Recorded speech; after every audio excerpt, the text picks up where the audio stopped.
Almighty God, by whom alone kings reign and princes decree justice, and from whom alone cometh all counsel, wisdom, and understanding, we, thine unworthy servants, gathered together in thy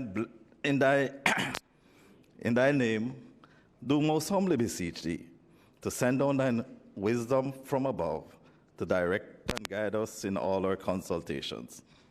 And grant that we, having thy fear always before our eyes, and laying aside all private interests, prejudices, and partial affections, the result of all our counsel may be to the glory of thy blessed name, the maintenance of true religion and justice, the safety, honor, and happiness of the Queen, the public weal, peace, and tranquility of the island, and the uniting and knitting together of the hearts of all persons and estates within the same, in true Christian love and charity, one towards another, through Jesus Christ our Lord. Amen.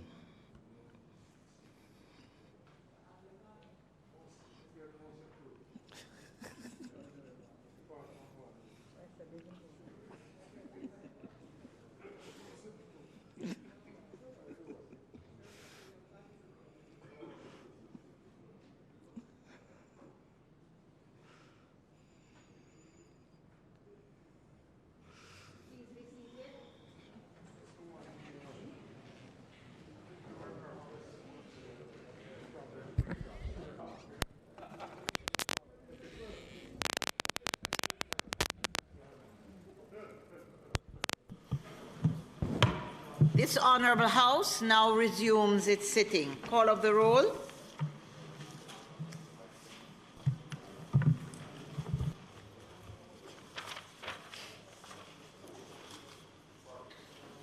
Mrs. Holness, Mr. Bartlett, Mr. Holness, Dr. Clark, Dr. Chang, Mr. Montague, Mr. Shaw, Mr. Samuda, Ms. Grange, Mrs. Williams, Mrs. Mallow-Fort, Dr. Tufton, Mr. McKenzie, Mr. Chuck, Mr. Vaz, Mr. Warmington, Mr. Hutchinson, Mr. Charles, Mr. Taylor, Ms. Smith, Mr. Main, Dr. Dunn, Mrs. Cuthbert-Flynn, Mr. Morgan,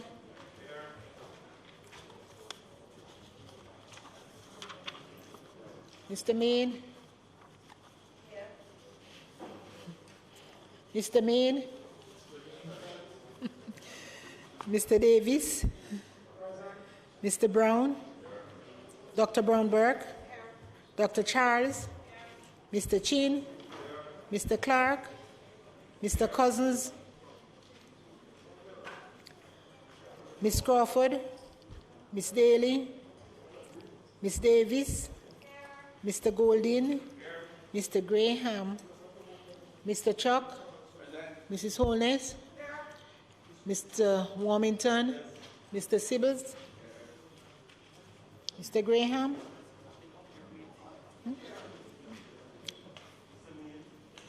Mr. Green, Dr. Guy, Ms. Hamilton, Ms. Hannah, Mr. Henriquez, Mr. Henry, Mr. Hilton, Mr. Jackson, Mr. Lawrence, Ms. Lee, Mr. Miller, Ms. Morrison, Mrs. Nita Garvey, Mr. Paulwell, Mr. Phillips, Dr. Phillips, Mr. Robertson, Mr. Robinson, Mr. Slowly, Mrs. Vaz, Dr. Wheatley, Mr. Williams, Mr. Wilson, Mr. Witter, Mr. Wright.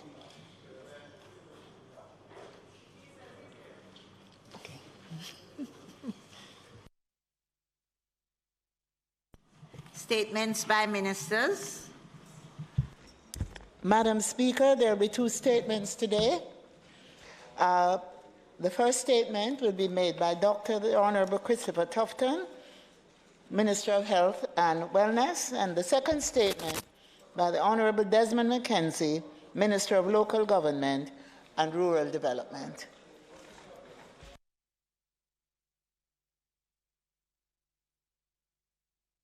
Dr. Tufton.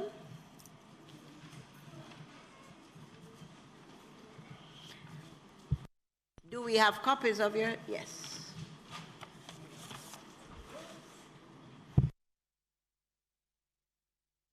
Thank you, Madam Speaker. Just asking for some assistance with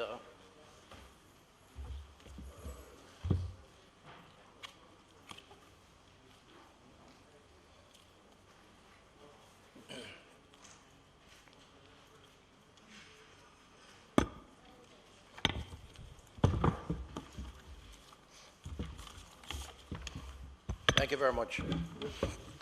Madam Speaker, building a resilient healthcare infrastructure is especially important in light of the COVID-19 pandemic. And I would like to report to this Honorable House that it continues to be a priority for the Ministry of Health and Wellness and for the Jamaican government.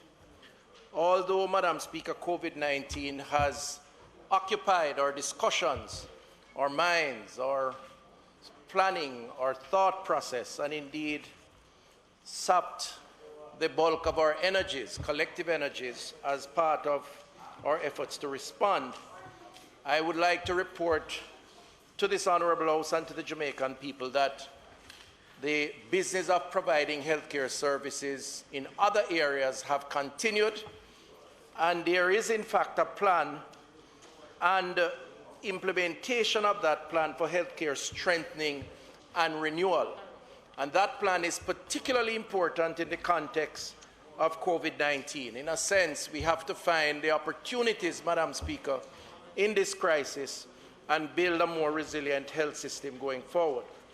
This plan, Madam Speaker, that I speak of and I would like to update this Honourable House on involves infrastructure, equipment, diagnostic equipment, and people fit for purpose to address the concerns of the health profile of our population. It is this combination that together addresses both the prevention side as well as the curative side of healthcare. And we do have a plan in recognition of where the weaknesses are and the trends in the health profile of our population.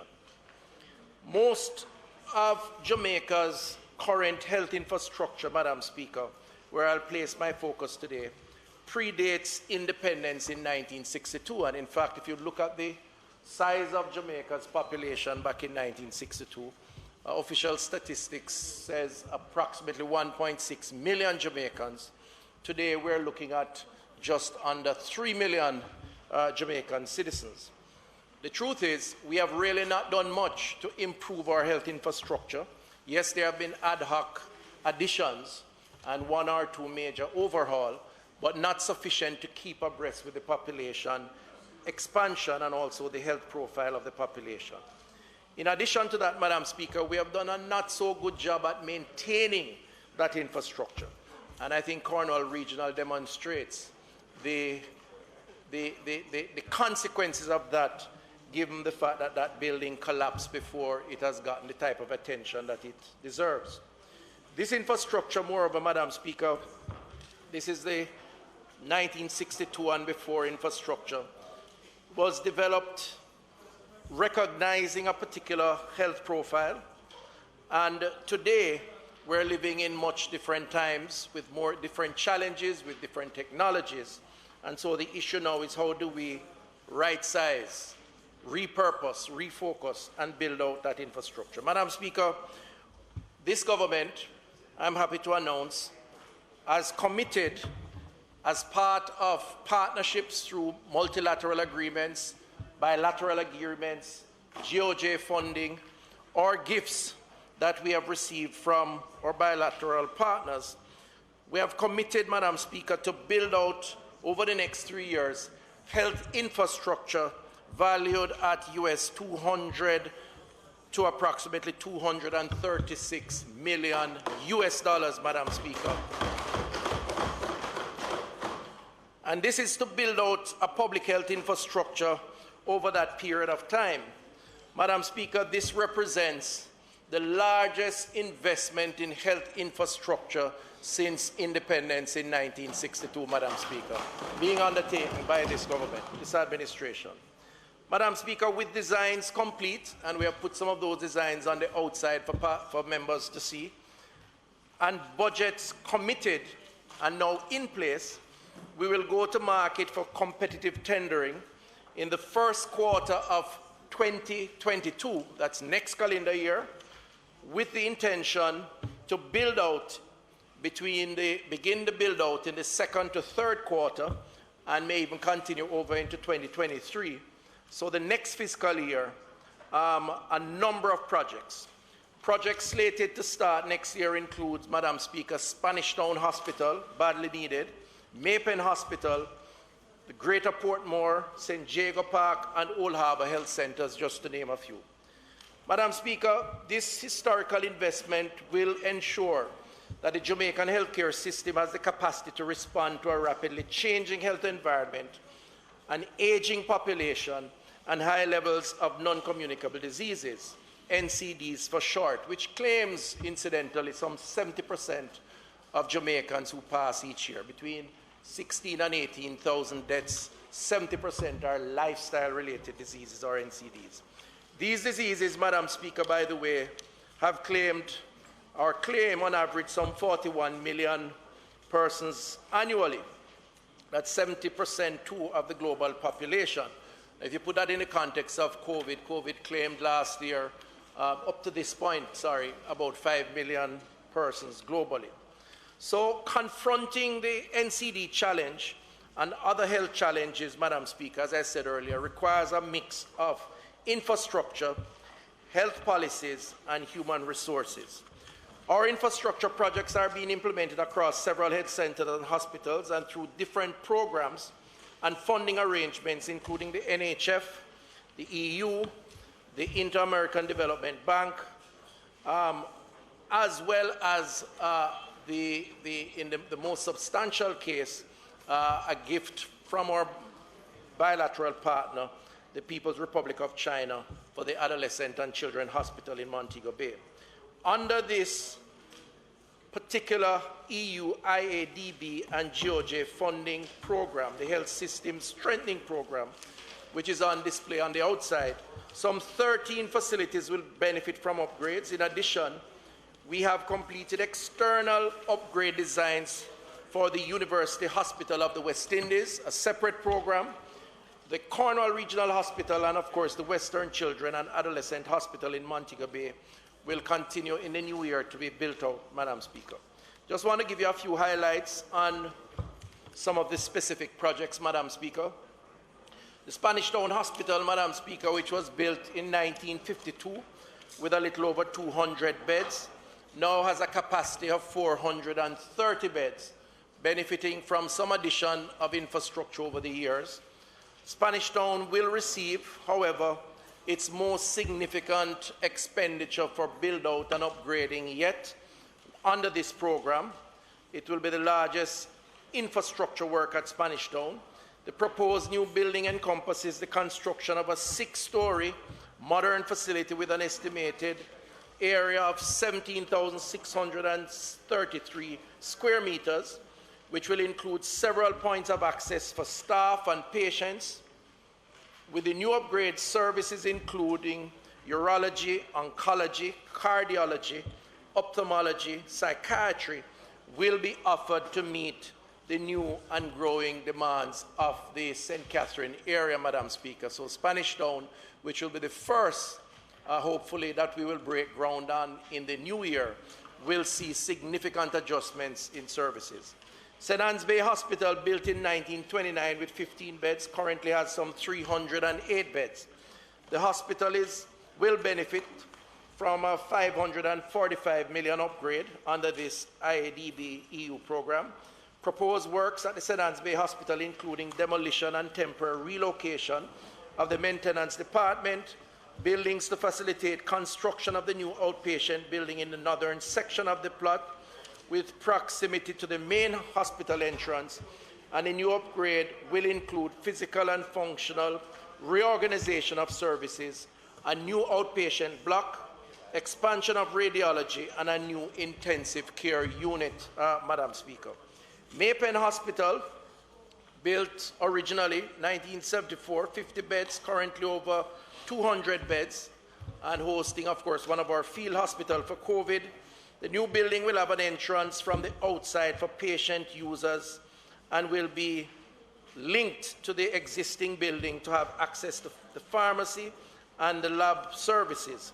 New building will also include an outpatient facility with 9 consultancy rooms, medical records department, staff area, service area, and will cover an approximately 1,500 square meters in expansion of space. The University Hospital of the West Indies, Madam Speaker, is undergoing all the preparatory technical work for a redevelopment and modernization program. Madam Speaker, that facility was built in 1948 with approximately 200 beds, and we are currently hosting some 500 beds at that facility. It's literally bursting at the seams with a lot of outdated infrastructure, Madam Speaker. The UHWI is slated for a $4.9 billion upgrade of building and equipment, now in the design stage. So the design work has started, and will ensure major improvements at the hospital itself. A 6-story, 120 square feet medical facility will be constructed in the first instance, which will accommodate, in addition to medical and surgical beds, improve outpatient and ambulatory surgery, lecture rooms, very important institution for training, conference rooms, and upgrading of the cardiology hybrid intervention surgery room and neonatal intensive care and administrative departments. The minister's time for speaking has expired. Madam Speaker, I ask that the minister be given sufficient time to complete his presentation. The question before the House is that the minister be given sufficient time to complete his presentation. Those in favor? Aye. Those against? The ayes have it. Thank you, Madam Speaker. Within 5 minutes, I'll complete. Thank you. So, Madam Speaker, the University Hospital of the West Indies, one of our significant health institutions, is slated for a significant expansion, starting with a 120 square foot, 6-story tower, and that is now in the design phase, which we hope to complete in the new year. In terms of the Cornwall Regional, we have spoken about that facility, many concerns about its completion, and just like to report to this Honourable House that a second to last phase contract was signed recently, having been approved by Cabinet, and work has commenced on completing that phase, with the hope that sometime in the latter part of next year, the final phase will be completed. Now, the Cornwall Regional Hospital has been particularly challenging. As said earlier, it is a hospital that has suffered from poor maintenance, and essentially we have had to adjust the scope of work significantly based on the brownfield site that it is, and the limited or lack of maintenance over time. We have had also some project management issues, which we have corrected by making some adjustments, bringing in external assistance for project management and quality control, and I do anticipate that we will have a smoother flow now to complete that building. When Cornwall Regional is complete, Madam Speaker, I will borrow the phrase that we are accustomed to. It will be a brand new second hand, well-equipped and able to serve the people of Western Jamaica. And we're looking forward to that. And I want to use the opportunity to thank them for their patience, the doctors, the nurses, the people of Western Jamaica, because they have been patient over these many years as we seek to find the right formula to complete that facility. Madam Speaker, in addition to that, Western Jamaica will also benefit from the construction of the Western Children and Adolescent Hospital, the hospital which will have 220 bed capacity and as an adolescent hospital, will be the only one of its kind in the Caribbean. The hospital will boast pediatric intensive care and high dependency care units, and will have the first pediatric emergency department on the western side of the island. The complex will also provide some modern housing facilities for healthcare workers, very important. Now, we must credit both administrations for the conceptualization and now the actualization of the Western Children's Hospital. It did begin before our time in concept. Yes, former Prime Minister Portia Simpson-Miller, and we recognize her for that. We took it on when I became minister, and the Prime Minister, Andrew Holness, got his brief on the issue, gave full support, continued the designs, or started the designs, or redesigns, and ground was broken, but that was disrupted by COVID. We anticipate a starting up of that in the new year, Madam Speaker. What Western Jamaica will see at the completion of Cornwall and the Children and Adolescent Hospital is approximately 700 to 800 hospital beds serving all age cohort in Western Jamaica, the largest concentration of hospital beds in Jamaica, something that we have never seen before. And we really anticipate the completion of that for the service of the people in Western Jamaica. So the wait will be well worth it, Madam Speaker. Madam Speaker, just to mention in closing a few of our health centers under the Health System Strengthening Program funded by the IDB, GOJ, and EU. Greater Portmore Health Center, new building will provide a number of services including oral rehydration, lab, isolation, x-ray, treatment, and procedural rooms.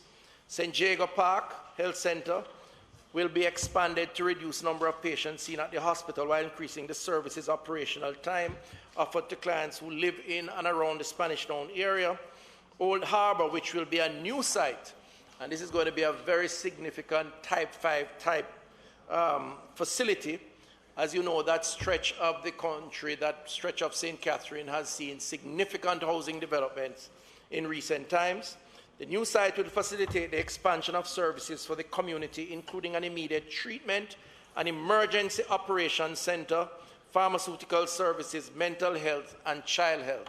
And that will serve the people in and around that part of St. Catherine. St. Anne's Bay, the proposed intervention to the health center include remodeling and reconstruction of the building that currently houses the health department and construction of a new extension. Ocho Rios proposed total building area will be 2,200 square meters. Services include mental health, health promotion, prevention, dentistry, maternal and child health, ultrasound, lab, and immediate treatment areas. Madam Speaker, there is Brownstown also, new health center totaling 2,200 square meters and will include, among other things, pharmacy, lab services, and emergency operating center. Then there are Maypen East, which will also see a district-type health center housing the health department and will facilitate a two-story building with an approximate space of 2,200 square meters. Maypen West, Madam Speaker, will also see expansion. Moko proposed upgrades will allow for an upgraded classification to a district-type health center. Chapelton Hospital, Madam Speaker, which is now currently being upgraded, will further be upgraded to provide for the northern belt of Clarendon under this program. Madam Speaker, this represents these infrastructure projects that I have announced, which are not promises, they are commitments. Resources are in place, designs are complete, and we are now moving into the phase of going to market for contractors and project management to begin breaking ground next year. And I want to make that very clear. It's not a promise, it's a commitment. The government is committed to this. I want to just say that in addition to that, of course, we are creating the technology platform to network these entities between the health centers and the hospitals as part of the $8.5 million US contract that was signed initially with Flow Business, so that transaction time and cost will be shortened and more efficient, patient records, telemedicine, and we'll speak more of that as that infrastructure is built out. And we will continue, Madam Speaker, to update this Honourable House on the other components of this health system strengthening plan, because buildings are only one component. We're going to have to deal with the technology, which we have started. We have a plan that's being developed now for HR, which is the personnel to house these facilities. And the other plank of that would be the HR, the diagnostic equipment. So we are now working to do an assessment of diagnostics, look at the pros and cons of lease versus purchase, or a combination of those. And in the new year, Madam Speaker, we intend to update the House on the progress we are making.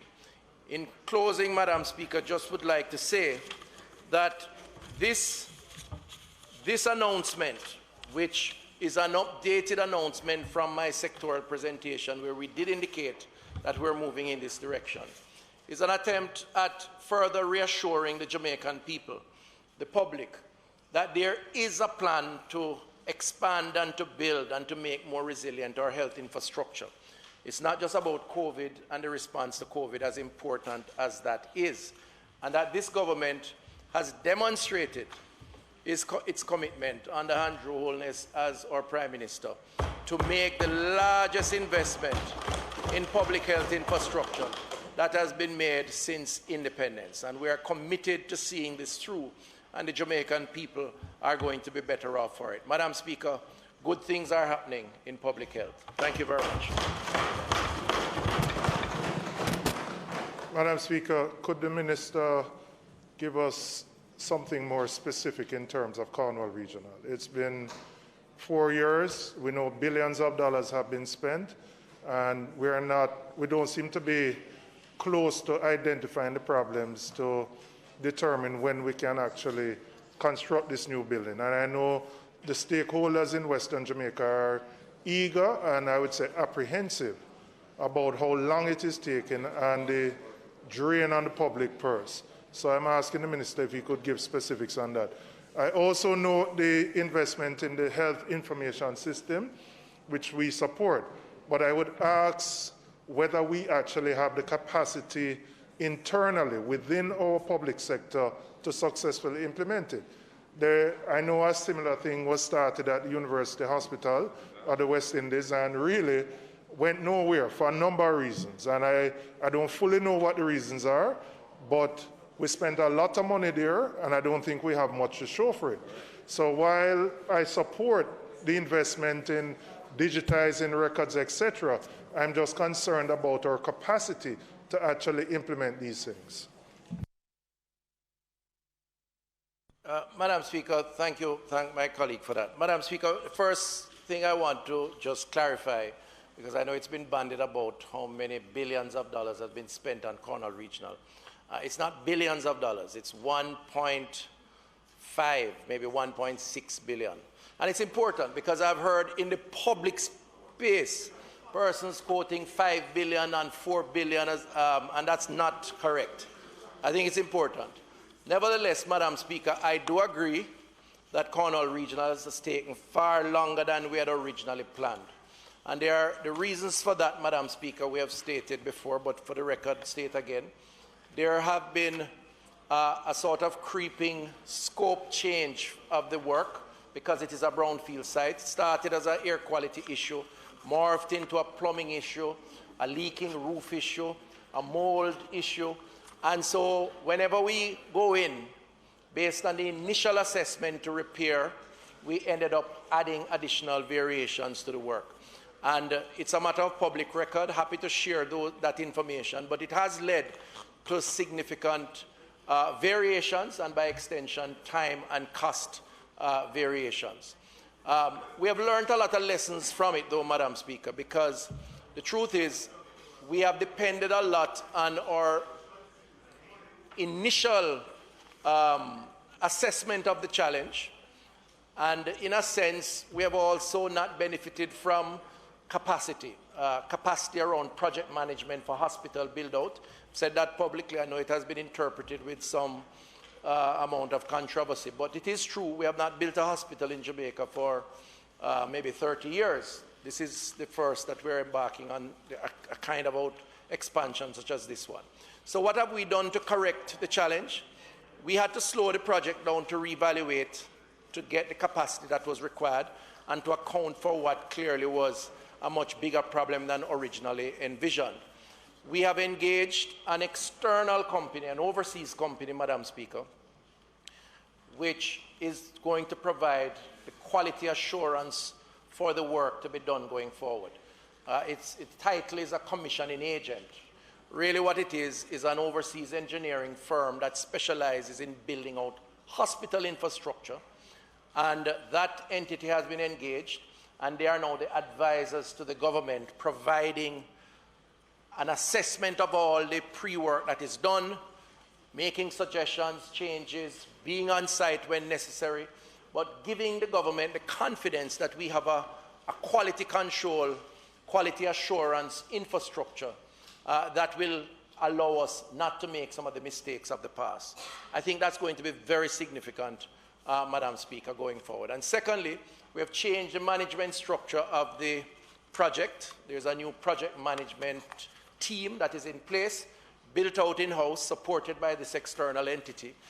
And I believe that the estimates that have been done, the quantities that have been arrived at, based on all the rescoping that have had to be done, is much more predictable now, and the timelines that have been set are more recognizes or is more sensitive to what the challenges are.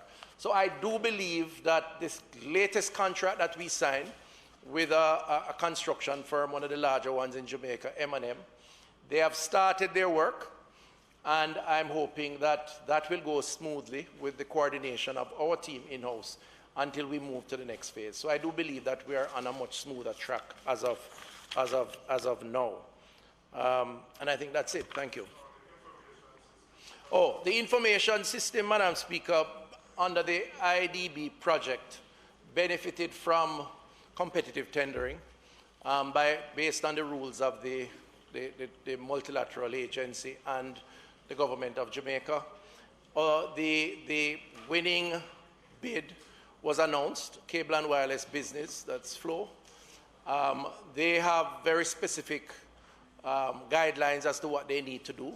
This project is really to install the networking between 150 hospitals and health centers.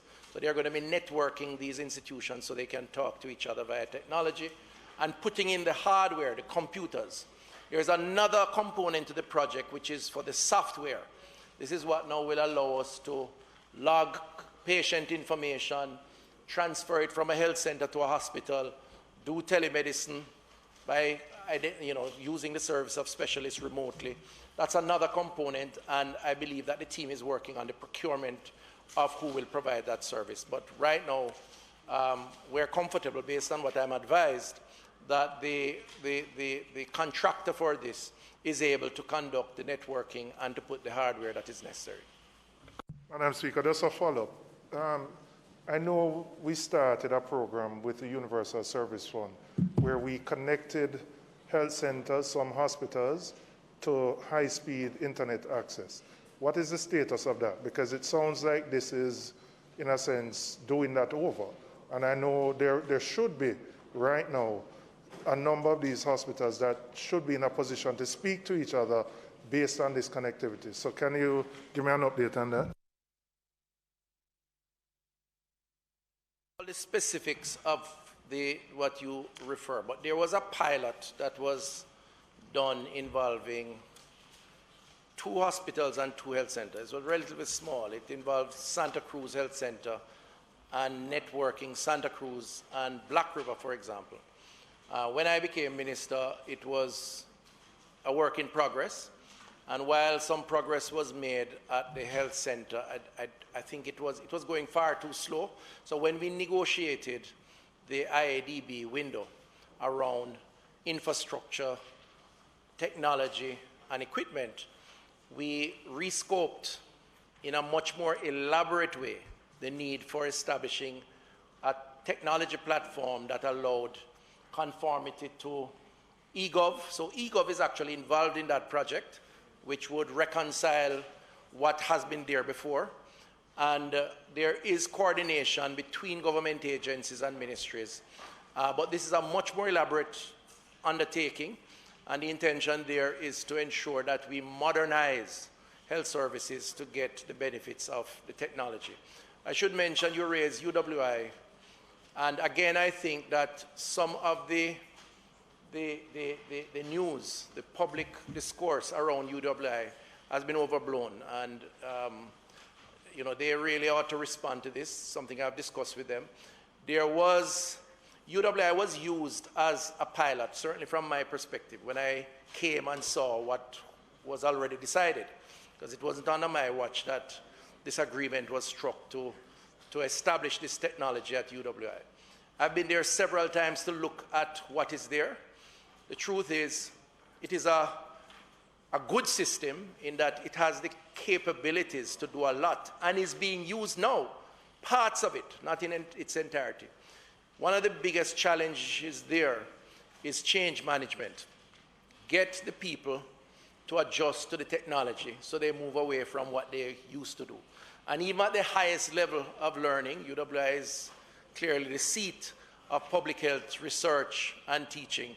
There is still some resistance towards that. So one of the lessons that has come out of that experience, and we have placed it in the IDB experience, is to establish a function around change management that will transition people to be more motivated and to understand better how to move from one technology to a more advanced technology. And I think, hopefully, that will solve some of the issues around UWI. Thank you.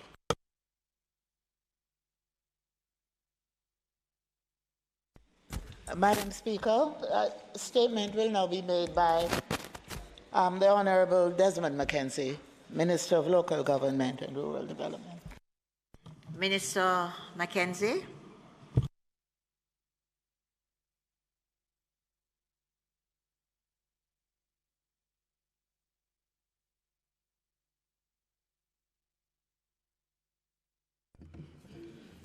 Thank you, Madam Speaker. Madam Speaker, I have a brief statement to make to the Honourable House. The House is aware of the measures announced under the Disaster Risk Management Order number 12, which is now in effect. In this regard, Madam Speaker, I wish to advise the country about a number of measures that will be implemented to ensure public order, especially as we enter the Christmas season. In anticipation, Madam Speaker, of the increased volume of solid waste being generated during the holidays, the Ministry of Local Government will be making some additional funds available from the Equalization Fund to the National Solid Waste Management Authority. The organization, Madam Speaker, since the beginning of this week, or over the last week and a half, has employed some 500 sweepers, Madam Speaker. These sweepers have been assigned to various centers across the island, and we are concentrating the efforts in the main town centers and thoroughfares across the country to ensure that sweeping is done on a regular basis. Madam Speaker, this additional 500 workers will complement the existing workforce. that is presently employed by the National Solid Waste Management Authority. Madam Speaker, the agency has also engaged over some 300 private dumper trucks and garbage trucks, and these units will be deployed across the country to assist in the public health drive, which will include removal of bulky waste. Madam Speaker, we all know that the Christmas season generates a certain level of garbage, both residential and commercial garbage, Madam Speaker. And the 300 trucks, Madam Speaker, will enhance the ability of the agency to respond in a meaningful way. The executive director is on the ground, spearheading the exercise in ensuring that the illegal mini dumps that have been existing, that has come up, Madam Speaker, across the country in a number of areas, including Montego Bay, downtown Kingston, and other parts of the island. There is a drive now, Madam Speaker, and I can advise the country and the House that a large number of these illegal facilities have been cleared, and we have put in the necessary measures to ensure that no more illegal dumps take place at these sites across the country, Madam Speaker. One of the initiatives of the entity, Madam Speaker, is that operations will continue right up until midnight. The registered dumps or the legal dumps across the country will be open up to as late as 11, going into midnight. And we are expecting to put in place in selected areas, Madam Speaker, a 24-hour garbage collection in certain selected areas of the country, Madam Speaker.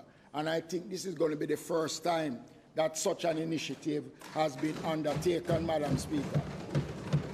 We are aware of the challenges, Madam Speaker, and my neighbor there in South and my neighbor in Southwest will tell you about the volume of garbage collection that almost every member of Parliament here and right across the country we have been experiencing. So this initiative, Madam Speaker, will allow the agency to respond in a meaningful way. It is expected that these measures will help to reduce the backlog of solid waste that our citizens are experiencing in some part of the country. I must also mention that significant work has been taking place already to decrease the volume that has accumulated. And this initiative, Madam Speaker, will move the process forward, as well as to ensure that whatever garbage is generated through the holiday period will be properly managed.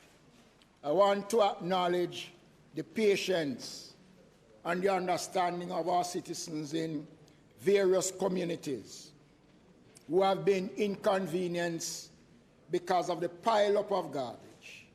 But I also want to use the opportunity, Madam Speaker, to appeal to Jamaicans. I notice in areas where extensive cleaning has taken place that those Jamaicans who continue to want to live a life that is not conducive to what the majority of Jamaicans want to live, they start to dump in those areas. You know, so Madam Speaker, I want to use the opportunity to urge my fellow Jamaicans to bag your garbage, put it out. There will be enough trucks, Madam Speaker, working to collect the garbage, but it has to be done in an organized way, Madam Speaker. It can't be done like my friend over there like to say, in a chaka-chaka way. It has to be done in an organized way, Madam Speaker. And I would urge my fellow Jamaicans, and let me say, Madam Speaker, that the agency will be working with the police and their enforcement team to ensure, Madam Speaker, that we get the kind of compliance that is needed. And I want to use the floor of the Parliament to send a message to business operators, the commercial garbage people, who instead of engaging private contractors or engaging the MSWMA, they get some little uncart man and give them a money, and the uncart man carry it and dispose it anywhere they feel like. Madam Speaker, I am warning the commercial sector that we have the mechanisms in place to identify where the garbage is generated, and we are prepared to take the strongest actions, Madam Speaker, to ensure that we get full compliance. I can only urge my fellow Jamaicans, cleanliness is godliness. And you can't want the best of both worlds, but yet you're not prepared to do what is necessary to achieve that, Madam Speaker. Madam Speaker, I am getting numerous calls and messages from many people across the island. What are the plans that we have for parties and nightclubs during the festive season? Madam Speaker, I wish to state that the ban on parties and nightclubs and other such gathering as round-robin, gate parties are still in effect, Madam Speaker. So let me make the point that the municipal corporations and the police will not be issuing any permits for the staging of parties, whether it is round-robin, tailgate. Nightclubs are not permitted to be open, Madam Speaker. And, Madam Speaker, we are going to be working with the authorities to ensure that any breach under these regulations that ban these events, we will be out, Madam Speaker, to ensure that we get compliance.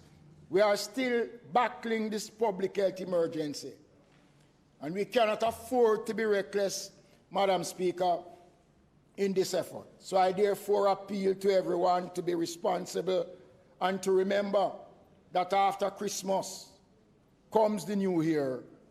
We want the new year to continue on a path of improvement so that Jamaicans can continue the process of returning to a normal way of life. We want to get our children back in school come January, Madam Speaker, and these measures will assist, Madam Speaker.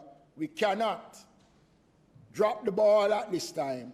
So I urge those persons who are putting out flyers, advertising that there is no lifting of the ban on entertainment for parties in any shape or form, Madam Speaker. Madam Speaker, let me move now to some measures that we are implementing. One of the first acts that the country put in place when the pandemic hit our shores was to ban visits to infirmaries and golden age homes across the country. Madam Speaker, we put in those initiatives to prevent contact with the residents in the infirmaries. And you know, Madam Speaker, the measures work. Although we have had, I think, 10 deaths overall, we have 13 infirmaries and 2 golden age homes, Madam Speaker, in the country. That is a total of 15 institutions that house some of the most vulnerable Jamaicans in these facilities. And only 10 persons, unfortunately, lost their lives, Madam Speaker, and less than 300 residents contracted the coronavirus.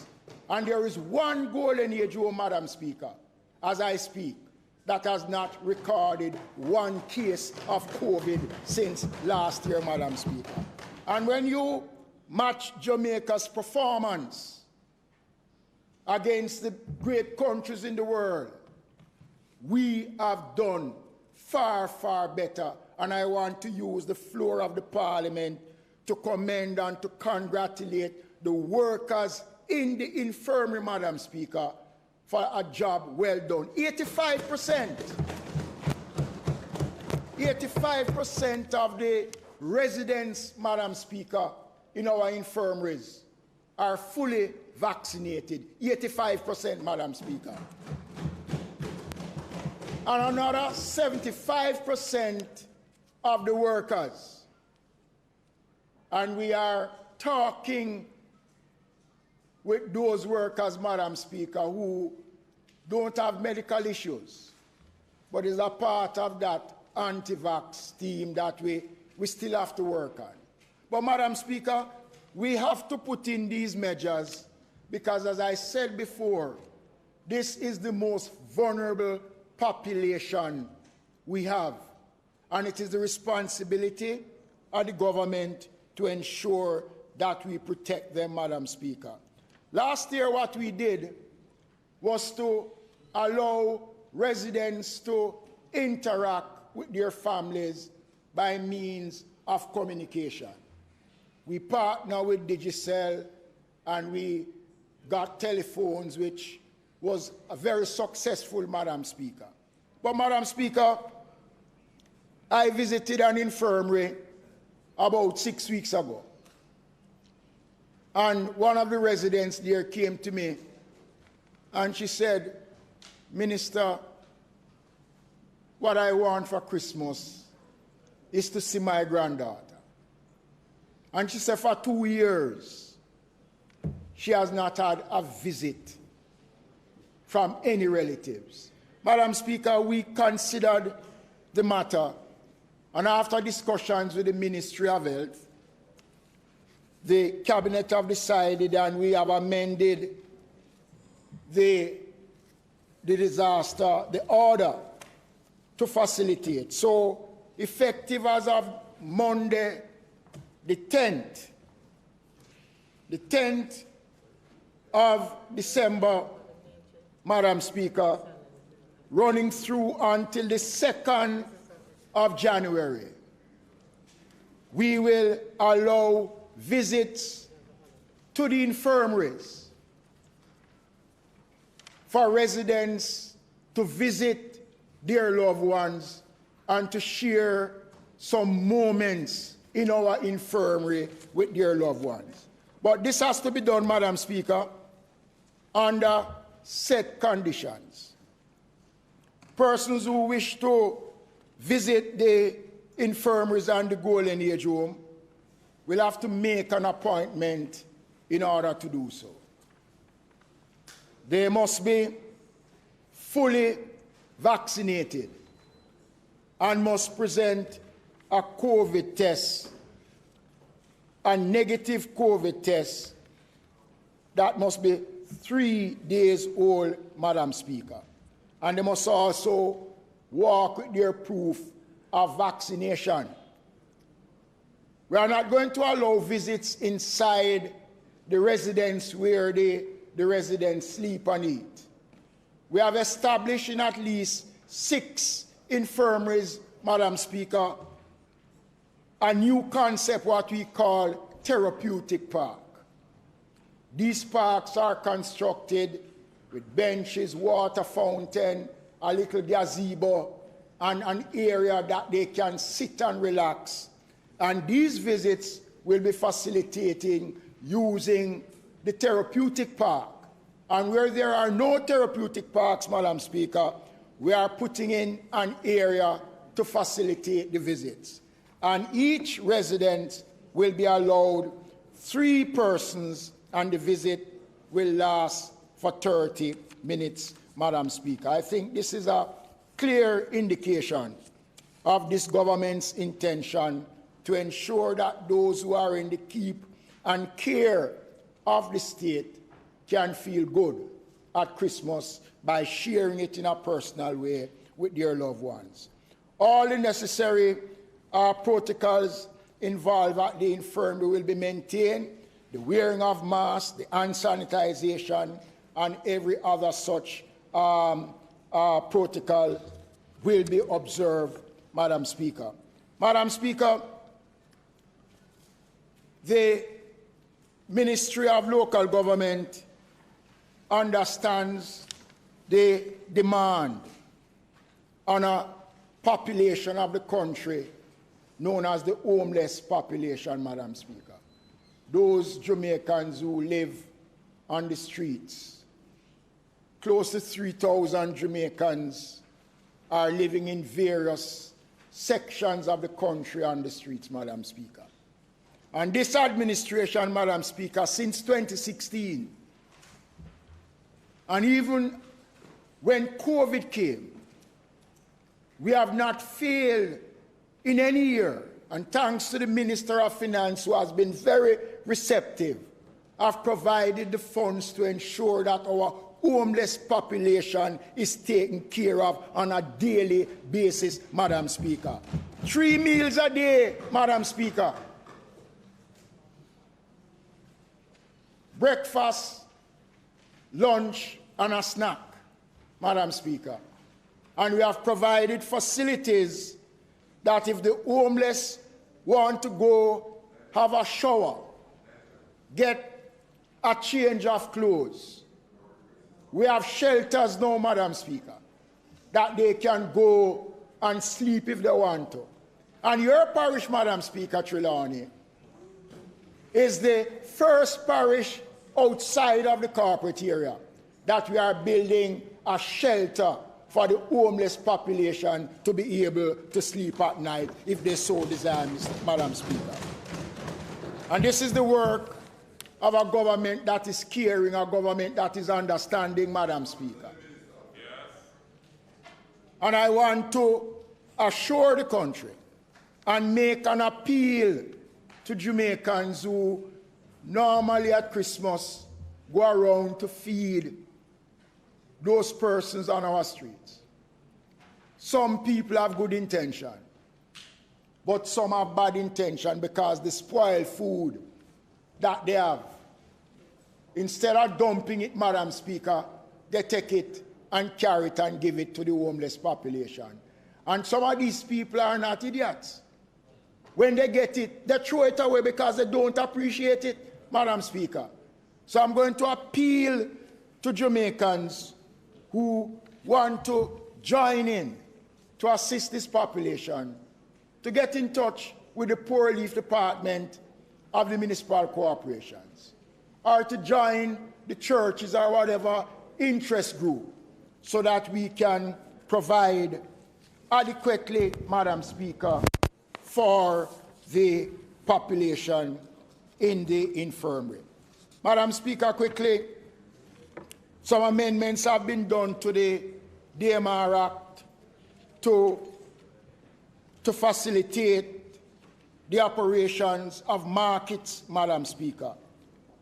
Madam Speaker, effective as of the 10th of December to January 13th, the opening period for markets, Mondays to Saturdays, Madam Speaker, will now be from 6 a.m. to 9 p.m. So we have increased the closing hours of markets. I want to point out that Sundays and public holidays, Madam Speaker, the markets will not be open on a Sunday public holiday. December the 27th is Boxing Day, so the markets will remain closed.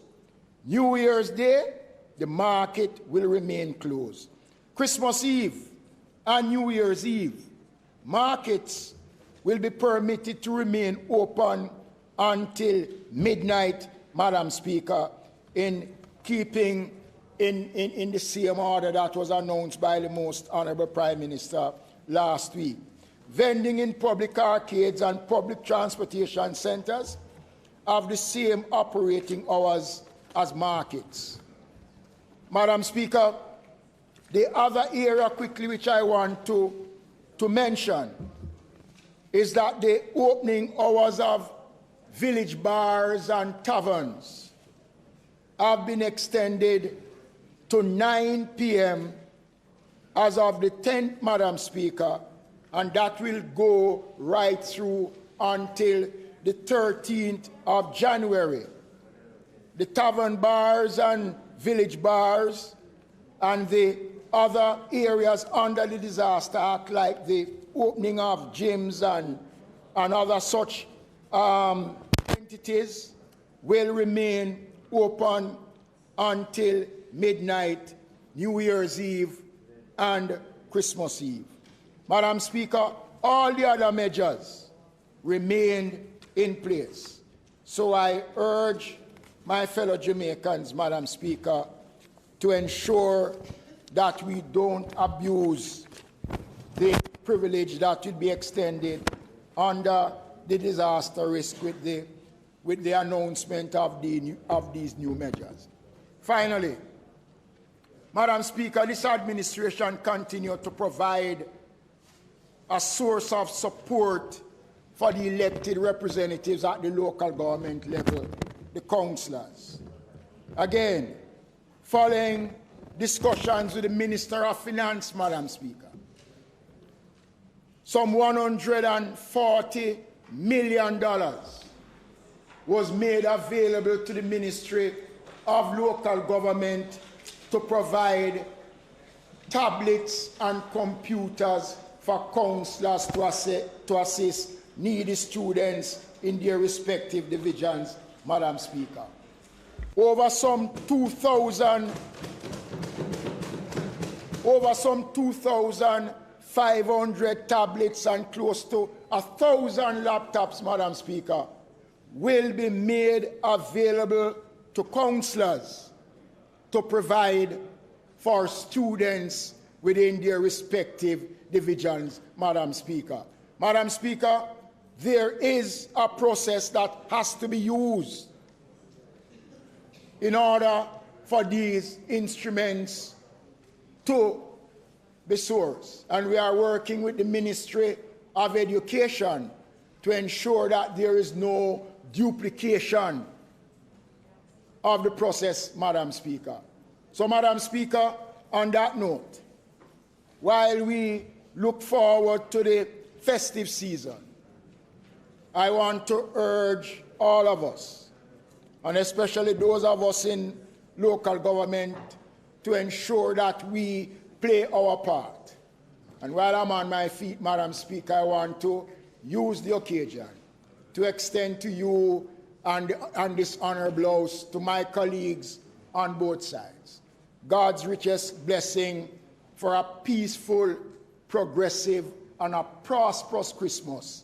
And we look forward to the most positive and productive New Year under Andrew Holness-led Jamaica Labour Party government. Merry Christmas and a Happy New Year when it comes.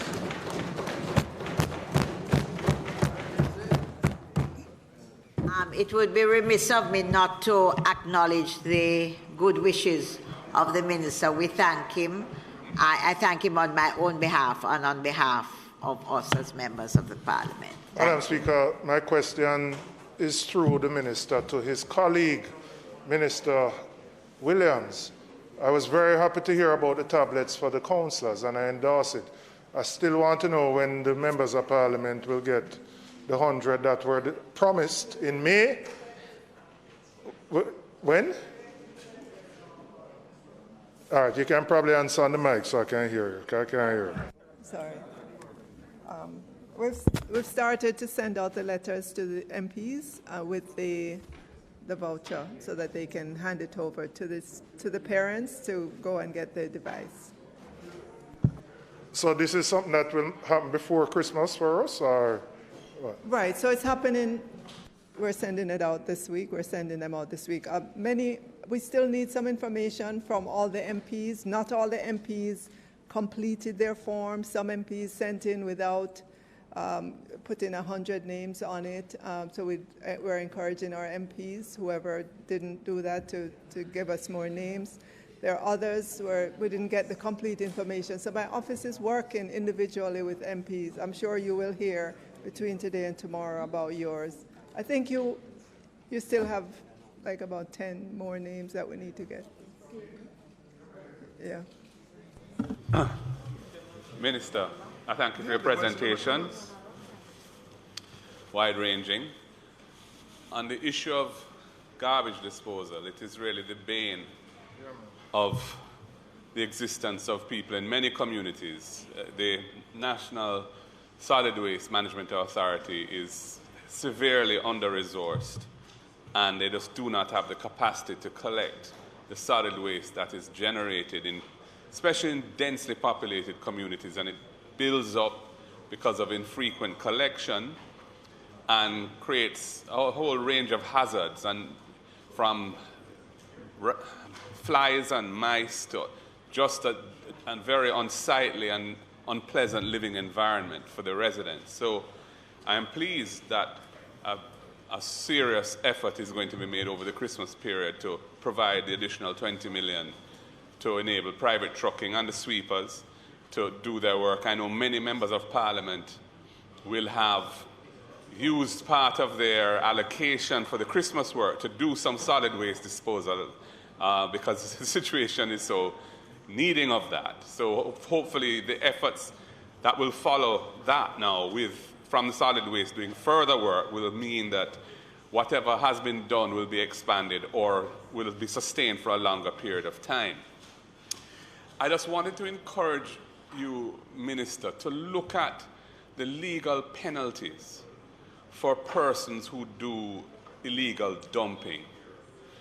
We have a phenomenon in my constituency where persons from outside of the constituency, the same commercial operators that you're, come and dump not only garbage, which they do frequently in areas which are not, which are relatively underpopulated, and create dumps there which are horrible, and then they often set on fire, so you have a fire hazard and a smoke hazard, but also soil from construction sites that is not of any quality that can be used as topsoil or for any agricultural purpose.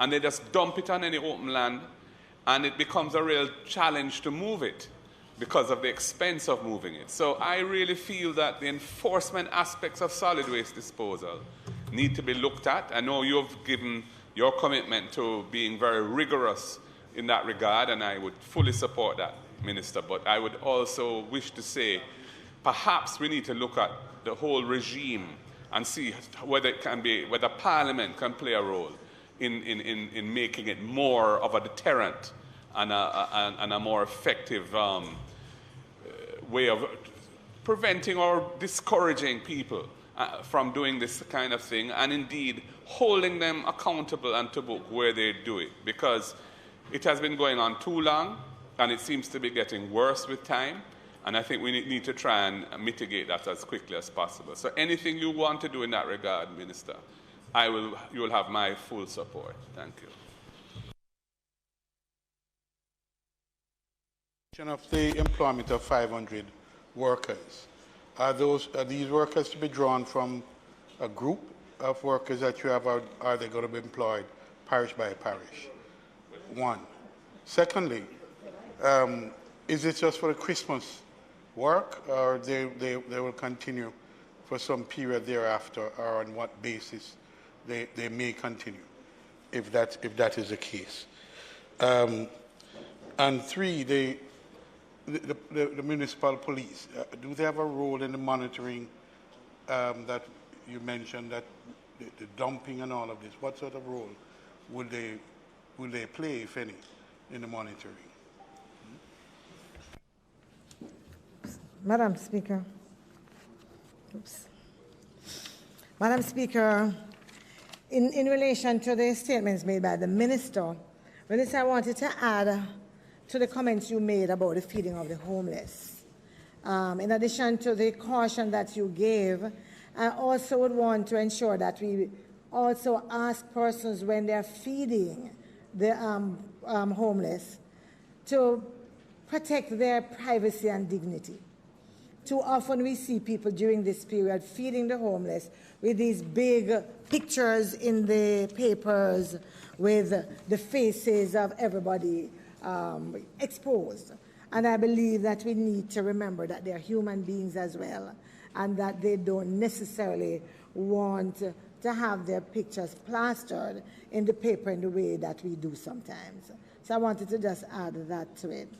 And then I know, Minister, that you spoke about easing the opening hours for bars and so on, which I think is really very good.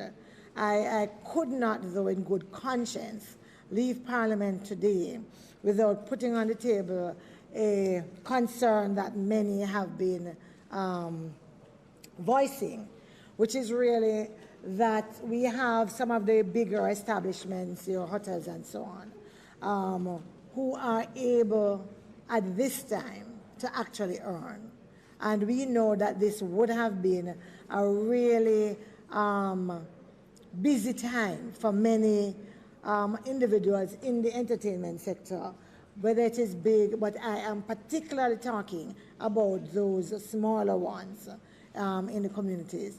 As we have been going through COVID, and I understand the concern that's there, I know that where we are also clear that we have to find safe ways to continue with life. And one of the things that I have seen in other places is actually outdoor activities, along with certain protocols being put in place. And I was wondering if you, Minister, along with the Minister of Health, had given any thought to that, and if that was a possibility anywhere. And then finally, I am pleased on behalf of the councillors who will be receiving the tablets and devices through the ministry. And as representatives at that level, I'm always pleased when I see them involved. I want to come back through you, Minister, to the Minister of Education, because this matter that was raised by the member from South East St. Andrew is really, really a vexed one that has been dragged out. We would have expected it in September. It didn't happen in September. October came and went, November came and went, and now we're in December. And I hear the issues raised by the minister, but honestly, I was hoping that whatever unattended issues there were, that those could have been dealt with before, so that we could have a certainty around the distribution of these tablets, that so many parents certainly have been coming to my office, and I suspect that many of the other members of Parliament are also besieged by these requests and queries about what is happening. And Minister, I was hoping for something that would be a little bit more definitive, so that not just the MPs would know, but that parents out there would have some reassurance. Thank you, MP, for the questions. And let me just respond to you first, MP, for Southwest. Yes, we have been considering outdoor events. The discussions between the Ministry of Entertainment and the Ministry of Health has been ongoing. You notice that recently we did provide, working with the GFF to facilitate an event for vaccinated spectators at the Jamaica World Cup qualifying games. And we have also commenced the discussions with the Jamaica and the West Indies Cricket Board to facilitate spectators for the upcoming series between, I think, the West Indies and Ireland next year, which is vaccinated. I'm just saying. I'm just saying. Well, with the fate of West Indies cricket, it probably you might get vaccinated and get a COVID test, which would last longer than a game that the West Indies is playing. But we are, member, looking at it. We have to, that will take a lot of time to work the details out. And we are looking at it, and those discussions are ongoing. In regards to the member from Western St. Andrew, the 500 workers is right across the country. And it is intended to last for a period in the holiday going into the new year. We'll have to look at what the cost is going to be, but it is something that I will work closely with the MSWMA to see if we could extend that for a little period to ensure that we cover the backlog of garbage that will be generated by the events. The member from Southwest, it was yesterday, member, that the legal team from the ministry, from South, I'm sorry, my neighbor, the legal team from the ministry and the team from the MSWMA met. We have, in fact, been discussing increasing the penalties. And we have reached at a figure, but we wanted to get back, some fine details on that for me to take that to Cabinet, for Cabinet to sign off on it. But I want to make the point, though, that the MSWMA, working with the Jamaica Constabulary Force, have been carrying out their own program of finding persons, and they have taken a lot of persons to the courts, and fines have been paid. So we're going to make the fines, I don't want to use the word draconian, but we're going to make it, a penalty that persons will understand that it ought not, proper to dispose of garbage in areas that are not so designated. And the other point you made, and I'm glad that you have indicated your full support for the measures to help to minimize and to stem the high level of illegal dumping that has taken place. And the last point you made, again, was about persons coming from outside, dumping. I have it in my own constituency. And some of them do it at the dead of night. They are afraid to come in the day, but not afraid to come downtown in the night. And we find a lot of that. So remember, I am glad that we are on one accord with the whole question. And it is not the inability of the MSWMA. The government, we promise to provide 100 trucks to support the work of the entity. But because of COVID, but I am pleased to announce that the process have started, and the Minister of Finance is there for us now to fulfill that commitment for the 100 trucks. And there's a commitment coming out of the MSWMA, working with the Ministry of Finance. By the latter part of next year, we would have in our possession the 100 trucks to supplement what we have. But I am giving the House the assurance that whatever is required to allow the MSWMA to be in a position to respond to garbage collections, we will make those commitments to ensure that we maintain a clean country. But we can't do it by ourselves. We have to get the buy-in and the support from the wider Jamaica. Minister, I'd ask you about the role of the municipal police in monitoring and what other monitoring mechanism decide that if there be any.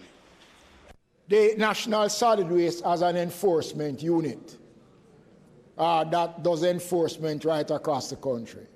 And they do work at times with the municipal police in various municipalities across the country. So they do, in fact.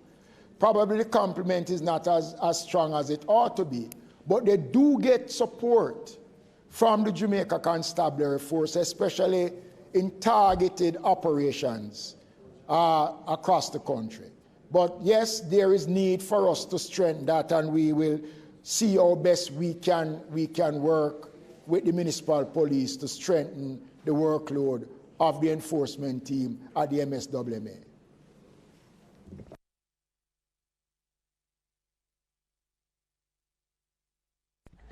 Madam Speaker, if, with your permission, the Minister of Finance wishes to make a brief statement on an important matter that all members of Parliament, in which all members of Parliament will be interested. Your permission, Madam Speaker? Thank you.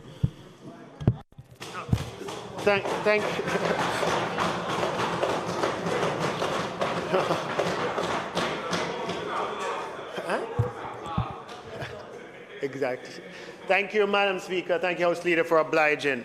Madam Speaker, as we enter the Christmas period, we just had a presentation from the Central Bank Governor about the impact of supply side constraints on prices locally, food prices no doubt, and the impact that is having on our constituents.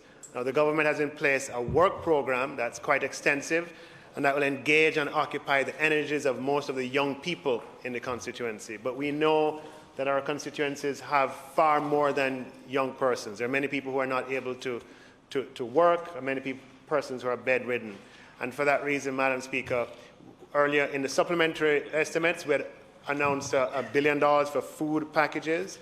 Of that amount, we're going to make $250 million available, 189 million of that to the Constituency Development Fund, so that each Member of Parliament would have access to $3 million in resources to acquire food packages for constituents.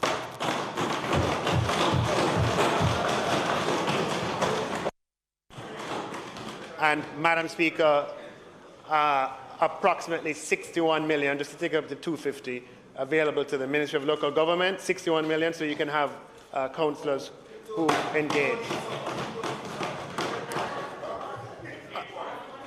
Madam Speaker, the technical work of transferring it from one budget line to another will, of course, happen at a later date, but this will be operationally effective as soon as the CDF can manage to make it so. We've been through this before. Members of Parliament know what to do in order to make this available to your constituents.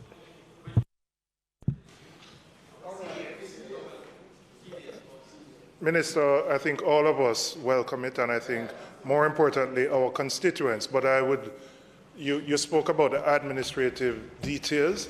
I just think let us ensure that we can sort them out, because once you made this announcement, there's an expectation that this will happen before Christmas, and you know that the pressure is going to be more pressure, the additional pressure. So just make sure the administrative issues are sorted out, so when we call the CDF office, we can go order from the wholesalers and get the things in place, because we are what? We're at the 14th now. We really only have a week to get all of this done. So that's really my urge, that the administrative part is sorted out so people can get something for Christmas. Madam Speaker, it's a reasonable request, and we'll do our best. It won't be perfect, but we have done this now at least 4 times during this COVID pandemic. Hopefully, we have, the systems are well oiled and the machinery is ready to go.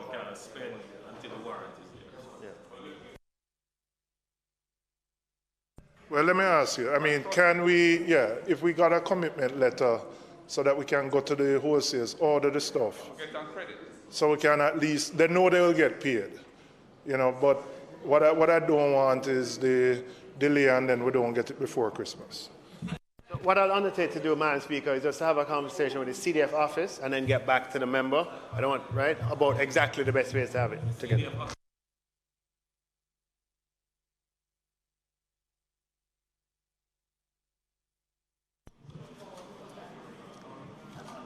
Announcements.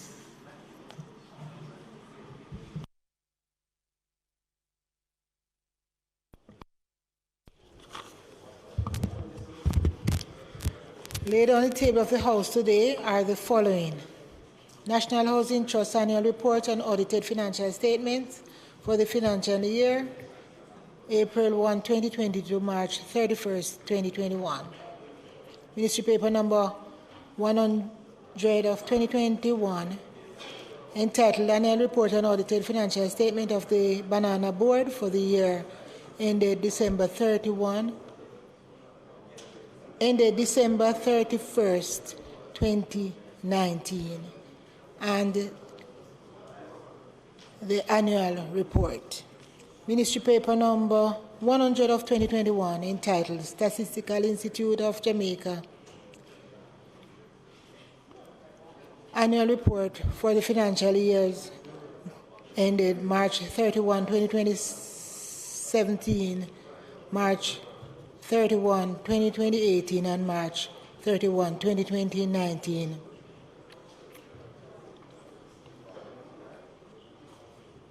And its annual report. Water Resources Authority Annual Report for the financial year 2019-2020. Ministry Paper number 102 and resolution entitled Government Guarantee of a Loan in the amount of what this 8 billion. Tracy, excuse me. How much million?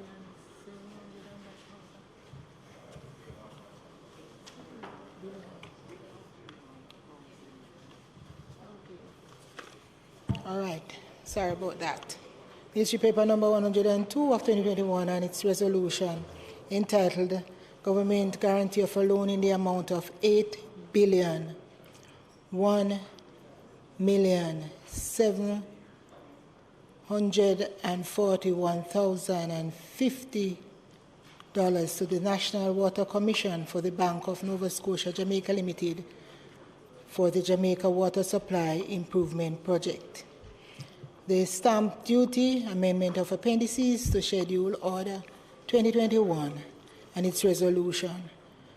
The Customs, Tariff, Trade and Economic Cooperation Agreement between CARICOM and Cuba, Resolution 2021. Report of the Special Select Committee to consider and report on private bills and examination of the private bill shortly entitled The Sisters of Mercy of Jamaica, British West Indies, Validation, Indemnification and Amendment Act 2021. The Law Reform Zones of Special Operations,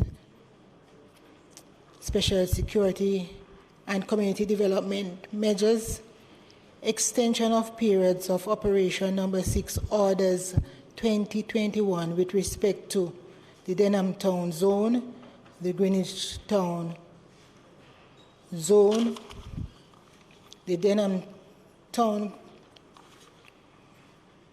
Community Zone, and the Mount Salem Community and Environs in the parish of St. James Zone, respectively, and their resolutions. Also, the Law Reform Zones of Special Operations, Special Security and Community Development Measures, the Norwood Community in the parish of St. James Zone, extension of period of operation number 3, order and its resolution. Ministry Papers number 103 104, 105, 106, and 107 of 2021 respectively under the law reform zones of special operations, special security and community development measures with respect to the Greenwich Town Community Zone Social Intervention, the August Town Community Zone Social Intervention 2021, the Mount Salem Community Zone Social Intervention 2021, and the Norwood Community Zone Social Intervention 2021. Report of the Standing Financial Committee of the whole House of Representatives, consisting of all members of the House of Representatives, on the Bank of Jamaica Quarterly Monetary Policy Report, Volume 21, Number 4, dated May 2021, and the Bank of Jamaica Quarterly Monetary Policy Report, Volume 22, Number 1, dated August 2021. Certified Appropriation Account, Head 15,000 and the 15,000B for the Office of the Prime Minister for the year 2017-2018, and Statement J, Statement of Receipts and Payments of the Contingencies Fund 2015, 2016, and 2016 to 2017. Bills brought from the Senate, petitions, papers, reports from committees. Madam Speaker, I beg to lay on the table of the House a copy of the report of the Special Select Committee to consider and report on private bills, an examination of the private bill shortly entitled The Sisters of Mercy of Jamaica, British West Indies, Validation, Indemnification, and Amendment Act 2021.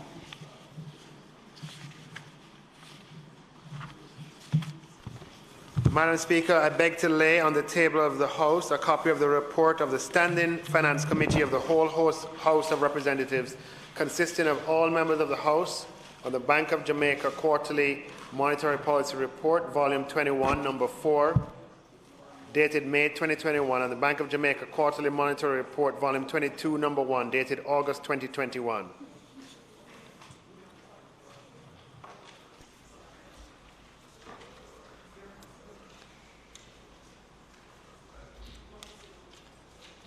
Madam Speaker, I beg to give notice at the next meeting of the House. Is it notice the motion to give notice? Not yet. Not yet.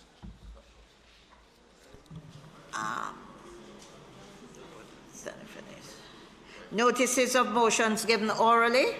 Madam Speaker, I beg to give notice that at the next meeting of the House, I will move the following motion. Be it resolved that the report of the Special Select Committee to consider and report on private bills, an examination of the private bill shortly entitled The Sisters of Mercy of Jamaica, British West Indies, Validation, Indemnification, and Amendment Act 2021, which was laid on the table of the House on the 14th day of December 2021, be approved.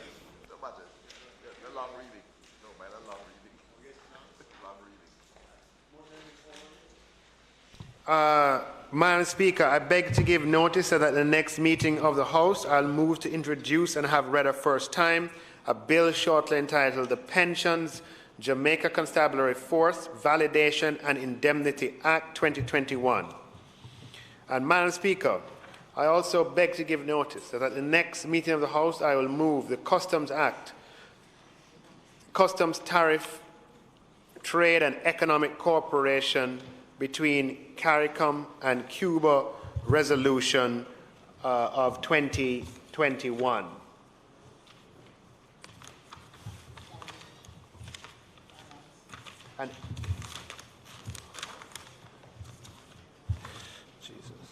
And Madam Speaker, I beg to give notice that at the next meeting of the House, I'll move the following motion. Be it resolved that the report of the Standing Finance Committee of the whole House of Representatives, consisting of all members of the House, on the Bank of Jamaica Quarterly Monetary Policy Report, Volume 21, Number 4, dated May 2021, and the Bank of Jamaica Quarterly Monetary Policy Report, Volume 22, Number 1, dated August 2021, which was laid on the table of the House on the 14th day of December 2021, be approved. Madam Speaker, I further beg to give notice that at a later stage today, I will move for the suspension of the standing orders to enable me to take this motion. Madam Speaker, to give notice that at the next meeting of the House, I will move the Stamp Duty Act, the Stamp Duty Amendment of Appendices to Schedule Order 2021 Resolution.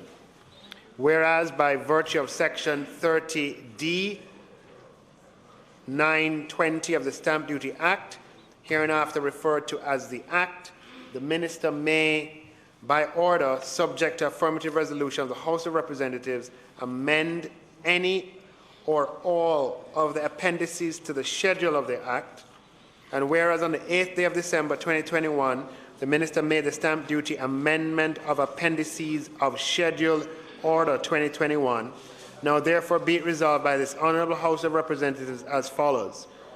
1. This resolution may be cited as the Stamp Duty Amendment of Appendices to Schedule Order 2021 Resolution. The Stamp Duty Amendment of Appendices to Schedule Order 2021 is affirmed. Madam Speaker, on the Customs and Trade, I beg to give notice at the next meeting of the House, I'll move the Customs Act, the Customs Tariff and Economic Resolution Agreement between CARICOM and Cuba Resolution 2021. Whereas Section 5 of the Customs Act provides that the House of Representatives may from time to time, by resolution, impose import or export duties of customs upon any goods whatsoever which may be imported into or exported from the island, and revoke, reduce, increase, or alter any duties imposed, and provide for the importation or exportation of any goods without payment of customs duty on the goods. And whereas the Trade and Economic Cooperation Agreement, hereinafter referred to as the Agreement between the CARICOM community, hereinafter referred to as CARICOM, and the and the government of the Republic of Cuba was signed on the 5th day of July 2000 with the objective of strengthening commercial and economic relations between the parties to the agreement. And whereas Jamaica, as a member state of CARICOM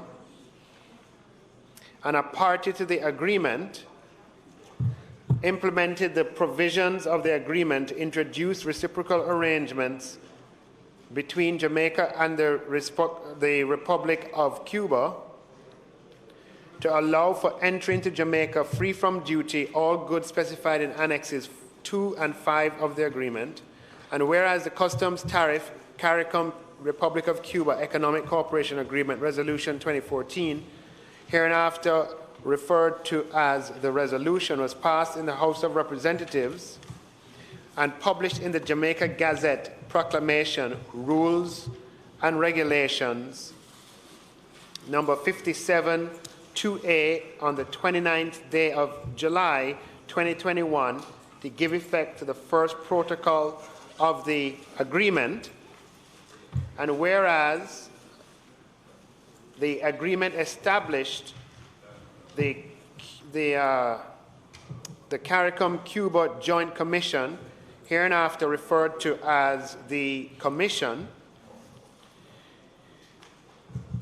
and provides that the functions of the Joint Commission shall include keeping the agreement under review and recommending any modification or amendment to the agreement.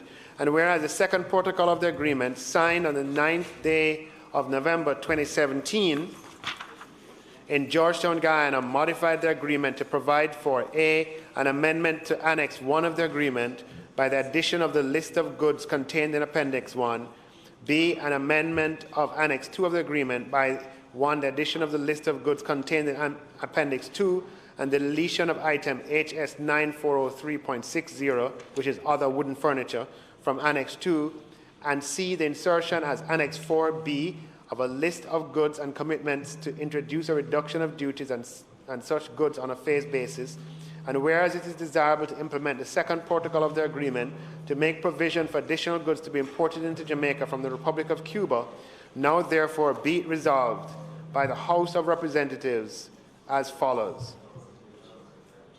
1. This resolution may be cited as a customs tariff, trade and economic cooperation agreement between CARICOM and Cuba Resolution 2021, and shall be read and construed as one with the Customs Tariff Revision Resolution 1972, hereinafter referred to as the Principal Resolution, and all amendments thereto. 2. The goods specified in the first schedule of this resolution and originating in the Republic of Cuba are exempt from import duty imposed under the first schedule to the Principal Resolution. And 3. The goods specified in the second schedule of this resolution and originating in the Republic of Cuba shall be granted a phased reduction of duties. Thank you, Madam Speaker.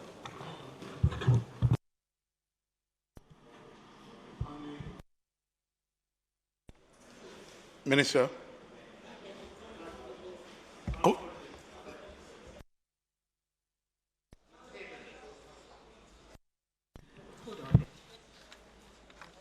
Minister Chang. Thank you.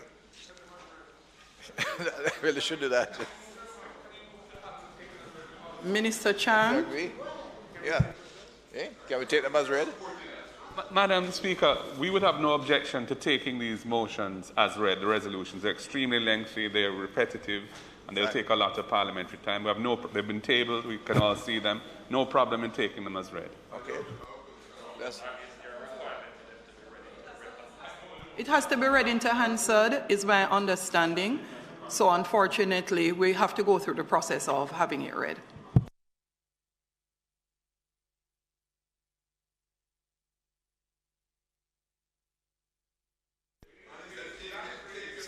Standing orders, Prime, we should look at it, really. Okay. Yeah. Right. Anyway.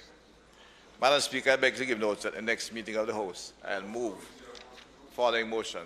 The Law Reform Zones of Special Operations, Special Security and Community Development Measures, Act 2017. The Law Reform Zones of Special Operations, Special Security and Community Development Measures, the August Town Zone Extension Period of Operation Number 6, Order 2021 Resolution. Whereas Section 4 of the Law Reform Zones of Special Operations, Special Security and Community Development Measures, Act 2017, hereinafter referred to as the Act, provides that the Prime Minister and Council may by order declare any geographically defined area within a single continuous boundary in Jamaica as a zone of special operations for a period not exceeding 60 days if there are reasonable grounds to believe that due to rampant criminality, gang warfare, escalating violence and murder and threat to the rule of law and public order, it is necessary so to do.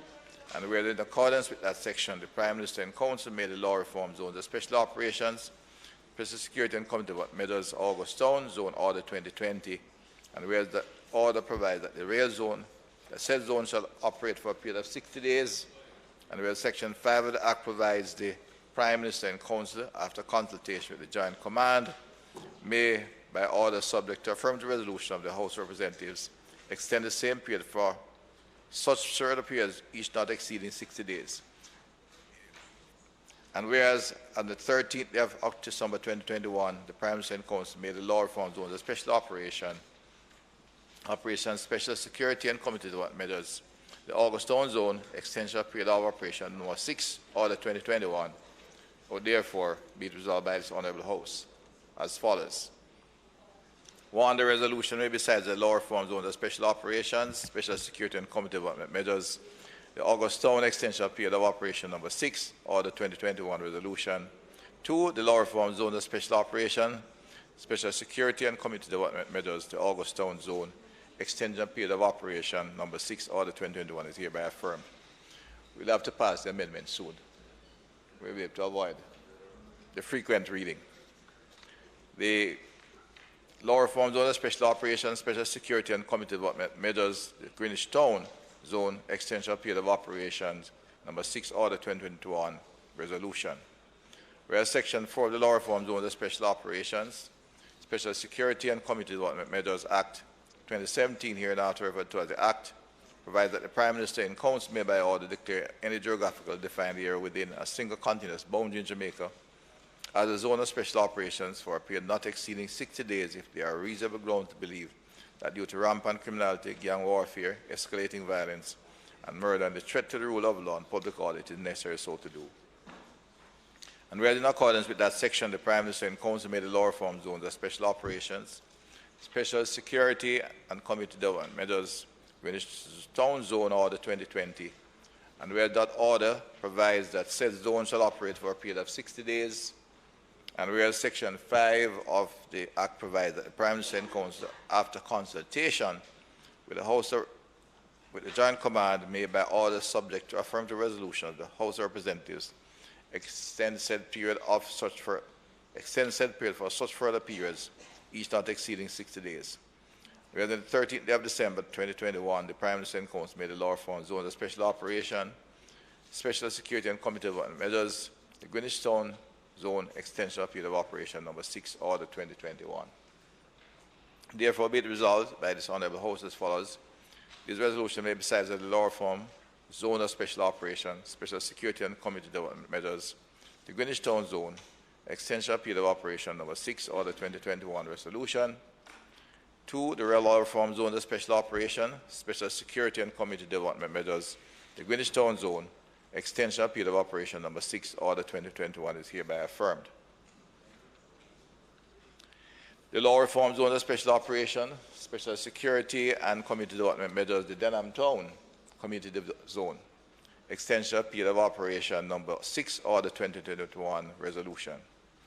Whereas Section 4 of the law reform Zone of Special Operations, Special Security and Community Development Measures, Act 2017, hereinafter referred to as the Act, provides that the Prime Minister in Council may by order declare any geographically defined area within a single continuous boundary in Jamaica as a zone of special operations for a period not exceeding 60 days if there are reasonable grounds to believe that due to rampant criminality, gang warfare, escalating violence, and murder, and the threat to the rule of law and public order, it is necessary so to do. And whereas in accordance with that section, the Prime Minister and Council made the law reform zones of special operation, special security and community development measures, declaration of the Denham Town Community Zone number 2, Order 2017, and whereas the order provides that the said zone shall operate for a period of 60 days, and whereas Section 5 of the Act provides that the Prime Minister and Council, after consultation with the Joint Command, may by order subject to affirmative resolution of the House of Representatives, extend the said period for such further periods, each not exceeding 60 days. And whereas on the 13th day of December 2021, the Prime Minister and Council made a law reform, zones of special operation, special security and community development measures, the Denham Town Community Zone Extension Period of Operation number 6, Order 2021. Now therefore be it resolved by this Honourable House as follows. 1. This resolution may be cited as the law reform, zones of special operations, special security and community development measures, Denham Town Community Zone Extension Period of Operation number 6, Order 2021 Resolution. Number 2, the law reform Zone of Special Operations, Special Security and Community Development Measures, the Denham Town Community Zone Extension Period of Operation number 6, Order 2021 is hereby affirmed. The law reform Zone of Special Operations, Special Security and Community Development Measures, the Mount Salem Community and Environment, the Parish of St. James Zone Extension Period of Operation number 6, Order 2021 Resolution. And whereas Section 4 of the law reform Zone of Special Operation, Special Security and Community Development Measures, Act 2017, hereinafter referred to as the Act, provides that the Prime Minister in Council may by order declare any geographically defined area within a single continuous boundary in Jamaica as a zone of special operation for a period not exceeding 60 days if there are reasonable grounds to believe that due to rampant criminality, gang warfare, escalating violence and murder, and a threat to the rule of law and public order, it is necessary so to do. And well in accordance with this section, the Prime Minister and Council made the law reform zones of special operations, special security and community development measures, the Mount Salem Community and Environs in the Parish of St. James, Order 2017. And whereas the order provides that said zone shall operate for a period of 60 days, and whereas the Section 5 of the Act provides that the Prime Minister in Council, after consultation with Joint Command made by its order subject to affirmative resolution of the House of Representatives, extend and said period of for such periods, each not exceeding 60 days. And whereas on the 13th of December 2021, the Prime Minister and Council made a law reform, zones of special operation, special security, and community development measures, the Mount Salem Community Zone, extension of period of operation number 6, order 2021. Now therefore be resolved by this Honourable House as follows. 1. This resolution may be cited as a law reform, zones of special operations, special security and community development measures, the Mount Salem Community and Environment, the Parish of St. James Zone, extension of period of operation number 6, order 2021 resolution. 2. The law reform, zones of special operations, special security and community development measures, the Mount Salem Community and Environment in the Parish of St. James Zone, extension of period of operation number 6, order 2021 is hereby affirmed. The law reform, zones of special operations, special security and community development measures, the Norwood Community in the Parish of St. James Zone, extension of period of operation. Number 3, order 2021 resolution.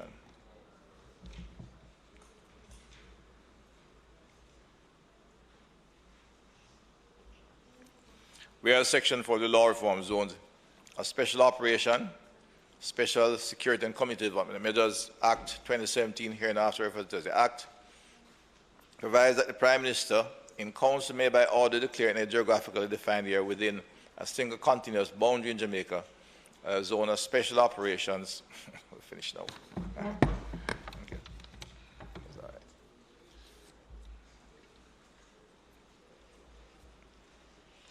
right. Sorry.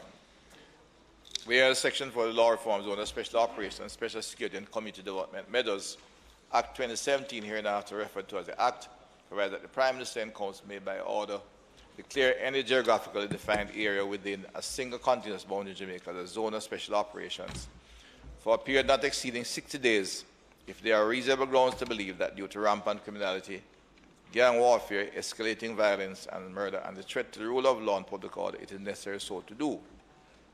And whereas in accordance with that section, the Prime Minister and Council made the law reform zones of special operations, special security and community development measures, Norwood Community in the Parish of St. James, Order 2021, and whereas that order provides that the said zone shall operate for a period of 60 days, and whereas Section 5 of the Act provides that the Prime Minister and Council, after consultation with the Joint Command, may by order subject to affirmative resolution of the House of Representatives, extend the said period for such further periods, each not exceeding 60 days.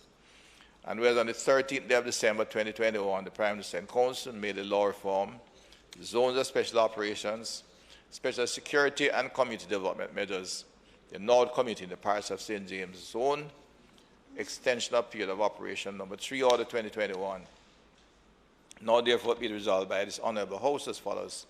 1. This resolution may be cited as the law reform, zones of special operation, special security and community development measures, the Norwood Community in the Parish of St. James Zone, extension of period of operation number 3, order 2021 resolution. 2. The law reform zones of special operations, special security and community development measures, the Norwood Community in the Parish of St. James Zone, extension of period of operation number 3, order 2021 is hereby affirmed. Madam Speaker, I further beg to give notice that at a later stage I will move for the suspension of standing order to enable me to take all these resolutions.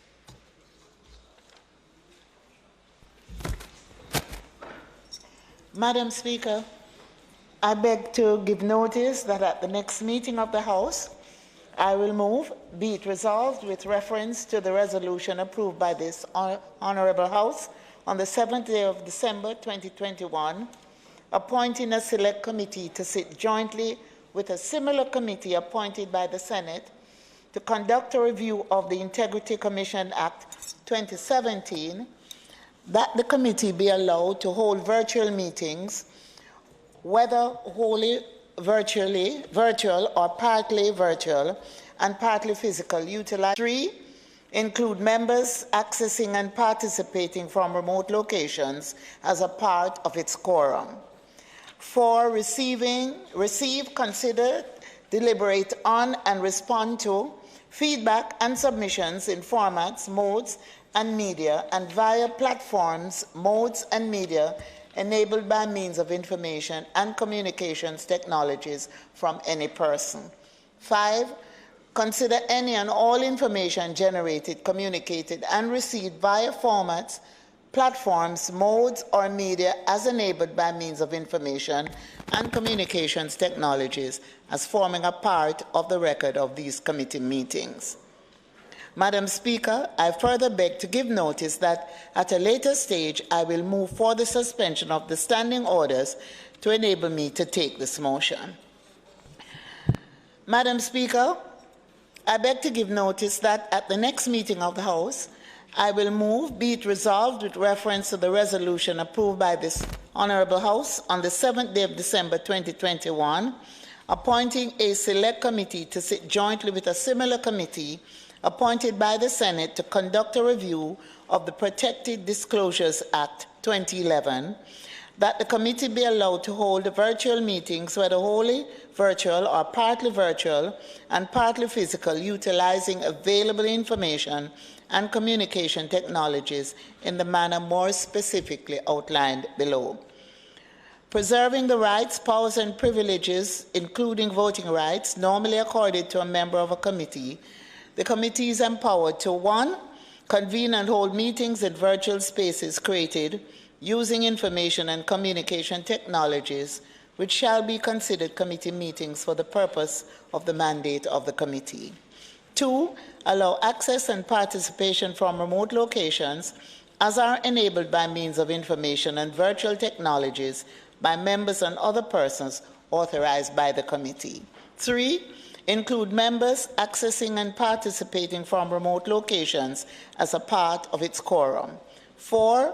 Receive, consider, deliberate on, and respond to feedback and submissions in formats, modes, and media, and via platforms, modes, and media enabled by means of information and communication technologies from any person. 5.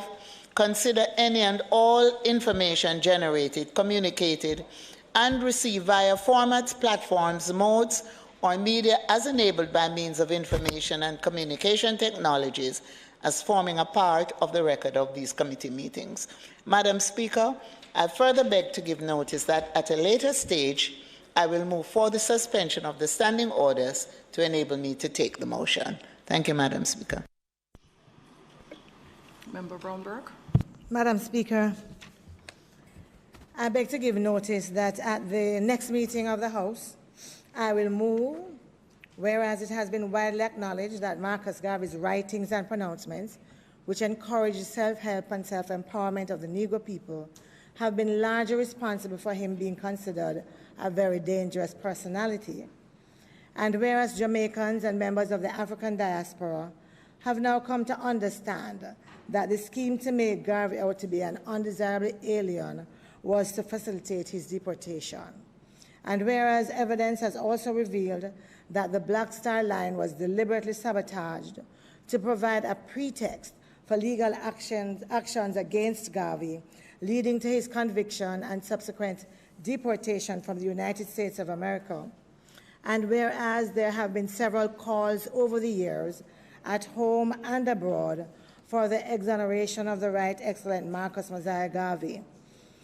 And whereas the Garvey family has again recently called upon the U.S. government to exonerate Marcus Garvey to correct this historical racial injustice, be it resolved that this honorable House adds its voice to those demanding justice for our national hero. And be it also resolved that this honorable House call on the government of Jamaica to request that President Biden and the U.S. government exonerate Marcus Mosiah Garvey and clear his name.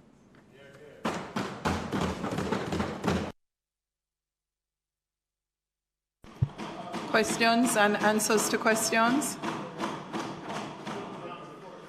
Madam Speaker, before you move on from notice of motion given orally, there was an error in a typographical error in the notice on the Stamp Duty Act, the Stamp Duty Amendment of Appendices to Schedule Order Act.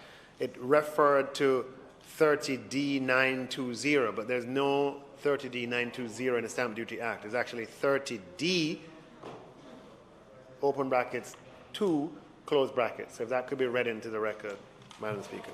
Thank you, Minister. Questions and answers to questions? Madam Speaker, the Most Honorable Andrew Hollis, Prime Minister and Minister of Defense and Minister of Economic Growth and Job Creation, will answer questions posed by Mr. Julian Robinson.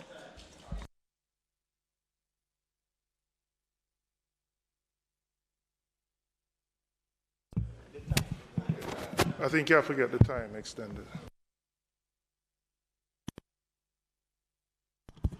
The time being after 3:15 p.m. Special leave is being requested to take questions and answers to questions. Madam Speaker, I ask for you to approve time for us to go beyond the stipulated time for question and answers. Those in favor? Those against? The ayes have it. Will the Prime Minister, the Minister of Economic Growth, answer the questions tabled in my name?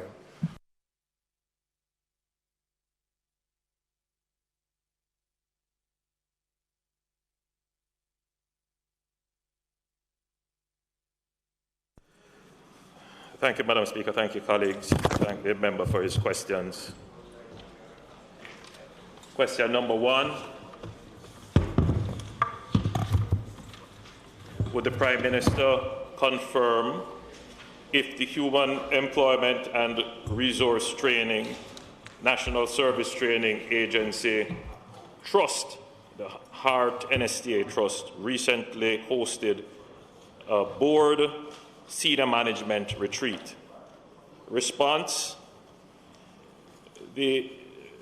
Madam Speaker, this year the HART NSTA Trust hosted its annual strategic planning retreat from October 7th to the 10th, 2021. The Board of Directors and senior executives of the agency participated in the event.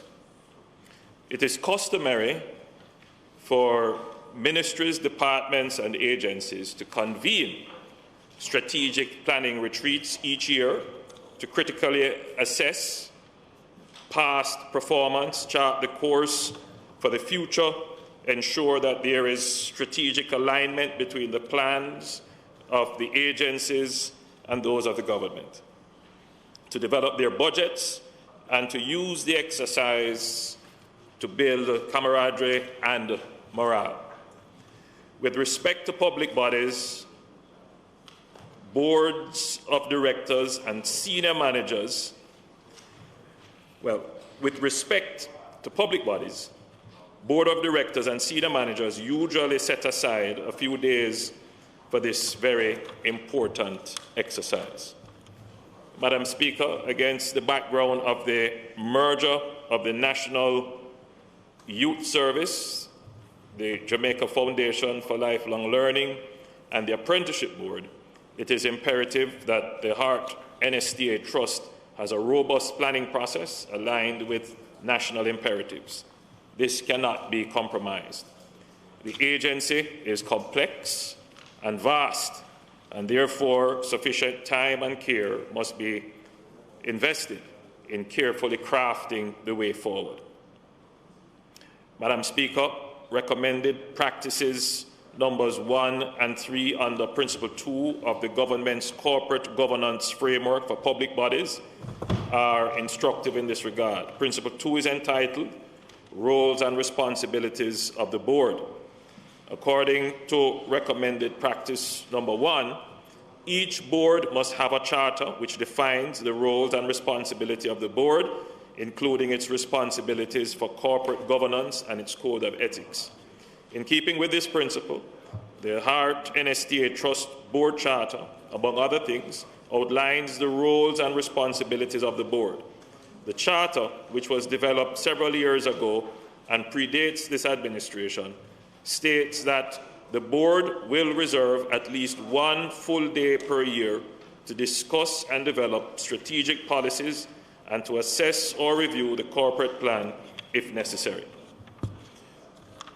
With respect to recommended practice number 3, the board should be responsible for the strategic direction of the public body, ensuring alignment with the policy direction of the government. Over the years, the Heart Trust, like other private and public sector organizations, has convened annual board retreats at various local venues. The staging of a retreat is a key feature of the strategic planning process, which enables the completion of the organization's strategic and operational plans and budget. Madam Speaker, I am happy to report that the agency submitted its plan and budget and therefore fulfilled these fundamental GOJ requirements, facilitated, obviously, by the retreat. Question number 2. If the answer to part 1 is in the affirmative, would the Prime Minister indicate where the retreat took place? Response. Madam Speaker, this year the retreat was held at Moon Palace Jamaica Resort in Ocho Santana. This year, more than any other time, it was necessary for the retreat to be held off-site. Given the COVID-19 restrictions and the absence of a suitable facility within the organization to accommodate the number of persons, even within given protocols, a suitable external site for accommodating the activity was sought. Note, however, Madam Speaker, that even outside of a pandemic, boards usually host their retreats off-site at locations that are dedicated and focused on supporting meetings. Question number 3. If the answer to part 1 is in the affirmative, would the Prime Minister indicate the total cost of the retreat with a detailed breakdown of the expenditure line items? Response. Madam Speaker, the total cost of the retreat was $5,682,812.63. And the breakdown, inclusive of GCT, accommodation, including meals and technology support, was $4,019,962.63, or converted to US dollars, approximately $26,100 US dollars. In the meeting, Madam Speaker, also engaged the services of a facilitator, and that service cost $800,000. They also engaged the service of a strategic coach, and that cost $664,290. And there were other administrative expenses, including promotional items, hand sanitizers, name tags, stationery, and other IT-related expenses, and that came up to $198,560. So in total, Madam Speaker, as I said before, the total cost for the retreat would be $5,682,812.63. These rates, Madam Speaker, particularly the rates for the consultants, being the facilitator and the strategic coach, these rates are in keeping with standard market rates. Madam Speaker, the work that these consultants undertook included pre-conference preparation, conference activities, and post-conference activities. Madam Speaker, the pre-conference tasks included time for research and preparation of materials, and it must be highlighted that both consultants were engaged in follow-up sessions with senior management after the conference, after the conference and the retreat was over. Madam Speaker, the board of directors and senior managers of the agency are satisfied that due care was taken and value for money was achieved from the services of the consultants.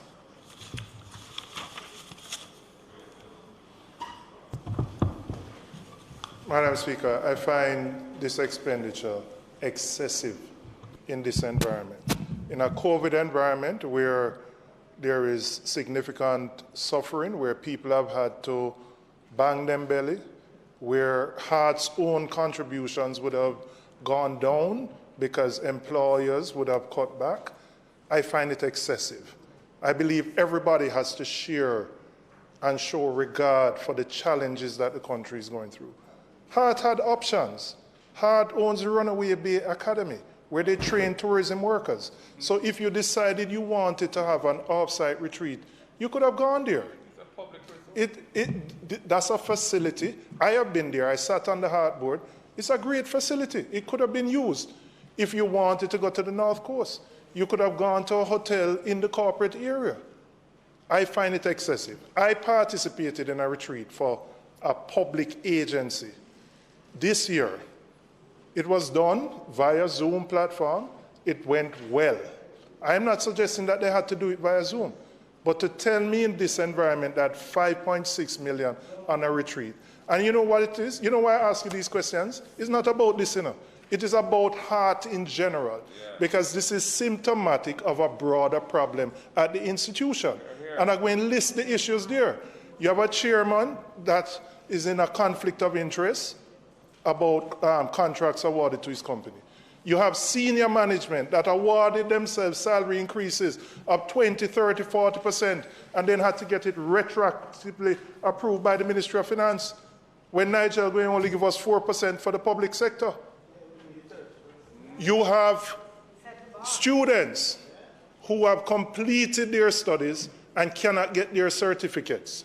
You have restive staff, traveling officers, because of the issue with the gas allowance and the Ministry of Finance.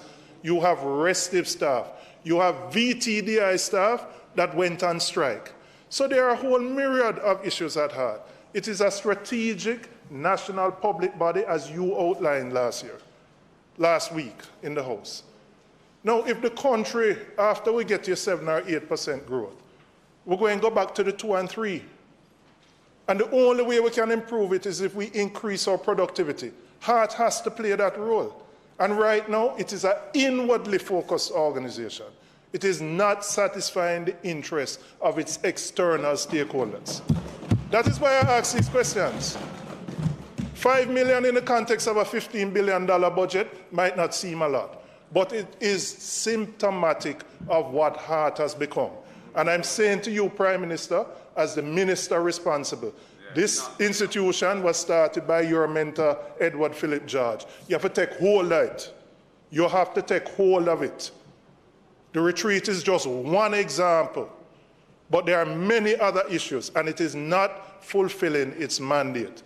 $5.6 million in a COVID environment is excessive and unnecessary, but it reflects the management and the board's thinking about how they must use public resources. It is wrong. And I'm saying to you as the minister responsible, I know you can't manage every single public body, but this one is a strategically important one. It needs some more hands-on management.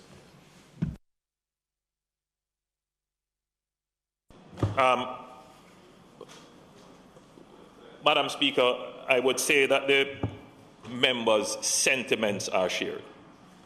I've addressed the institution of Heart maybe twice in this House, and in a presentation elsewhere, I echoed similar sentiments regarding ensuring that the organization is aligned. You said something that was very important, that the organization in its present state is not necessarily fulfilling the external stakeholders' objectives, which leads us in a quite ironic way back to the need for a retreat.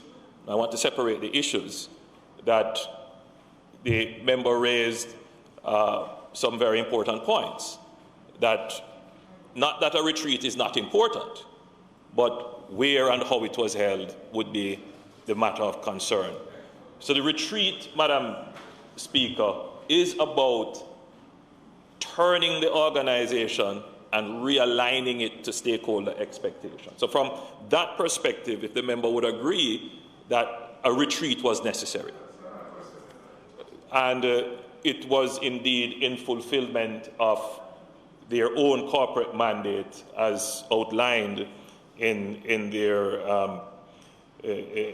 corporate statements. But there is an issue with the organization, and I've mentioned it at our party conference, forgive me for bringing that in, but we do see that the organization is in need of a strategic review. The organization, not just now, but for a long time, it is a large organization. And, we see where there may be a disconnect between what we claim as being trained versus what other agencies put out as being the numbers trained. And from then, we're seeing that there is this misalignment. So we have taken strategic steps in this regard. One is to bring together all the agencies that deal with post-secondary training and all the agencies that support youth development.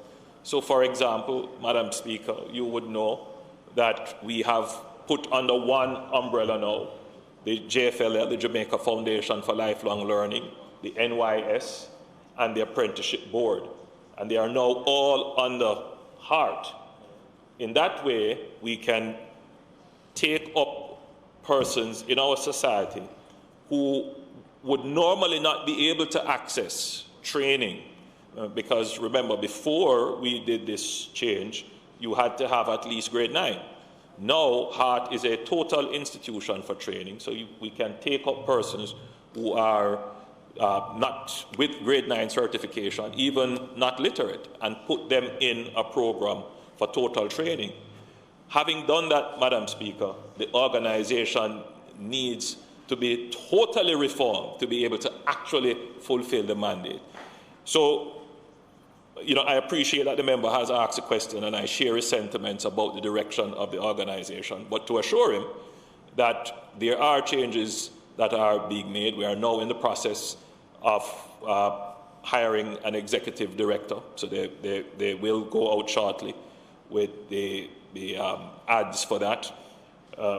We are doing internal reviews, and I will announce shortly the appointment of a strategic review from an operational perspective. And also, Madam Speaker, as I had mentioned before at another place, the Education Transformation Task Force, which I had announced, has taken on the review of HEART, and they are already doing that, and so we'll get a report in a few months' time. So in terms of what needs to be done from a strategic perspective, Madam Speaker, member from St. Andrew South, to realign the organization with national needs, I'm satisfied that those things are done.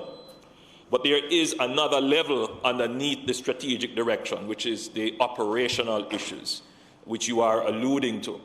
How do we get board and management to increase efficiency, increase effectiveness, and to be more aligned, even without looking at the strategic issues, but the operational issues? And you're right, more attention needs to be spent on that. I've certainly given that direction to the board. But you will know, and I'm happy that we're having this conversation, that there is only so far that the executive of the country and the policymakers can get involved. Having said that, I think the entire country and us as the political class needs to take a very serious look at how public bodies are managed for effectiveness and performance. We are taking steps to treat with governance issues, to treat with conflict of interest, connected parties, and so forth. The regulations that we have passed last week will help. But there is another side to the equation, because the failures of public bodies are not just failures at the board level. There are failures at the staff and management levels as well. And it, based upon our labor laws, based upon our PBMA and others, it is not always very easy for immediate action to be taken when you do not get output and value for money from performance.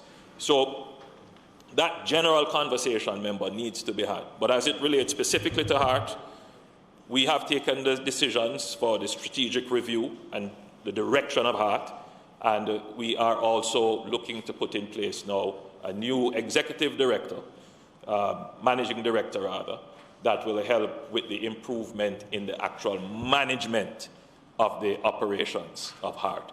HART is too critical an entity, and its mission is just too important for it to be allowed to be ineffective or run into any form of problems as it relates to the use of public funds and getting our people trained. Prime Minister. Member Hilton, then Member Brownberg, then Member Phillips, and then Member Jackson. Prime Minister, following on the direction from the member from Southeast, St. Andrew, I'll have to ask, when might we see the result of that strategic review and the retreat, result of the retreat? Because, Prime Minister, I agree that, and as the member said, the real reason for the question is really the perceived need for the shift in mindset. But the strategic shift is critical. I represent a constituency with a large industry base, and I can tell you they are very unhappy. We have attempted to do several things that requires HART's input. We have engaged, when I said we, I mean not just me, industry and myself have sat with them for several years, wishing to get them to focus on a critical aspect of what must be done if Jamaica is to seize the opportunities being presented to it. And we can get nothing going. And so I'm hopeful, and this is why I want to see the result of that strategic review. And as effective as you suggest the review, well, necessary, yes, and as effective as you suggest it was with the consultants and all of that. It behooves us then in the Parliament to see as quickly as is possible, what is the outcome of that strategic review. The country awaits that. Member, I don't have I asked the Minister to see if she could get the information for me so I could tell you, but I haven't gotten it as yet. But such a review does take some time because they do a very thorough job, I must tell you. And that could take anywhere from 4 to 6 months to be done. But it is already underway.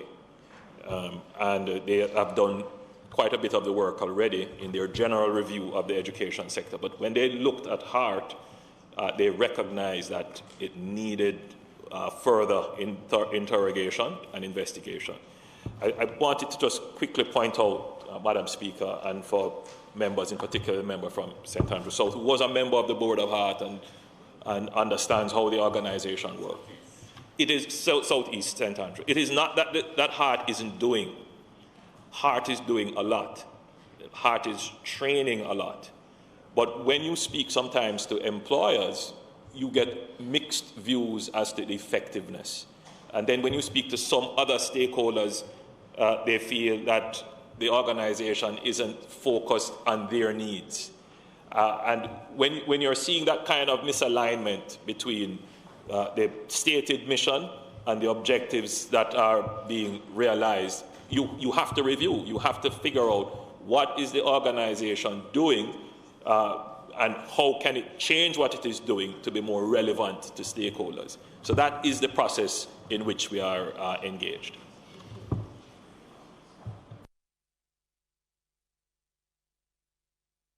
Thank you, Madam Speaker. Mr. Prime Minister, I wanted to just ask a couple of questions. I know the last discussion there was around the Orlando Patterson task force was that they had completed most of the work that they were doing, and what was outstanding was, in fact, the issues around vocational training, heart, NSTA, and so on. And so, as we have this discussion, I'd like to know where are we in that cycle to begin to hear from them the assessment and the recommendations in terms of heart NSTA. I also wanted to just say, I think that we are all agreed, well, I don't think we are questioning whether it was effective. We weren't there, we haven't seen the output, so we don't know. And that's not, I think, what we're questioning. I think it is value for money under the circumstances. And I think that that is the question that's being asked. I think the question that is also being asked is against the background of where we know that many Jamaicans are eating less meals per day and less per meal, just based on where we are. You would remember that research that came out. It is also against the background, not just now of heart NSTA, but also of the Ministry of Education and the entities there, and what we have seen in the last over the last several months in terms of how they have handled the public purse. And this is just another in a series. So whereas I welcome the context that you have set, I must admit that personally I am a little disappointed. I am disappointed because it takes the focus off the question that is being asked about how public funds are spent and how we make those decisions. I remember a time when the very ministries and departments were told, for example, that we were going through austere times, and therefore, after budget activities had to reflect the times in which we were, and quite rightly so. And I am hoping to hear from you, Prime Minister, a sentiment that sounds like that to our ministries, departments, and agencies, so that when they have a decision to make, they understand the times in which we are and the call on every dollar that is there for public use. And I would have wanted to hear your response framed in that way. Again, I thank the member from Southwest St. Andrew for expressing those sentiments. And I want to start by saying that in 2020, HART did not keep a retreat. Previously, they had kept a retreat for each year. So in keeping with the situation in 2020, they did not keep a retreat. But there can be no arguing the point that we expect all public bodies to be frugal and to make the most efficient and economic decision in favor of the public. And therefore, in answering the question, I've had to look at the expenditure decision.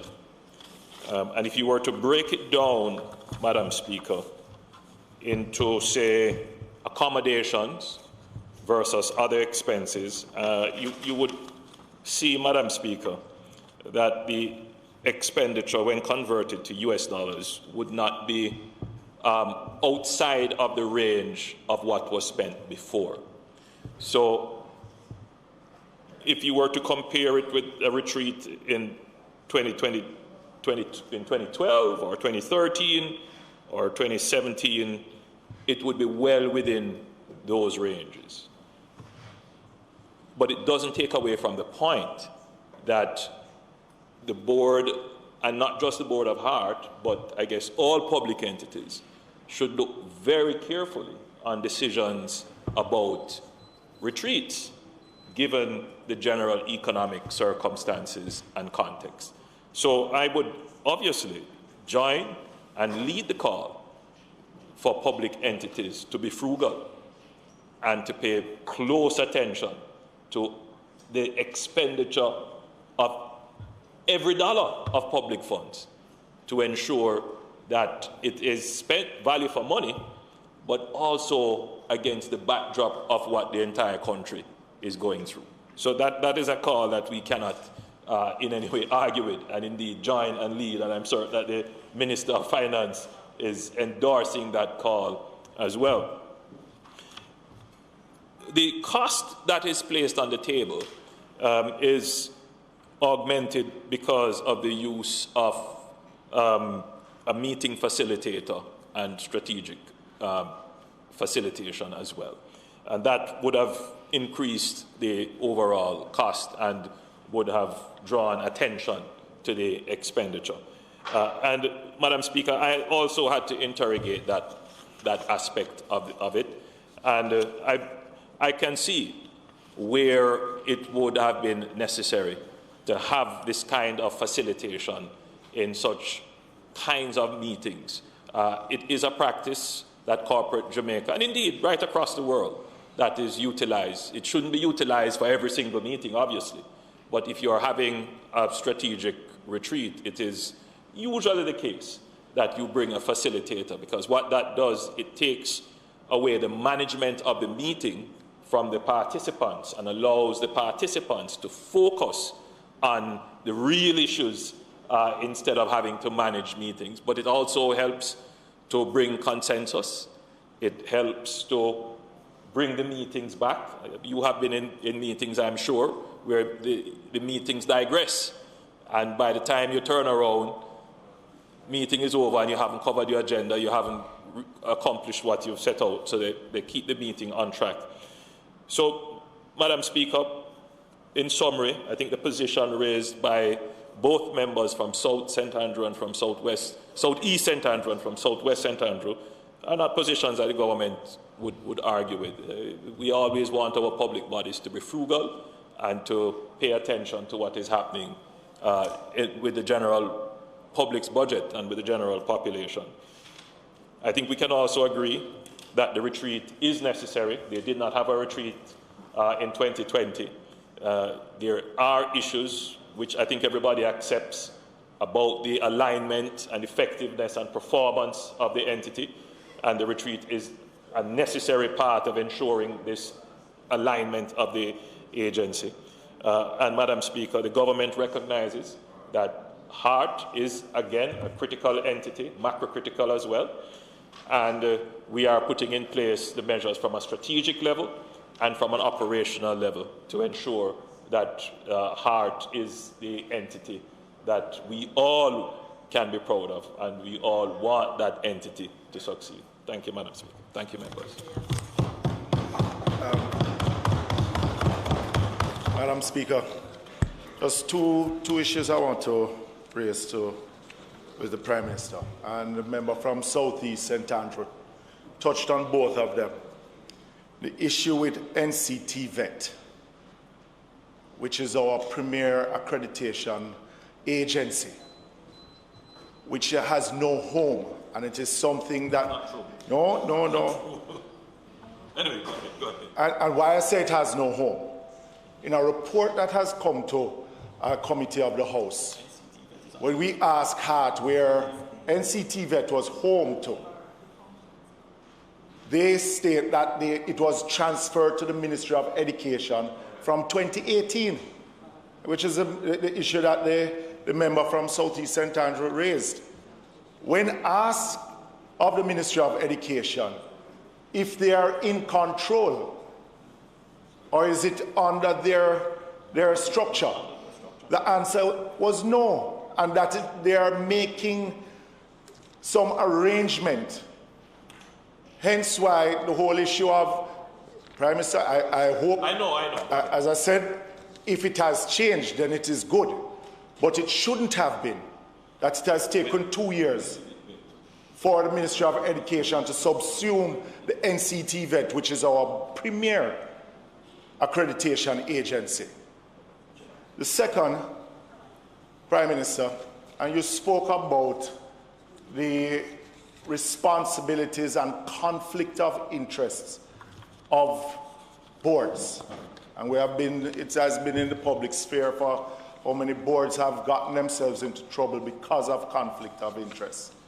But I want to ask the Prime Minister, being the minister responsible with responsibility for the Heart NTA, and it has been out there in the public, we have had reports coming to various committees of the House. Does the Prime Minister, the minister with responsibility, has confidence in the chairman of the board of the Heart Trust NTA? And the conflict of interest of that chairman, being that the Heart Trust NTA has been having the discussion internally and externally, as minister, does the Prime Minister see the conflict of interest with the current sitting chairman of the board, and what actions will be taken with that concern, which has been expressed by the legal department of the Heart Trust NTA? Thank you, member. Thank you, Madam Speaker. Very good questions by the member from Manchester Northwestern. Madam Speaker, my understanding, and this is just, I'm giving you now not definitive, but I'm going by recollection, that there was a question asked, I believe it might have been in PAAC, regarding the status of VDTI and where it was hosted, and the response wasn't definitive, I gather. Well, it suggested that it was not transferred. That response was not accurate, and I don't want to go further than that. VDTI, in the restructuring of Heart, was transferred to the Ministry of Education, and my recollection is that that would have been done in 2019. And it would have been under the jurisdiction of Heart. There are NCT-VET, right? I'm saying NCT-VET, right? Now, there are issues as to persons who would want it to be one place versus another, but the decision has already been made, and it is quite clear as to the lines of administration. The second issue you raised regarding conflicts of interest and whether or not I have confidence in the board chairman. Madam Speaker, I've been following very closely these matters that have come up in the public domain. And it is clear that we are in a different era of public administration, where anyone who is getting involved in public life has to understand the standards that are now required, conflicts of interest, connected parties, and the need to avoid conflicts totally, and where they can't be avoided or where they happen upon, they should be declared. And if you are a part of the decision-making process, you should recuse yourself. Madam Speaker, we have to be careful in how we in this body weaponize conflicts of interest and connected parties. Madam Speaker, not every conflict of interest suggests corruption. In a small country like Jamaica, it is almost going to be inescapable. And that is why you have these standards. And that is why we have the entities of the Integrity Commission, MOCA, to investigate and to dig them up. But more importantly, Madam Speaker, when people decide to come into the public arena to give public service, they have to be aware of these issues, and they have to disclose them to their boards, and they have to be open, they have to be transparent about it. When the issue came up with Hart, what I had to check regarding the chairman that I appointed, and obviously I would not appoint someone that I don't have confidence in. So I do have confidence in that person who is the chairman of Hart, that if there were any involvement, any conflicts or connected party issues, that they would have been declared to the prescribed authority, in this case the board, and if he was a part of any decision-making process to be party or beneficiary to any contract, that he would recuse himself from it. Now, Madam Speaker, this chairman is in an industry which was utilized by Hart. He owns a business that was utilized by Hart long before he became chairman. And one of the things that we have to be careful of, Madam Speaker, as we enter, and I'm not making a defense here, I'm merely, part of my duty is to broaden public discourse. And we have to be careful how we seek to vilify persons who enter public life to give service. We are doing everything possible to ensure that there is transparency and probity. If you look at the legislation that this administration has passed to ensure that, it is, so as we increase probity and transparency, we also have to improve the public's understanding of the governance issues. So, Madam Speaker, one of the things that we are concerned about is whether or not we will have persons willing to serve. If we weaponize these things, where simple things can turn out into, the demonization and destruction of people's character and integrity. We have to be fair, and I'm not now, I think the opposition also has to be concerned about that as well, because it won't change if governments change.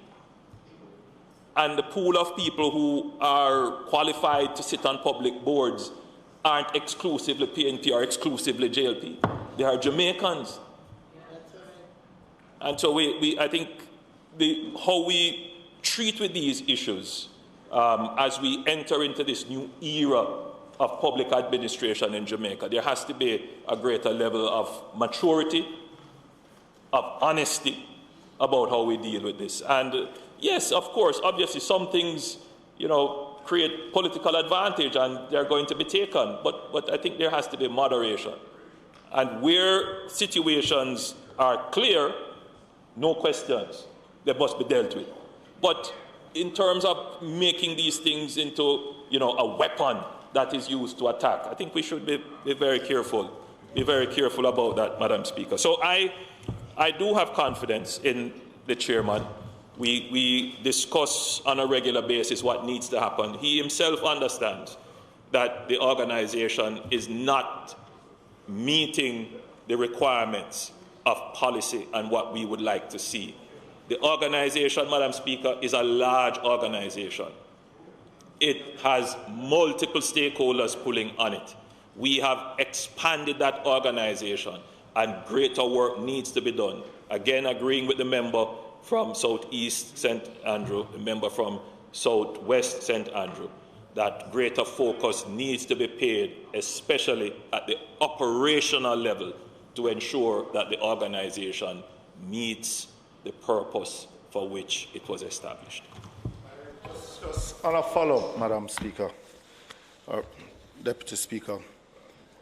Prime Minister, this is nothing about politicizing, because I am referring back to a report from Hart to the PAAC, where it states that by email up to February 20th to date, and this is coming from the legal department, I have not been furnished with a copy of a declaration of interest, nor have I sight of same. So, you know, Prime Minister, as the individual who selected this person as chairman of the board, knowing or unknowingly, or if unknowingly, knows that he's a major supplier to the entity, that you are appointing this individual. And it is all of us inside here who has passed all these acts of the parliament to ensure that there's no conflict of interest in instances like that. And we're humans. And it's not about weaponizing or demonizing any individual, but it is also protecting the entity and that individual who you are appointing. Yeah? So if it is that individual, then why not appoint him to another board?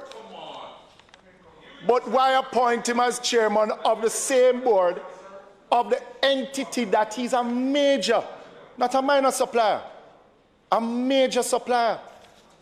And as I said, this is a report coming from Heart Trust NTA.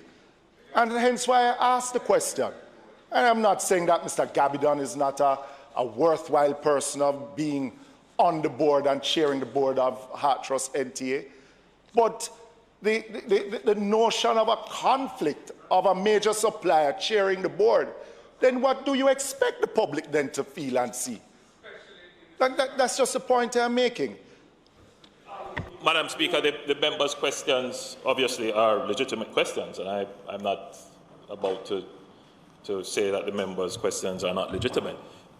When these matters arose, part of my job, part of my duty in these matters would be to review, ask questions, ask for a report, interview, call in the chairman. And some of what is said, I can't go into the details. It's not my intention here to rehash the work of the PAAC, of which the member is you're the chairman of the PAAC, exactly. So you would have those reports in front of you. I wouldn't have those. But when they did come and I raised the questions, some of what you have said would be disputed and evidence provided. So what I'm saying, member, is again that there is no question about the principle that at all points you should try to avoid conflicts of interest. That is in terms of managing the process. If it is unavoidable, or if you were unaware when it becomes an issue, then you have to, as we have pointed out, declare and recuse, or if you really want to avoid it totally, then you may decide to resign. Yes, and I'm saying that we should not, at this stage, impute motive on persons, and we have to be very, very careful of that. I'm just saying we have to be careful. That's all I'm saying. Yes. Yeah, just quickly, just to say, Madam Deputy Speaker, from my perspective, our perspective, the fiduciary obligations of somebody who takes on the role of a chairman of a major public body in an environment where we have had instance after instance of nepotism, cronyism, and maladministration, which has affected the entire climate in which we are operating, and which has been why those regulations that were passed in the House last week were being clamored for in so many quarters. I personally am not of the view that when somebody has a position of that level of responsibility, they can cure a conflict of interest merely by declaring it and recusing themselves. It is too easily manipulated. In the private sector, where shareholders may be willing to endorse a situation where there's a conflict if it's disclosed, because at the end of the day, it's their money that's at stake. That's one thing. In the public sector, where public resources are involved, taxpayers' money, scarce resources, where we have underfunded schools, underfunded health system, we have problems with garbage disposal and so many other things, to have persons assuming office and engaging in situations where their personal interests are being enriched by virtue of contracting and other commercial relations with the institutions which they have governance of. It is unacceptable. And it happens too often, and the public is sick of it. And I don't think we should talk about weaponizing it. I think we need to talk about excising it and bringing it to an end, because it has become an epidemic, and we need it to stop. And that's the position I want to put forward. I'm not talking about any particular case here, because the Auditor General has reported on that particular matter, or it has been the subject of public discussion, and maybe it will go further. But Prime Minister, HEART is a strategic agency. That chairman has had issues raised. And if I were you, I would remove him and install a new board. The entity is not operating as it's supposed to. People are concerned about it. The member for South East St. Andrew indicated a litany of woes affecting it. And I think it needs a change at the top. And I would encourage you to take a strong decision and let the thing move forward with a clean slate. Thank you, Madam Deputy Speaker.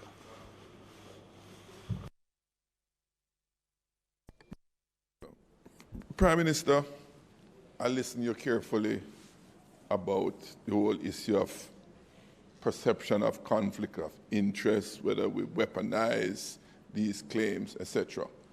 But, Prime Minister, as you said, it's an issue that exists across the administration. That said, we have a major problem facing us as a country. We are seen as a very corrupt country. Wrongly or rightly so, right? Politicians are seen as being corrupt, among other groups in the society. We talk about, and you spoke about it, and I support it, making Jamaica become the premier investment center in the Caribbean, etc. Fine. We wish for that. But all those goals can't be achieved if this perception of corruption continues and gets worse. Now, the question of conflict of interest. We, as members of Parliament, are required to declare publicly. It's publicly, it's on the table of Parliament. It's for everybody to know. If you or I go into transact business with a government entity, we have to get the certificate from the clerk indicating that we have been exempt to do business in that company that we have an interest. We have to declare that. We are further from the transactional decision-making than board chairmen or the executive officers. If that declaration is required of us, who were elected by the people, I can't see it as onerous for any board member or chairman to make that declaration even to the institution, not even publicly, you know, to the institution. The chairman of the PAC indicated that from the records that came from the entity to here, that declaration was not, right? So I'm saying that it ought to be the norm that anyone who is chairman or a board member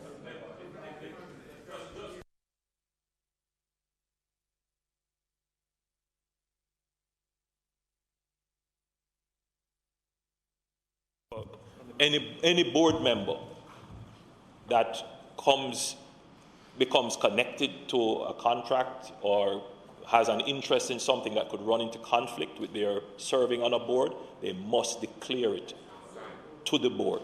It must be declared. That is already in our public administration rules. Thank you, Prime. But that even makes the point more, which I want to make. Because it is there, it ought to be strenuously adhered to. And when one breaches such a requirement, that should be the basis of some disciplinary action. And when I say disciplinary action, I'm saying that, look, because we have a responsibility to adhere to these compliance, transparency, accountability requirement. But more so, the bigger issue of that perception of corruption. And it goes beyond perception, because when things like these happened, it's not perception anymore in the Prime Minister. It's a fact. It's a fact. It has happened. It has happened. And so we have to send a signal as government that when these sensitive breaches takes place, right, such a person cannot continue in that board or in any other board, at least for some prescribed period. Now, if it doesn't exist in law that they are prohibited when such breach occur, by ministerial decision, by cabinet, such a standard can almost be immediately put in effect. So I want to humbly suggest, Prime Minister, that for the sake of us trying to stem this terrible image of being a corrupt country, because to tell you the truth, all of us get cast in it, not just as members of parliament, but as Jamaicans, because it's an image, it's a stain that all of us have to wear. So I just want to beg of you that something be done in the immediate, with such persons humbly ask step aside, at least for some period. Madam Speaker, it's not my intention to prolong this, but it is a very I'm very grateful for this debate, I must say, because I've been meaning to come to Parliament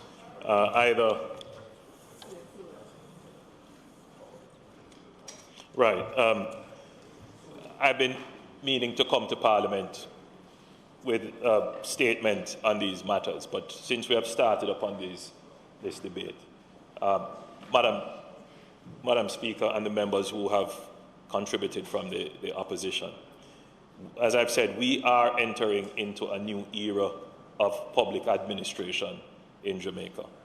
It is an era where we have strengthened the legislative framework to deal with matters of corruption broadly, both from administrative perspective and from a criminal perspective.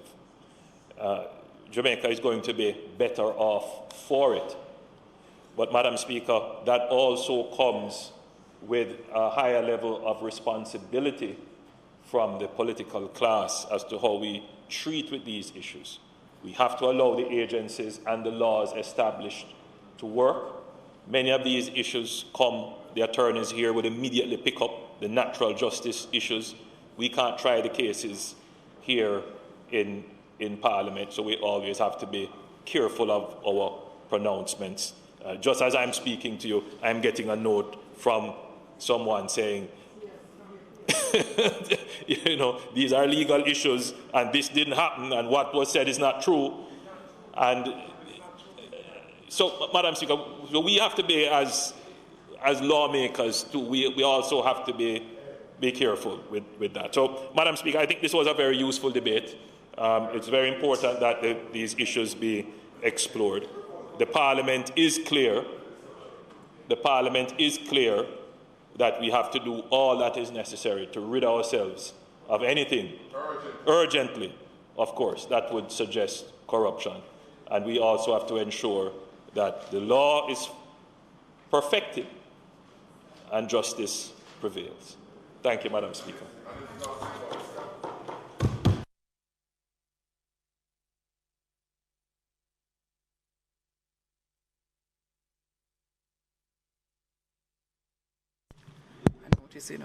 Motions that may be made at the commencement of public business requiring notice. Motions relating to the sitting of the House. Motions for leave to introduce bills. Presentation of bills without leave of the House first obtained. Public business. Madam Speaker, on the public business, we have a very long agenda. And we have to complete the work at hand. And so I am just saying to members, we're here as long as we wish, by the way we conduct ourselves. So at this time, I just want to indicate that the Minister of Finance will take the stamp duty amendment of Schedule Order 2021 and the Bank of Jamaica report, Standing Finance Committee, after which I will quickly ask for the approval of the Protected Disclosure Act and the Integrity Commission Act for virtual meetings. And then the rest of the evening will the Minister of National Security will deal with a long list of ZOZOs, and he will close the correction, the debate on the Correction Amendment Act. Thank you, Madam Speaker. Madam House Leader, Madam Speaker, just a quick question. Is the Minister of Finance taking the resolution on the Customs Act resolution?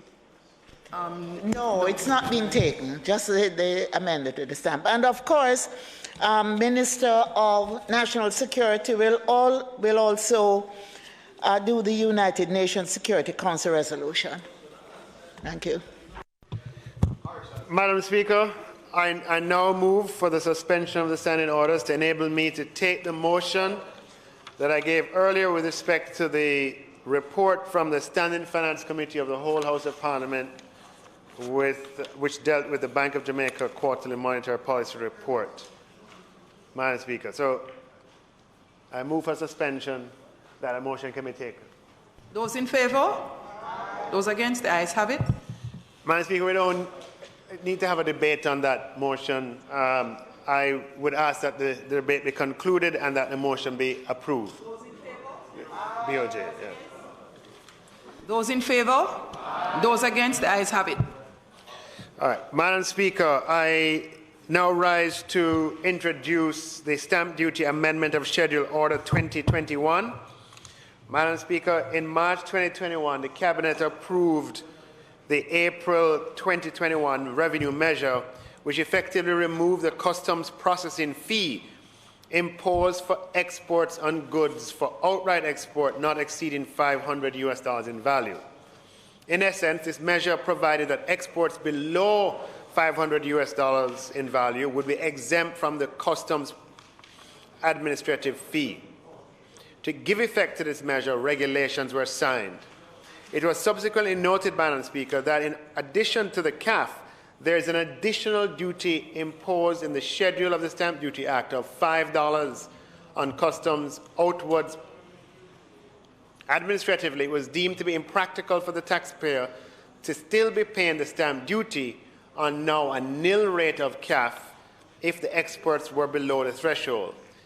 As it was discovered later in time, a provisional collection of tax order was signed to facilitate the expedient removal of this obligation from the exporter. Madam Speaker, the extension of that provisional collection of tax order was approved in this House in September in order to allow for sufficient time to bring the permanent legislation now before you for the full consideration and review of this House. Madam Speaker, the productive sector has been the very hard hit by the COVID-19 pandemic. It was therefore imperative of the government to develop measures that would bolster the sector as much as possible in an effort to support the economy during these difficult times. The goal of the government during these times was always to balance the health needs of our people while supporting the economy as best as possible. Madam Speaker, the aim of this measure, i.e. the abolishment of the cap for exports on goods for outright exports not exceeding $500 in value, as at April 1st, 2021, is to assist the growth of Jamaica's export sector, particularly MSMEs. As stated before, Madam Speaker, the benefit conferred by relieving exporters of the CAF would not be as effective if this additional $5 requirement remained. The amount, though minimal, would leave an outstanding balance on the exporter's account that would be an administrative nuisance to pay. So, Madam Speaker, to give permanence to this removal, so we have a provisional collection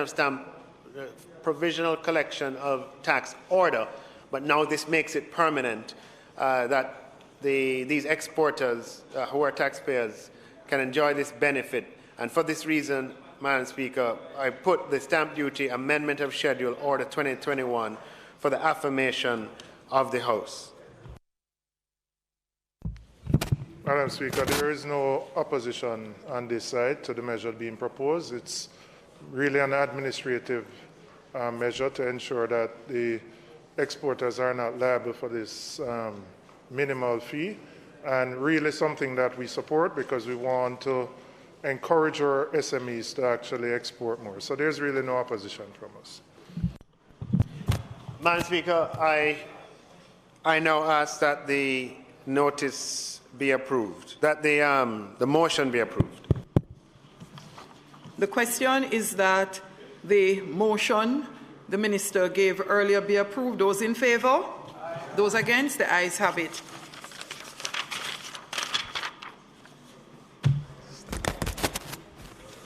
Madam Speaker, with your permission, we could invite the Minister of National Security to conclude the debate on the Corrections Amendment Act 2021. Madam Deputy Speaker, I believe the Minister already opened and suspended the debate, so we continue today. I have a few comments on the legislation. First of all, I want to thank the Minister for having afforded us the period required by the rules, the standing orders, for bills to be tabled before they are debated of at least a week. I know that it can sometimes appear to be a tedious and unnecessary delay in legislation that ministers are anxious to pass, having probably had the legislation within their ministries for long periods of time. But it is very important that we do not rush the process to the point where we don't allow a considered review, because legislation once passed often takes a very long time before it can be amended.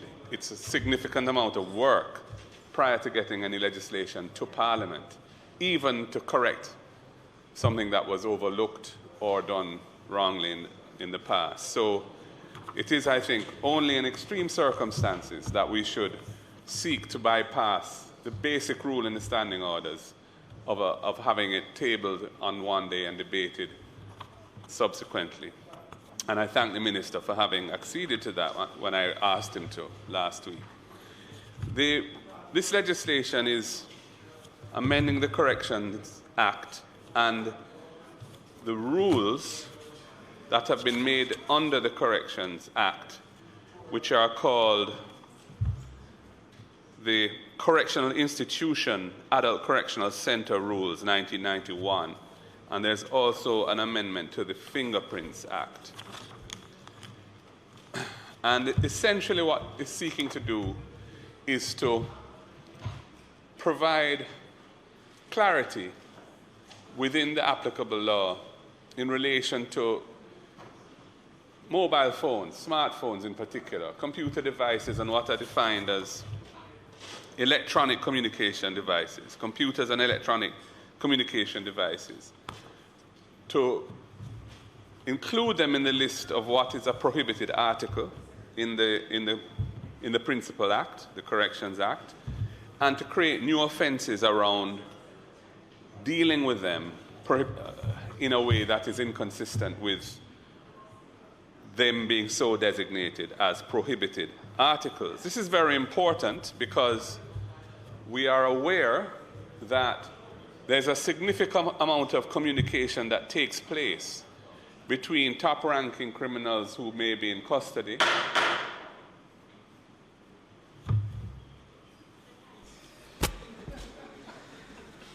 Madam Speaker, the time is now 7:20, and I ask that the House be allowed to sit beyond 7:20 to complete the business of the day.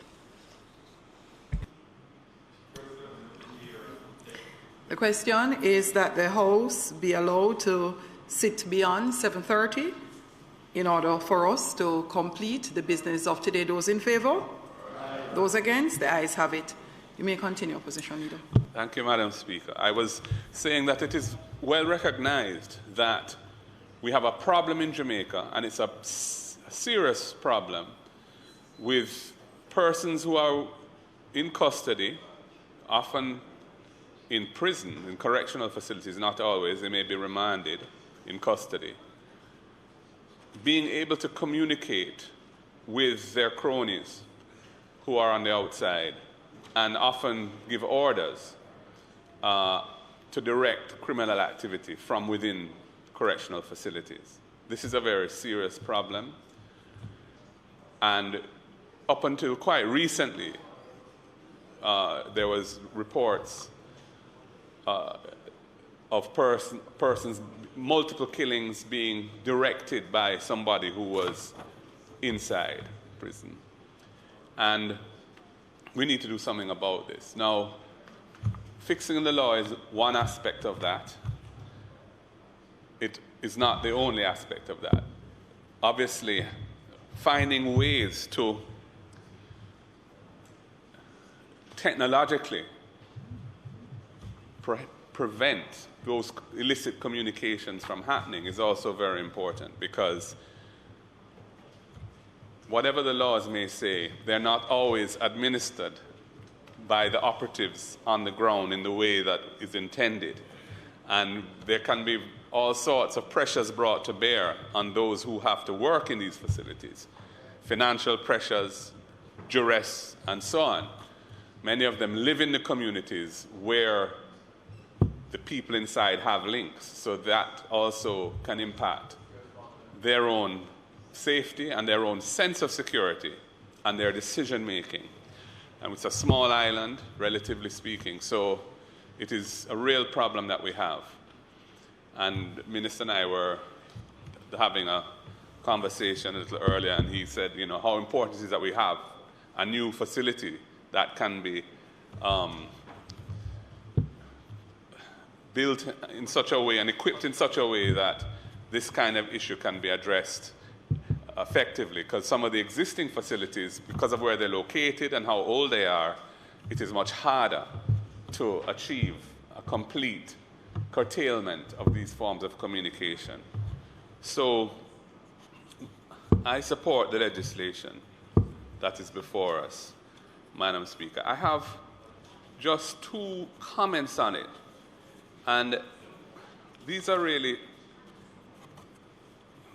questions or concerns that the Minister may be able to address, but I just wanted to bring to his attention. The first and the less important of them, but worth mentioning, is in relation to Clause 6 of the bill, which is on page 4 of the bill. And I have the Principal Act here. And it's useful to have it available, because when you're dealing with an amending statute, it's quite difficult to follow it unless you're able to look at the provisions that are being amended while you do so. So Clause 6 amends Section 35.4 of the Principal Act, of the Corrections Act. And it does so by adding a new paragraph in subsection 4 of Section 35. Now, subsection 4 is a definition provision for the purposes of Section 35. And subsection 4 is specifically defining a major correctional center offense. And there's a list of activities that constitute a major correctional center offense in subsection 4. And Clause 6 is extending that by one item, a new item, which reads, unauthorized access to or use or possession of a prohibited article. And then it says, other than a computer or an electronic communication device. And when I read it, it struck me as odd.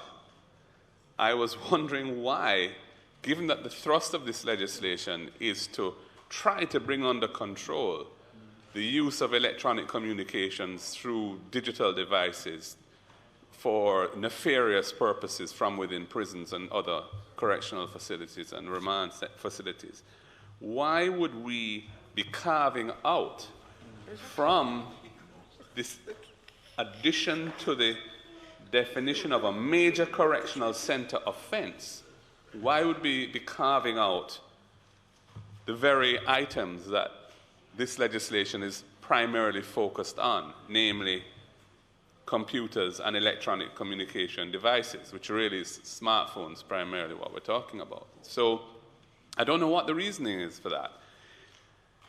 The effect is that the only prohibited articles that unauthorized access to or use or possession of would amount to a major correctional center offense would be things like tobacco or money or clothing or provisions. If you look in the definition of prohibited items, which is found on page 8 of the Principal Act, unfortunately, we don't have what's called the left-hand pages in this bill. That it is best practice for amending bills to attach at the back the provisions which are being amended, which enables you to see what's actually happening. Unless you look at the Principal Act, you really don't know what this bill is doing. So it's unfortunate that we don't have the left-hand pages here, which are the specific sections in the Principal Act which are being amended. But if you look at the Principal Act, and I have it here, prohibited article presently, prior to this bill, covered things like drug, intoxicating liquor, tobacco, money, provisions, clothing, and various other more serious things. But I just wanted to bring to the Minister's attention that the effect of this amendment to Section 35(4) by including H would be that unauthorized access to or use or possession of prohibited articles, including things like tobacco or money or clothing or provisions, would be a major correctional center offense, whereas unauthorized access to or use or possession of computers or electronic communication devices, in particular smartphones, would not be. And that just struck me as counterintuitive, and I didn't understand why we were going down that road. And maybe I've misunderstood something, but I just wanted to bring it to your attention in case it was something was overlooked or, you know.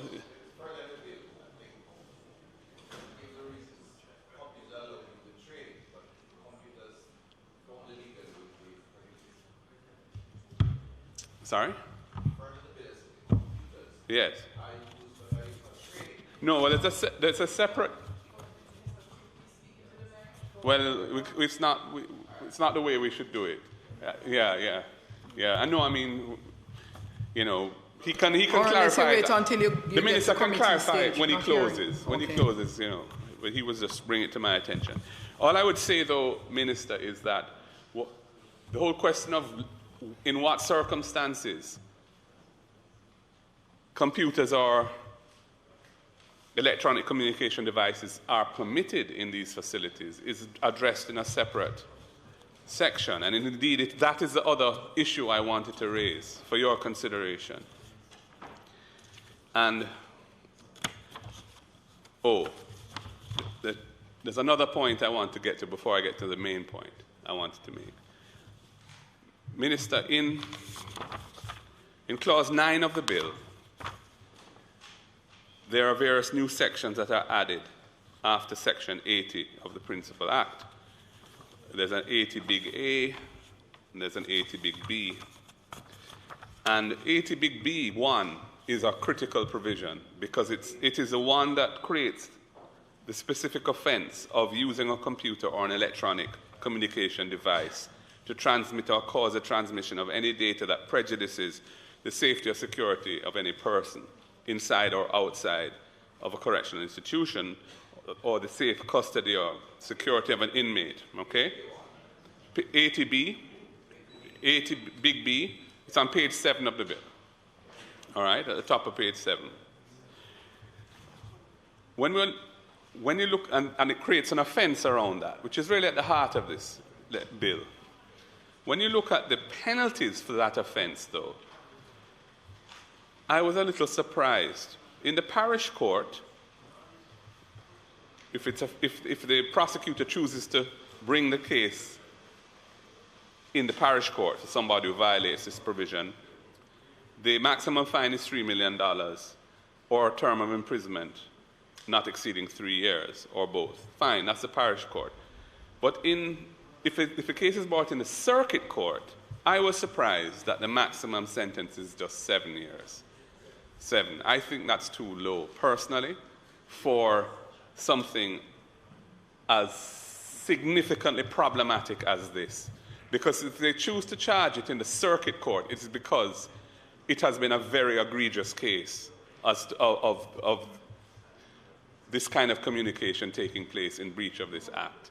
And I don't think 7 years is sufficient. And there are other provisions in the act which have up to 15 years imprisonment. For example, in the 80A, which is the immediately preceding provision, creates in the circuit court a liability to imprisonment for up to 15 years. I don't know why 80B limits it to 7 years. And it spits out first offense or subsequent offenses. But the truth is that I don't think the first offense should be treated in such a delicate way, because where somebody has, for example, put a hit on somebody using their cell phone in this provision, you may never have another opportunity to hold them accountable for this. So I think 7 years is inadequate, personally, for this. Yeah. And Minister, I have my biggest point, though, is coming. Yeah. And it relates to Clause 12 of the bill. And Clause 12 is amending the rules, the Correctional Institution Adult Correctional Center Rules 1991. And this is where the exception is made to the prohibition, which says nobody should have or use, no inmate should have or use computers or electronic communication devices. Obviously, there would need to be an exception to that, because you have rehabilitation programs, etc., where people need to have access to it. And so this is where that feeds in now. And it says, the new rule 129.1 says, subject to paragraph 2, no inmate shall have access to or use or possession of any prohibited article, which includes computers and electronic communication devices. And then subsection 2 says, the commissioner, which is the Commissioner of Corrections, may authorize any inmate or class of inmate to access, use, or be in possession of any prohibited article or class of prohibited article. My problem with that is how open-ended it is, because the potential is there for that to be used in a way which defeats the purpose of the legislation. And I would have wanted to add some words to make it clear that that would be subject, any such authorization by the Commissioner should be subject to such conditions and restrictions as the Commissioner considers necessary to prevent the use thereof to commit any offense or to create a security risk within or outside a correctional facility. I think it's important that some words be added there, and it does not be left so open-ended that it's up to the Commissioner as to what circumstances the exception can be granted and authorized, and without a signal that in doing so, these issues must be forefront in his or her mind, that it must not allow this to be used in a way that would involve the commission of an offense or creating a security risk, whether within the prison or outside. So those are my comments, Minister, on the bill. It has my full support, and all I'm trying to do is to make sure it goes as far as it needs to go, because we're all at one on the need to address this issue effectively. Thank you, Madam.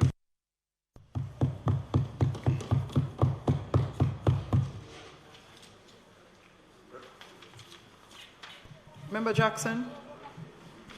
Madam Speaker, I wish to give my support to the Amendment Act before us.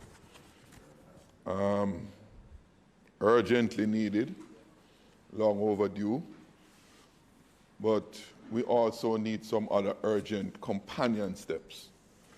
Essentially, what this bill is seeking to do is to restrict, curtail the use of cell phones and other electronic devices while being incarcerated to commit offenses outside. And as was said by the leader of opposition, and others may have said it otherwise, many crimes are being committed, directed, almost supervised by persons who are convicted, being held in custody. Now, I've said it before, I'm going to repeat it. We can't give confidence to the public or expect to give confidence to the public that we're serious about dealing with crime and violence when those who we have already caught, we can't protect the public from them. You're looking for some outside there that you can't find. You look at the clear-up rate in the police stats. It's relatively low. So a lot of criminal acts are being committed and they don't even have a clue who are committing those acts. Now you catch the person, you have them in your care, and you can't control what they do. So yes, this is good. But while they are there, we, the state, must take sufficient steps to prevent these devices from getting in. Because this is to catch them after it has gone in, you know. It's not to prevent it from going in. I raised it elsewhere. The Prime Minister is aware of it. The Minister of National Security, the Commissioner of Police, the Chief of Staff. I've raised it in those places where I've met with all those persons. It continues to remain a problem unabated. It cannot be beyond us as a state that we can't institute measures. I am told on one, when I talk to the Commissioner of Police, it is the Correctional Department. Right? And the Correctional Department will give you some eloquent explanation, but at the end of the eloquency, the problem remains unabated. So as far as I'm concerned, the eloquence don't mean anything to me. In fact, it lacks eloquence if it has no effect. So I want to use this opportunity, Prime Minister, Minister of National Security, in much greater speed than we used to bring this here. We cause those things to cease. Lock them up in some special cell up at JDF. You need an act to be amended to allow you to do that. Bring it here. We'll come at midnight and change the law.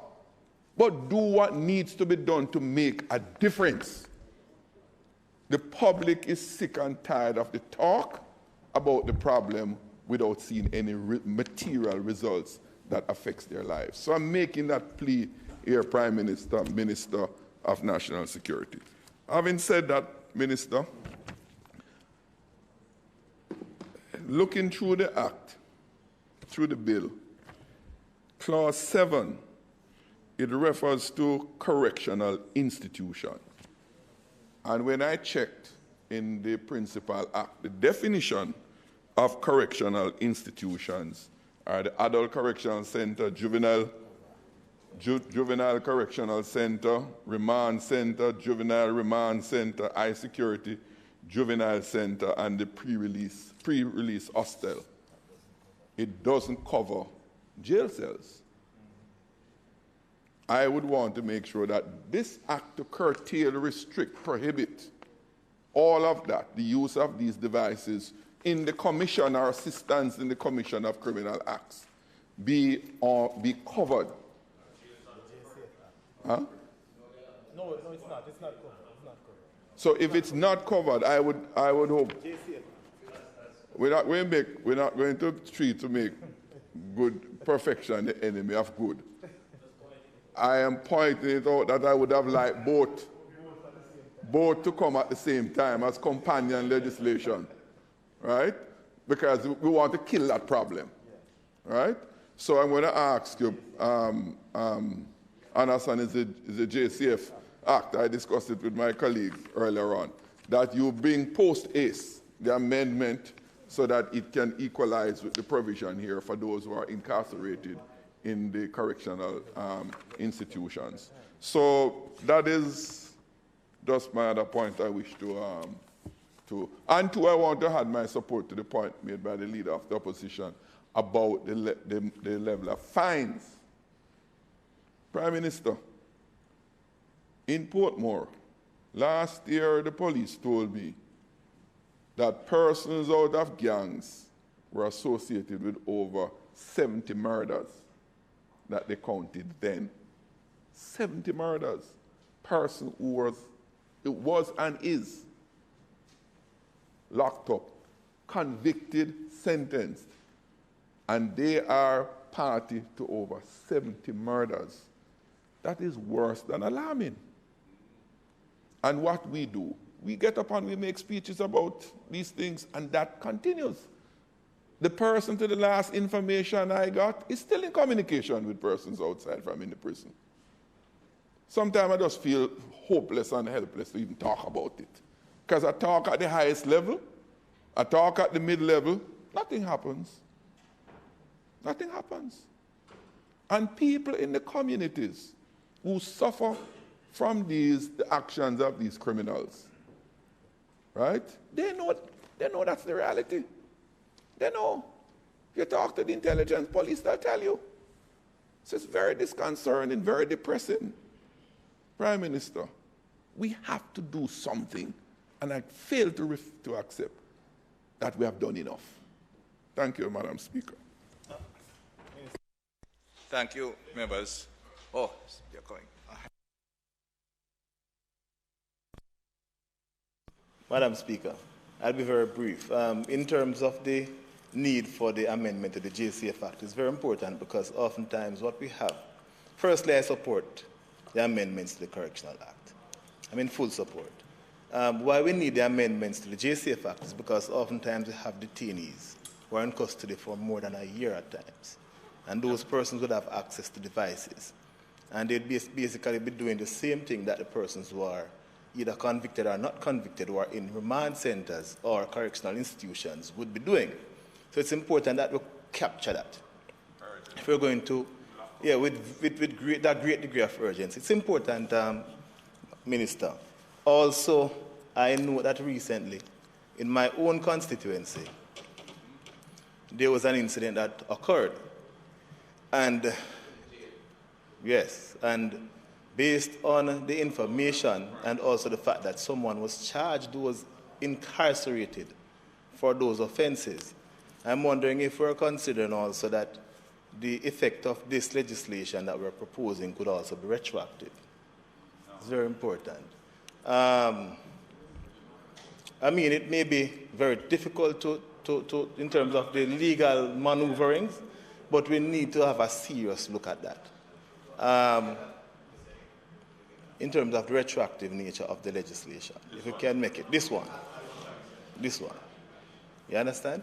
But all in all, I'm in support of it. I think it's very important that we have this type of bill that is speedily passed through the House, because I believe this is a very important step in curbing the incidence of crime and violence. I believe also, Minister, that when you look at the fact that the devices themselves don't just miraculously appear in the cells. They don't teleport themselves into the cells. And so we need to look at ways and means of strengthening the security mechanisms that are at the correctional institutions and at the detention facilities, the police stations, to prevent the flow of these devices into the hands of the persons who are detained and the inmates. It's important that we have a serious look at this, because I believe many persons across Jamaica could tell you that they're of the view that a vast majority of the incidents of crime that are perpetrated outside, in Jamaica, happen from inside or behind the prison walls. And so I support it fully. And I urge you to look at the JCF Act and see how soon we can do something about that. And certainly when that comes to Parliament, I'll also support whatever amendments are made, because the safety and security of Jamaica is all of our concerns. Thank you. Madam Speaker, let me thank the members for the support. Just quick comments on it. One, it's a very short piece of legislation, but very important. And it indicates an amendment to the existing Correctional Act, because while that act requires major changes, we thought it important to bring this amendment to view the situation as critical, and then we are moving quickly. We brought this before we moved to the full amendment to the Corrections Act. And just a few things for the member. First, the monetary penalties can be amended by affirmative resolution from the minister, which we will seek to do where constant necessary. We would have to amend the act to bring right. Agreed, and we could look at that because that is an addition to what they are in prison. Remember, it will not be allowed to run consecutively.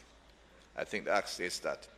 In addition to that, just to point out, as indicated earlier, that Section 80A deals with the issue of the computer and its use.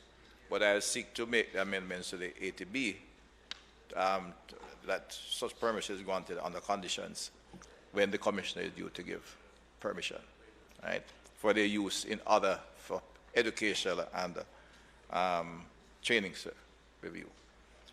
The question of the lockups, it's a challenge. I want the member to agree, but it has not been as, it is a challenge, but most of the criminals who are detained for a period of time end up in the correctional centers. And the challenge from the jail cells are not as bad, but we certainly will ensure that we have the required regulations. Just to say that in a very recent case, the particular individual, because once they are detained for some time, they leave the court. Most of them are detained in the correctional institutions. And the time they spend in the jails, in the lockups are very limited. And we have not had as big a challenge. In fact, we had one case, a classical case, I wouldn't go to the name, that was just detained in a lockup for well over a year and was prevented from making communication with his team, with his fellow gangsters. In fact, they allowed the case to be pursued, I'd say, successfully.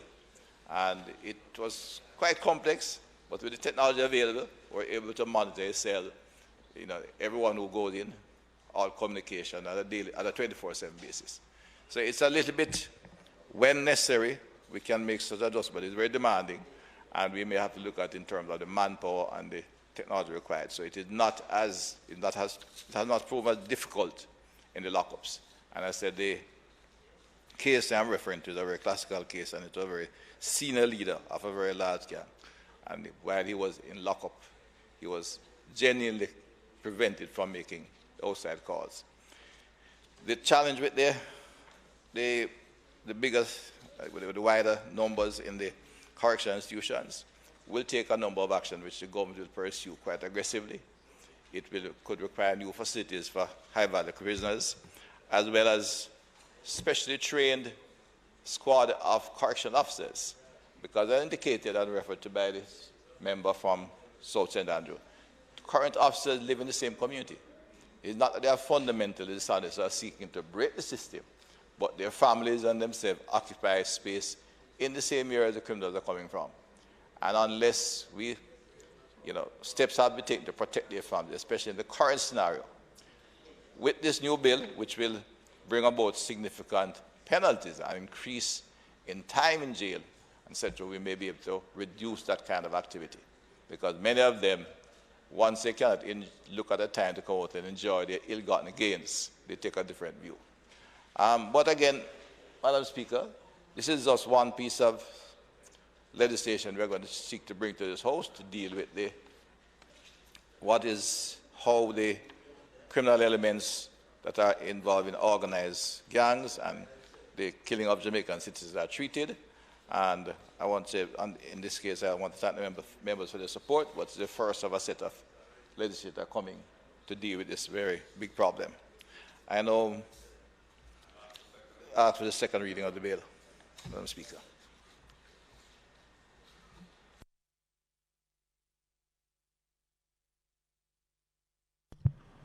The question is that the bill be read a second time.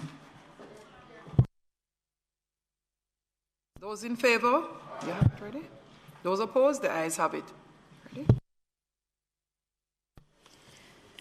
A bill entitled An Act to Amend the Corrections Act be now read a second time.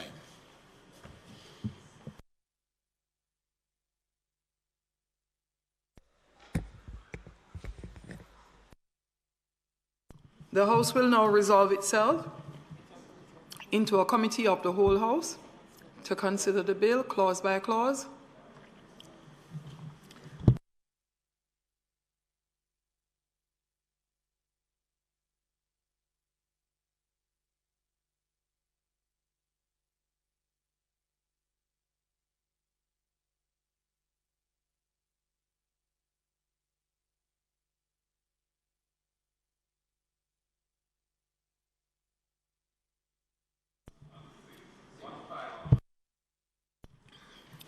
Minister? Minister, would you please be so Clause kind 1 as to move 5. Put clause 1 to 5. We now put clauses 1 through to 5. Those in favor? Aye. Those against? The ayes have it. Clause 6. I just have a comment, which is the way in which the new paragraph H is worded, which would carve out the computers and electronic communication devices from the definition of a major correctional center offense. And I just think that that might not be the right way to go, because if you were to include them within the definition of a major correctional center offense, it means that subsection 1 of section 35 would apply. And subsection 1 of section 35 provides a series of alternative punishments for major correctional center offenses, which in some circumstances it could be advantageous to the institution to be able to treat with the matter in a disciplinary way under 35 rather than having to prosecute in court, depending on the seriousness of the particular offense, the circumstances, and so on. Which is why I think it would be advantageous not to have the words in H after the word prohibited article. The word, delete the rest of it, where it says other than a computer and electronic communication device. Because if you end it at prohibited article, then you would open up the possibility of using 35(1) of the Principal Act. Section 8, you are suggesting unauthorized. Yes.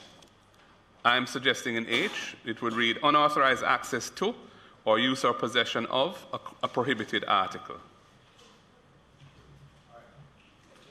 Drafters are suggesting that they would treat the computers, etc., under 80A as they go down because of the. Yeah. While this one allows them to be used. I think the penalties under this section, I gather, was weak, and it would be separating the computers and other electronic communication device away from this moved out this section. 80A creates the criminal offense of having it, and the penalties are there and so on. We can discuss that, but I'm saying that it may be useful to leave it, to have it, not to have it. Have the disciplinary action being possible under 35(1), because in some circumstances it may be easier to deal with it. You know, there are various things that can be done. You can suspend and postpone any privileges for up to 90 days. You can forfeit remission of any period not exceeding 90 days. For example, there are disciplinary actions that can be taken, which if you don't take those words out that I'm suggesting be removed, you can't use back. What it really means is that whenever the computer or such a matter, it's a criminal act, there is no other. You can't treat with it in a disciplinary way at all, and that may not always be useful to not have that. I can see, but what I'll give it some thought is that it would leave a loophole, really. Okay, not necessarily if you go this route. It would always be open to the authorities to charge a person and prosecute them in court. That under 80A or whichever provision, because it's not just 80A, there's also 80B and so on. Yeah. But it would give the people in charge an additional option in a case. The loopholes, I think the drafts are sensitive to the current government's concern that many of the sentencing now, there's all the tendency to use a lighter sentencing or no charge, or as a bill which you brought to the House, the Criminal Justice Administration Act, oftentimes is seen as almost used as a loophole. Well, it is why we're disposing of so many cases in court quickly, and why many prosecutions, if they went to trial, they would never succeed because the evidence would probably be tampered with or witnesses would be killed. So that's a whole different question. But what this allows you to do is the commissioner can treat it in a disciplinary manner, or the person can be prosecuted. If you deal with it the way it's currently worded, you can't treat it with it as a disciplinary matter. It cannot be treated as a disciplinary manner at all. Yeah. Let me see it. So if that's what you want, that means you have to prosecute in court. You're going to have the evidence at the standard to successfully prosecute the case in court. That may not always be the case. Well, ask for a 5-minute break, suspension. Okay. We'll look at this clause and the clause. Yes. The clause other 8B. one. 80B. Sorry? 80B. 80B, the sentence. Yeah. The conviction sentence in the circuit court, which I think is too low. No, you were looking at 80B on page 7. It's subsection 2B. Okay. Which said 7 years. And 7 years is the maximum. And then 12 and 12. 12. That's right. The 12B. The new 129. 12B. Correct. 2. Correct. 12B2. Correct. Okay. Yeah. So you want a 5-minute break? Yeah. Sure. So we can get CP to the drafting. Okay, Madam Speaker, we'll ask for. So you're amending clause 6? Yeah, amending clause, short amendments, clause 6, 80B and 12. Yes. 80B is in clause 9 and 80B is clause 9. Yeah, and the other one is in clause 12. So there are 3 sections. But I think the minister is asking for 5-minute suspension. One word here and there. All right. So, Minister, are there any amendments to clause 7? No, he wants to suspend the debate for 5 minutes so they can look at the issue. We just make the amendments and now. then we can come back to it, and we can do something else in the meantime. So we'll move for suspension of the sitting for 5 minutes approximately? Of the debate. Or? Of the debate, not the sitting, the debate. The debate. Yeah. No, we're not doing anything else. The sitting wouldn't that mean we'd all have to go outside? Suspend the sitting of the committee. Okay. Suspend the sitting. Of the committee? Yeah, of the committee. Oh, I thought you meant of the House. Let me finish. So, Minister, we will suspend committee and go back to the House. Yeah. We will continue the process of work to just allow us to move with other business. Yeah. Marshall? Yeah, could do that. Okay. I do report progress and seek leave of the House to sit again. Those in favor? Aye. Those against? The ayes have it.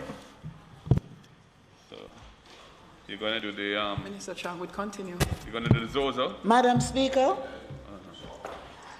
I now move for the suspension of the standing orders to enable me to take the motion notice of which I gave earlier. And that is in relation to the Protected Disclosure Act, the Review Committee virtual meeting. Those in favor?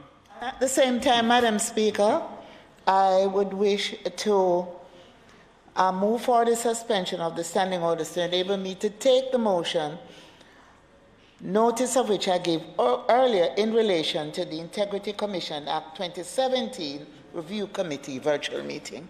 Thank you very much. The question is that the standing orders be suspended to enable Minister to take the motions, notice of which she gave earlier. Those in favor? Aye. Those against? The ayes have it. Madam Speaker, on the motion on the Protective Disclosure Act and the Integrity Commission Act, I wish to conclude the debate and to ask that it be approved. The question is that both motions be approved. That both motions, notice of which the minister gave earlier, be approved. Those in favour? Aye. Those against? The ayes have it. I think it could do the zones. Back to Minister Chang. Mike. United Nations Security Council resolution, which is pretty routine to meet our international obligation, Madam Speaker. We have the House has before the United Nations Security Council resolution implementation, Democratic People's Republic of Korea sanction regime, Regulation 2021, hereinafter referred to as DPRK Regulation, Section 3 of the United Nations Security Council Resolution Implementation Act, or UN Act for short, empowers the Minister responsible for Foreign Affairs to make regulations. The DPRK regulations were approved in the Senate with the full support of the opposition on November 19, 2021. Retained in the House on November 23, 2021.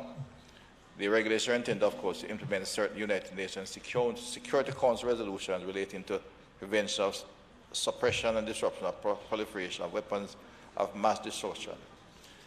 Critically, these resolutions are create a necessary framework as it relates to the financing of weapons of mass destruction by the Democratic People's Republic of Korea, DPRK, and a form of part of a global response to terrorism and other threats to international peace and security.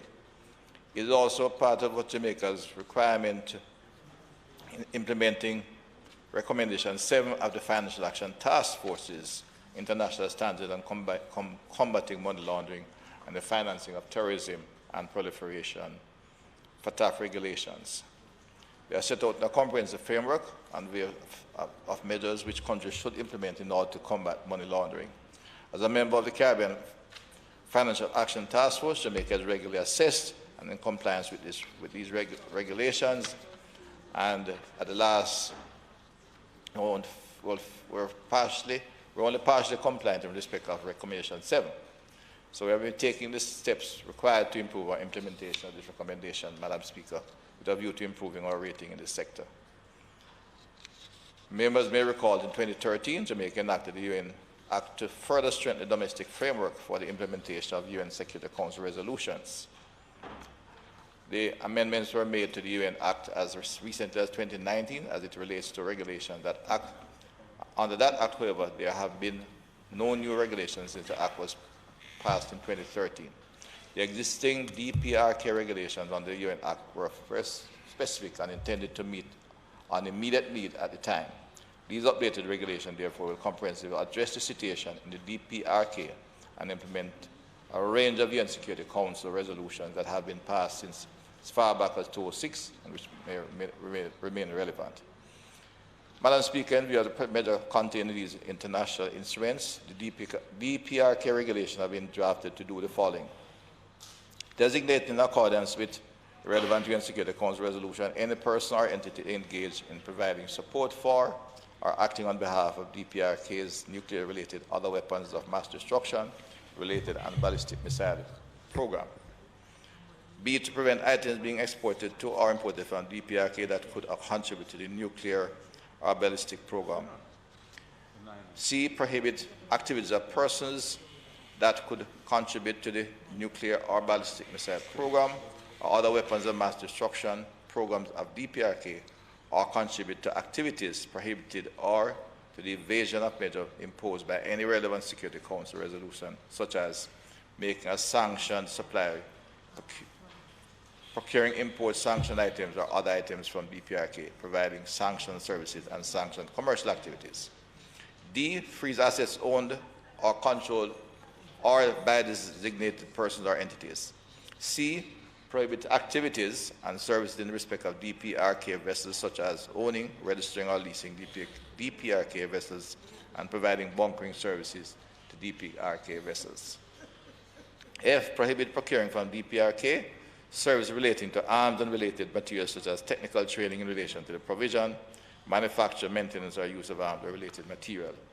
And G, empower the minister to grant permits to carry out prohibited activities and services where the minister has been satisfied that all the operational and legal requirements have been met. Madam Speaker, it is important to note that the sanction regime being established by the regulation is only in relation to dealing with DPRK and associated entities. Jamaica has traditionally played its part in the maintenance of international peace and security.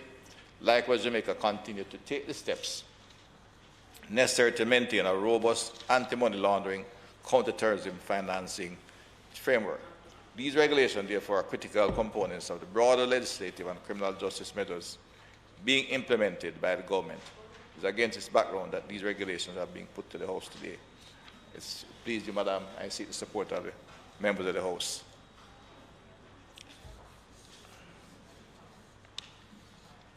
For the approval of the resolution. Madam Deputy Speaker, we have no objection and support the proposed motion. Minister. Those in favour? Those opposed? The ayes have it. Minister, do you have amendments ready, or would we want to continue with the ZOZO and give sufficient time to get back to the amendments? Yeah, we could do that. I think the members are almost ready. But the ZOZO is pretty, it has 40 attempts, Madam Speaker. It's almost a routine activity now. Let me get my...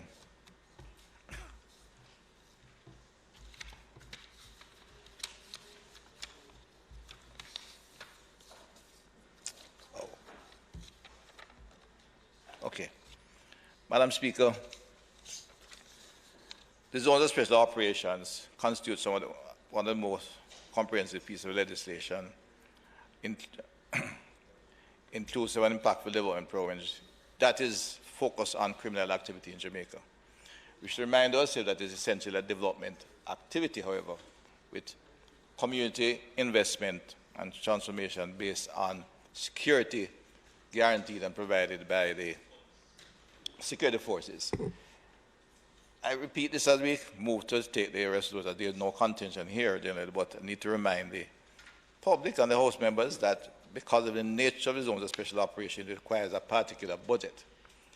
As we look towards other legislation to use legislative measures without the transformative component, where necessary, that will be done. But the zones of special operation is a special piece of legislation designed to provide, as I said, based on the safety in the community as we develop the community. The clear hold and build policy is a fundamental feature of this legislation. And that's why it was brought into operation, but is confined to a number of critical areas. And as we move on and is able to increase the border support, we intend to extend it to all the volatile communities across Jamaica. It should also be borne in mind, Mr. Speaker, and I remind the members of the House that the government has a number of programs which will be reaching out to the wider society. It's a national poverty relief program designed to reach the disenfranchised and the poor members of the volatile communities. The Prime Minister has indicated he'll be bringing to the countries very early the report of the commission that looked at our education system, which is designed to bring about important changes in how we treat all our children from 0 to 18. And we'll reach into these inner city communities where we have significant challenges in terms of the quality of service given to students, the quality of public health in these areas, as well as the Violence Prevention Commission, which is coming with this report pretty soon. So the zones, in fact, is really not as a precursor, but an associate piece of legislation brought to the fore, where we have focused on the highly volatile communities. And the programs alluded to in these, which could become national programs, are intensified in them. So we intend that the secure foundation to ensure we bring about improvement in the infrastructure, which the Jamaica Social Investment has done very successfully over many years, and at the same time, now focus on bringing the social transformative impact in these communities. Certainly would like to take it to all the other communities, but it has to, we have to move deliberately in these areas, it is the criminal activity, especially in these communities, did not come on us overnight. And there are many reasons we can go to as we analyze the pathology, and no point in casting blame here or there, but the fact is we have a number of communities which have developed into centers of criminal activity. They are located in the particular zones in a way. I refer to the southern crescent from the central and south Clarendon through the corporate area into western St. Thomas and out in the tri-parish area of the west, the areas that could be characterized as the areas that have been abandoned by where the sugar industry has failed, or areas of urban areas which have gone to urban decay. And the reasons I said could be many. It's not intended to debate those this evening, but that's the fact of life we have. And the idea is that the Ministry of National Security plays a leading role in establishing public safety in these areas to initiate development programs as such in the zones. So, acting on the advice of the National Security Council and in accordance with the Law Reform Zones of Special Operation, Special Security and Community Development Measures Act, and according to Section 5 of the Act, which guides that the Prime Minister and Council, after consultation with the Joint Command, may by order subject to affirmative resolution of the House of Representatives, extend the period referred to in Section 4.3, the Denham Town, Mount Salem, Greenwich Town, August Town, and Norwood Zones of Special Operations, Special Security and Community Development Measures to be extended to for a further period of 60 days. The Ministry papers have been distributed to all the members for review, and I could say on a close note, I think the imposition of the Norwood zone literally locked down criminal activity in the area around it. And that is the intention of this kind of activity. It's still at the level of the clear, but they will move into this next phase very soon. Other areas like Denham Town and Mount Salem are in the build phase, and Mount Salem is getting, at a point where we can begin to look at actually moving on to normal policing and security measures there. The other zones are still in the clear and hold, in particular August Town and Greenwich Town is more a hold situation, which the other activities, build phase, being initiated at this point in time.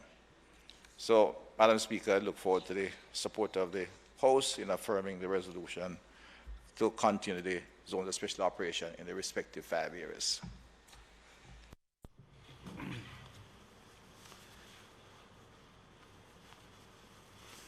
Madam Deputy Speaker, we on this side have consistently supported the extensions to the zones when requested by the Minister.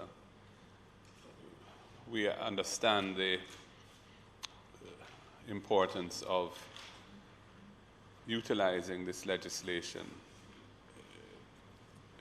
in ways which can achieve long-term benefits for the communities involved.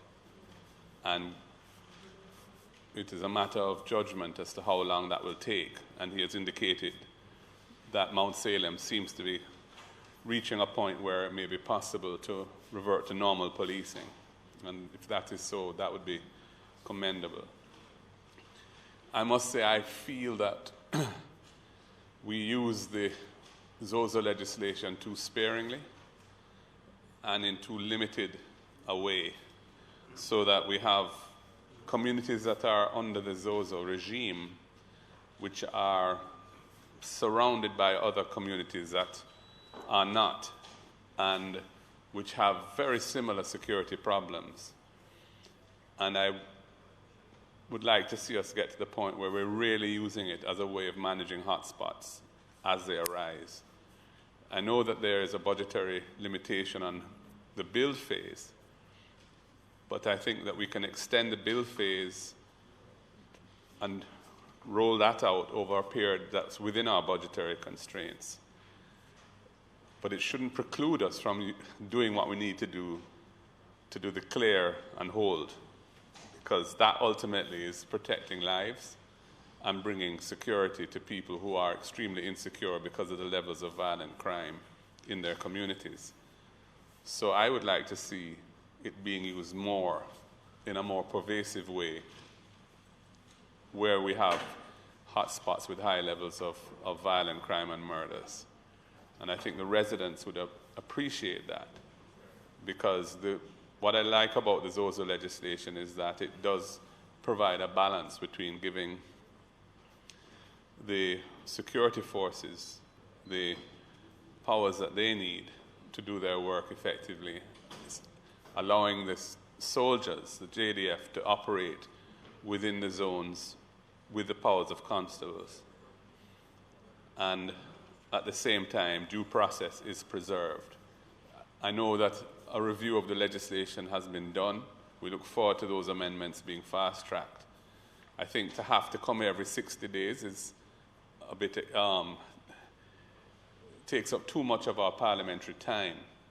And we know that these problems are not going to be resolved. Experience has shown that these problems are not resolved within 60 days. So I think we could go, I hope that one of the recommendations is that we have a longer period before we have to do it. Yes. But, yeah, that would make sense. And so we support the resolutions, and we look forward to the zone of special operations really coming into its own as a primary methodology for addressing intensely disturbed communities with high levels of crime and violence. We have 2 in St. James. We have 3, I think, in the corporate area currently. Is that right? Yeah. But we know that there are many communities in and around those that are experiencing high levels of turmoil and gun violence and so on, and need this kind of attention. So I would like to see the strategy adjusted so that it could become a more effective tool in trying to keep things under control. In terms of budgetary constraints, we just would have to time the rollout of those to fit within our overall fiscal rules and so on. But I support these resolutions, Madam Deputy Speaker. Thank you, I support member for South St. Andrew. Just brief comments were asked for the affirmative resolution approval. Madam Speaker, 1, we did the review of the zone of special operation, and we'll bring it to the House very soon. There has been the policies putting their things together, and we'll get it here early in the new year, before we get in January, quite frankly, so we can move. And one of the amendments here is to ensure we can have a longer period for reporting.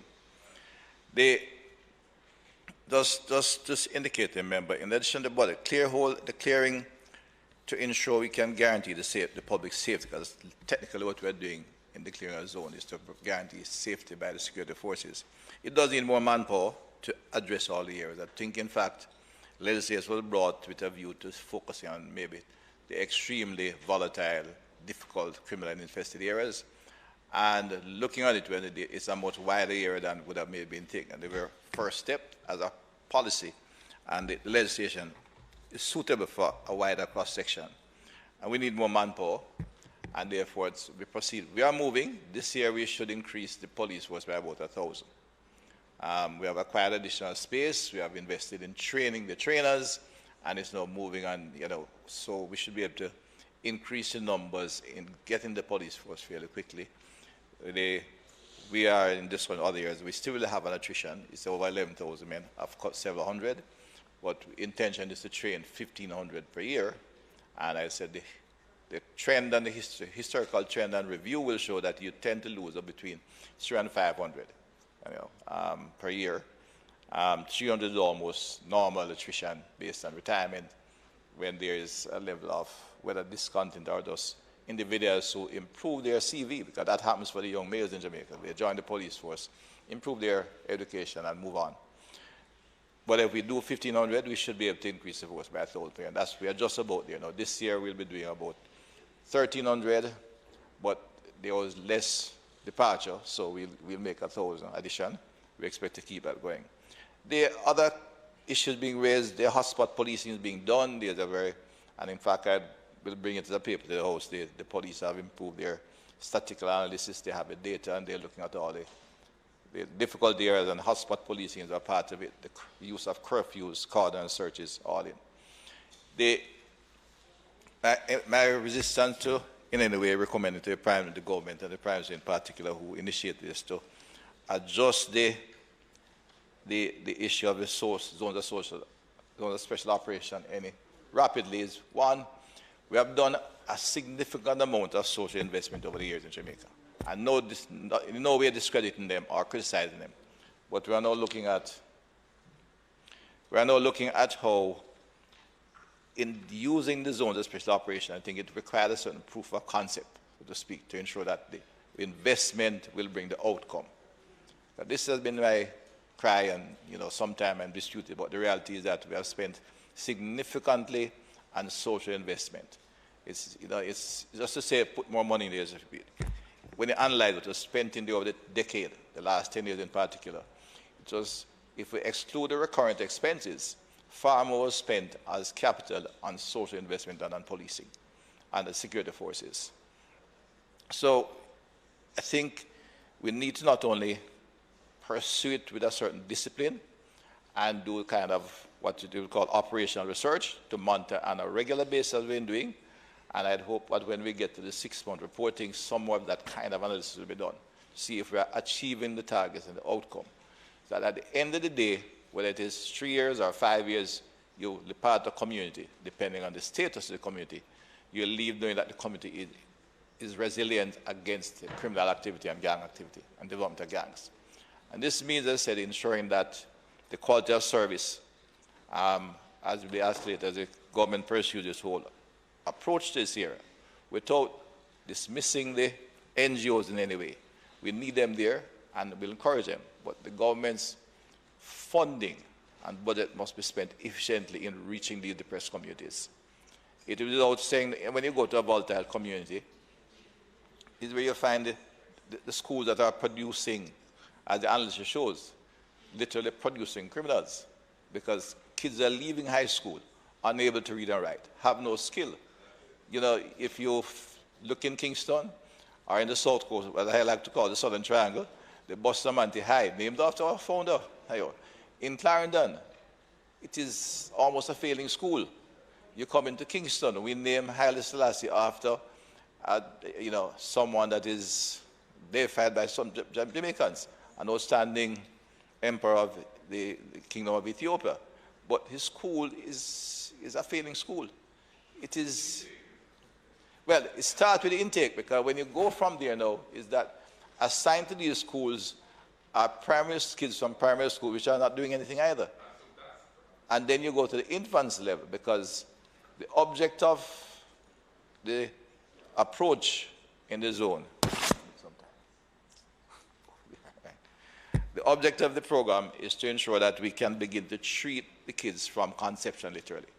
We have to find the single mothers that come into the public health clinics, and it's a very good gateway into the community, where single mothers, even once, will attend a clinic. And when you find a mother who has 3 kids, no job, living under tent somewhere under zinc sheets, that's the embryonic stage of the criminal.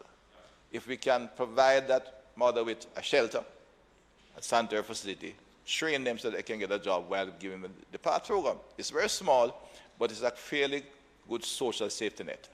I would give credit to ourselves, traverse many governments, both governments, and also get those kids on PATH and make sure they're healthy and have proper nutrition. Kids who suffer from malnutrition are likely to grow up with emotional problems. And if in that community we impose public safety, restore rather public safety, there's a good chance that that family will grow up in a normal way. That is the basis for successful social transformation. Anything else you do will not succeed if that nucleus remains. And that's why I'm saying to just allow for social intervention in a broad way. You can always get 50 parents who are struggling to come to a meeting and you write a good paper on how many you saw. But unless we get the data in the community, which is the other phase of this operation, and which we are now doing in zone, and we'll bring that data in addition to the various programs identified in the ministry paper, is the demographic data of the community. What's the population? Just initiated one of the zones when we could say the population is just over 10,000. The percentage of elderly is like 5%, 500 plus, so we know to look for people for the old age pension. but you have about 25% below 15, and that was about, it came about 1,500. We need to know everything about those 1,500 souls in that community if we are going to intervene effectively to break the development of the, the unhappy, disenchanthed young people who end up joining gangs, especially young males. We have to look at the curriculum to ensure that the young males who research have always showed they're not interested in school, not because they're not interested in learning, because current criminal activity we have, we'll know that you have young men who have been expelled from school, grade 9 or 10, told they cannot read and write, that they cannot speak English. We need to teach them in patois, and they are indisciplined, they are difficult to manage. And in 6 weeks, they speak perfect English in 3 dialects and scam $1 million from some professionals in North America. So it is not, so something must be wrong with the system we have. So the entire approach to the zones of special operation is to begin a definite, not only a transformation, but I said we have to prove the concept what we're doing. So the investment we make, the investment coming from countries which budget is still tight, but a necessary investment will get the result we want. And we can measure it, get the outcome. All right, so, no, they have not left. All right. I think they're wrapping up here to come back so we can, and that will not take long. But that, I think, is a very good opportunity just to outline where we're going, because I think there's oftentimes a misconception of what the government is seeking to do in terms of social investment. And it cannot be a knee-jerk reaction.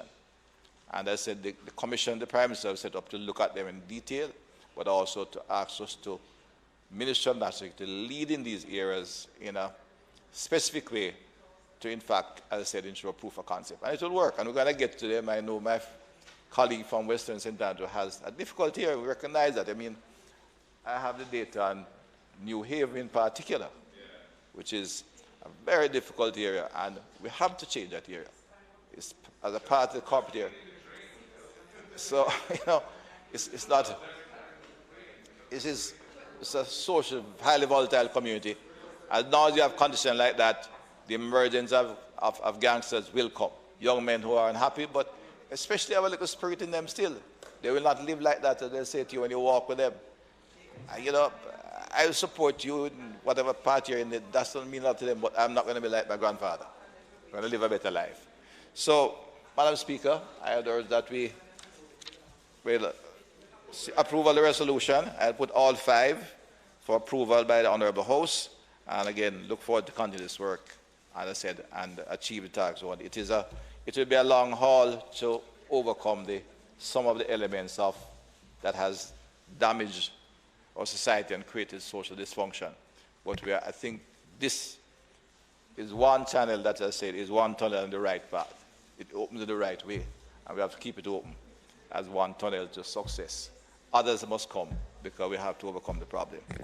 Thank you, Madam Speaker. Put the resolutions, all 5 resolutions, for approval.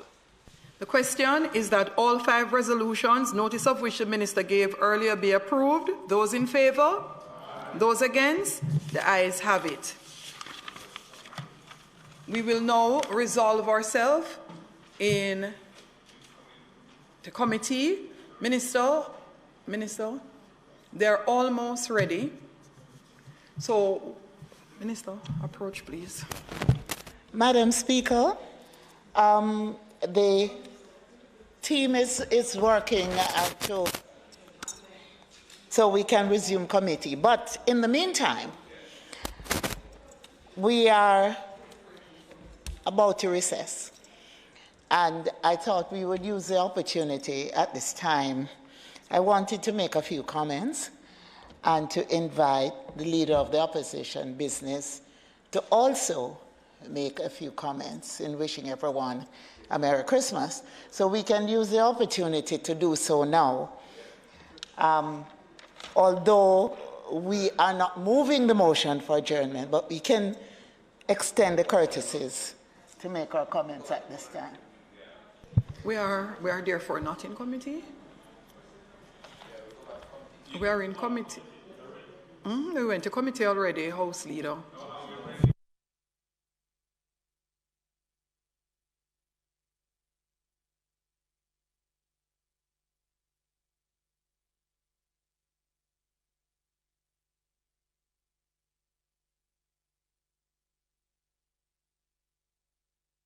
So, Madam Speaker,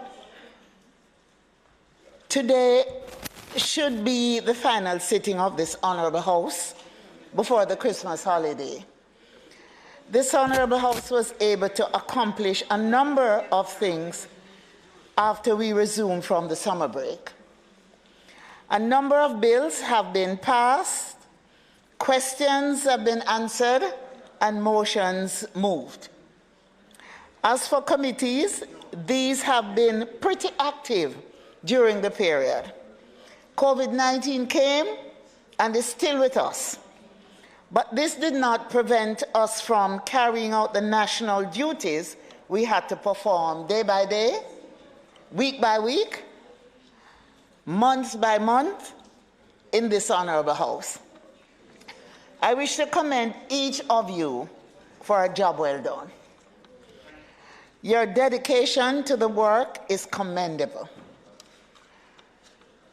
Madam Speaker and colleagues, it has been another rough year. Some of us have lost loved ones. It has been very, very difficult for many, and we have to thank God for life.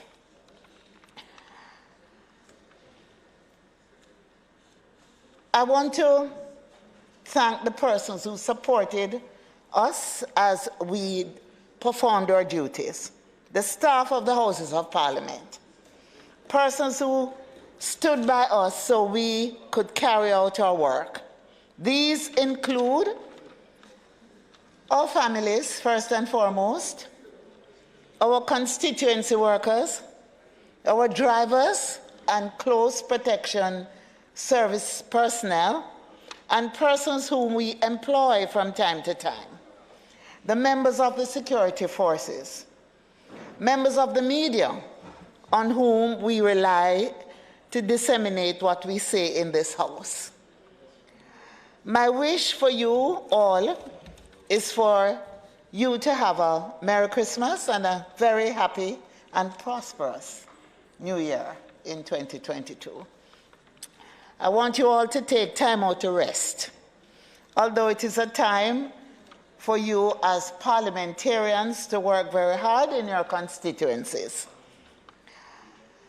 And to spend, I ask that you spend quality time with your family and your friends. And more than anything else, remember those in need, the less fortunate, the most vulnerable in our society. Do what you can to bring them some cheer at this time as you share with them.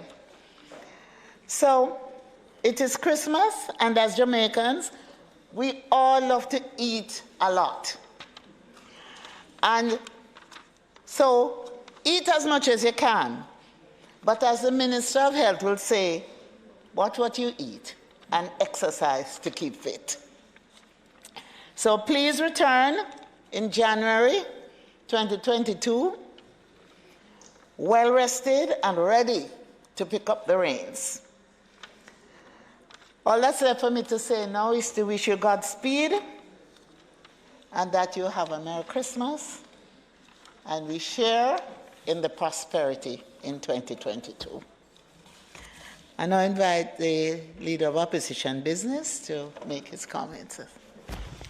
Thank you, Madam Speaker.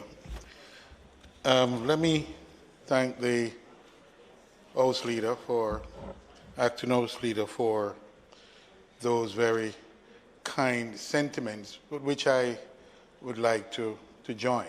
She has touched on all the bases, so to speak, and it really just leaves for me to not simply echo a number of what she has to say, but to make the following points. When we leave here tonight, for many of us, or all of us, I think, we begin to intensify our work elsewhere in our constituencies.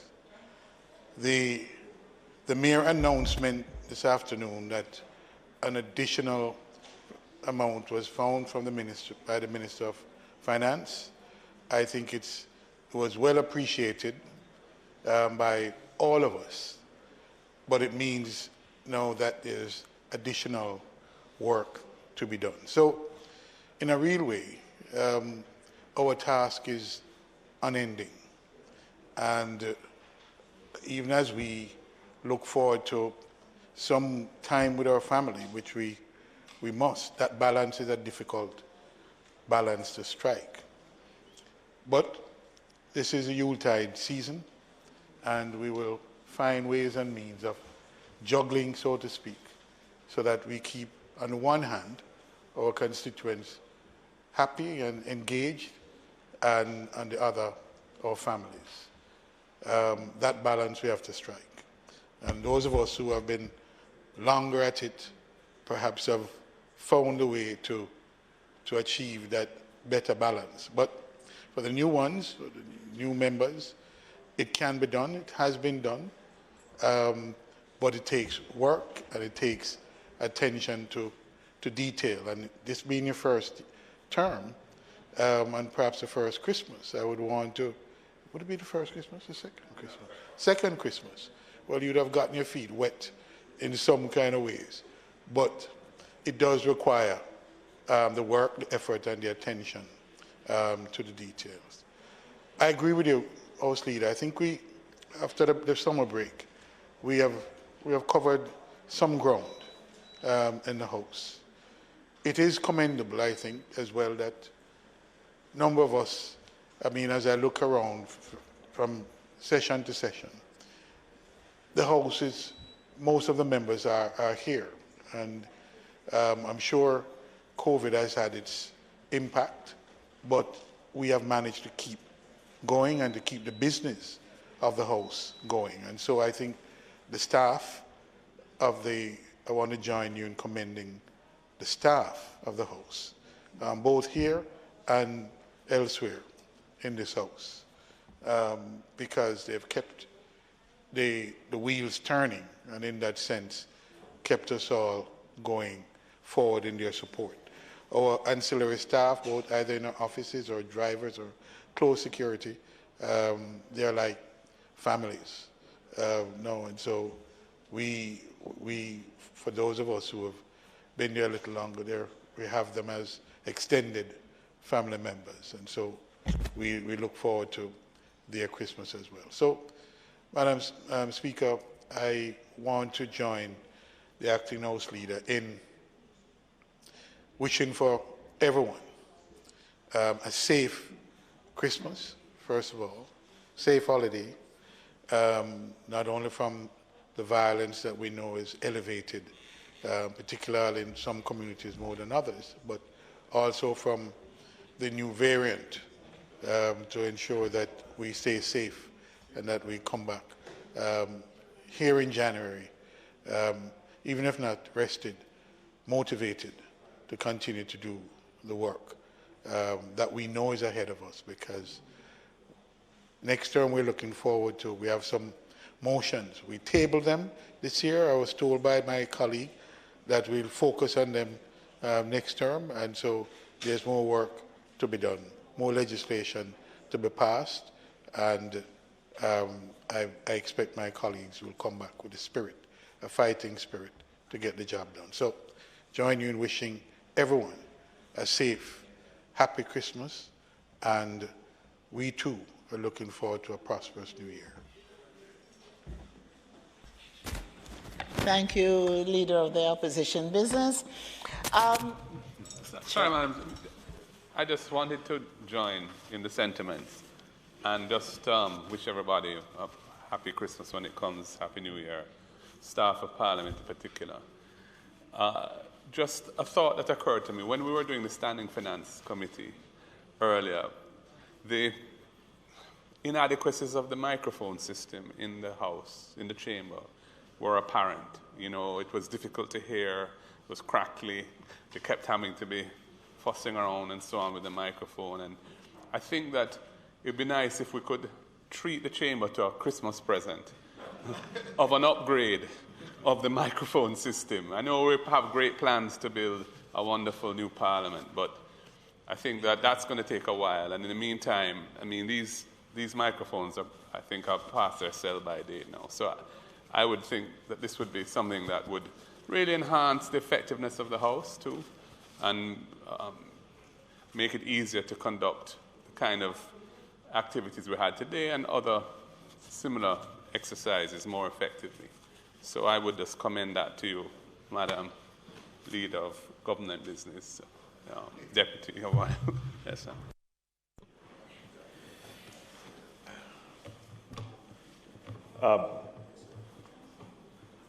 Madam Speaker, members, allow me to wish for all members of the House a Merry Christmas and a prosperous New Year.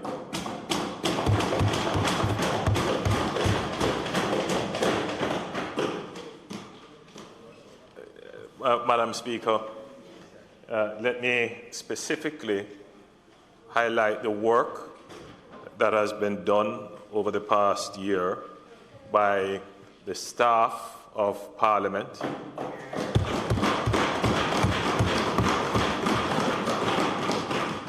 we are well aware, Madam Speaker, of the challenges that the staff here faces. I won't but mention the challenges that they face with the facility itself, but also with their remuneration, which we are very sympathetic and concerned with.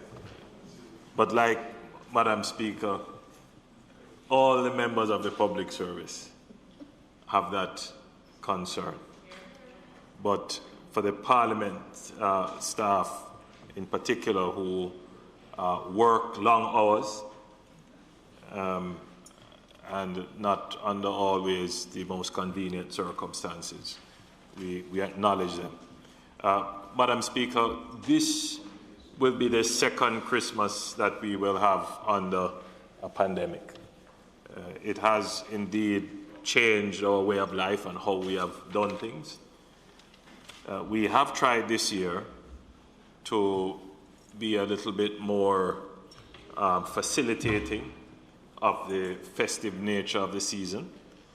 However, Madam Speaker, I still have a duty to remind persons that there is still the threat of the virus and the disease that it causes, and in particular now there is a new variant which is running, I don't want to say wild, but it is spreading widely in parts of Europe and in Southern Africa. We now know that it is in the region, and once it is in the region, it will be in Jamaica very soon, if it is not already here but undiscovered. So, Madam Speaker, I can only reinforce the call for personal responsibility and for each and every Jamaican to celebrate, but be mindful and be cautious. So again, Madam Speaker, colleagues, please have a wonderful season, a holy and a happy season, and a happy and prosperous 2022.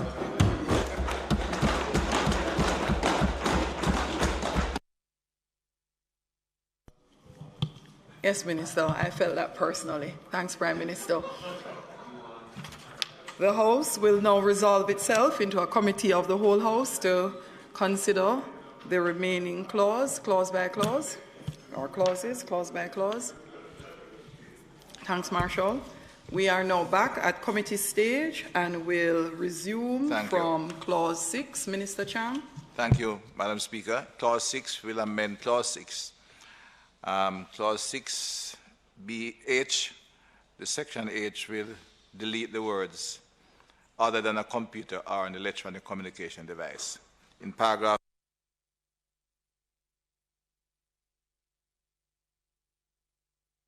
The mic went, Minister. All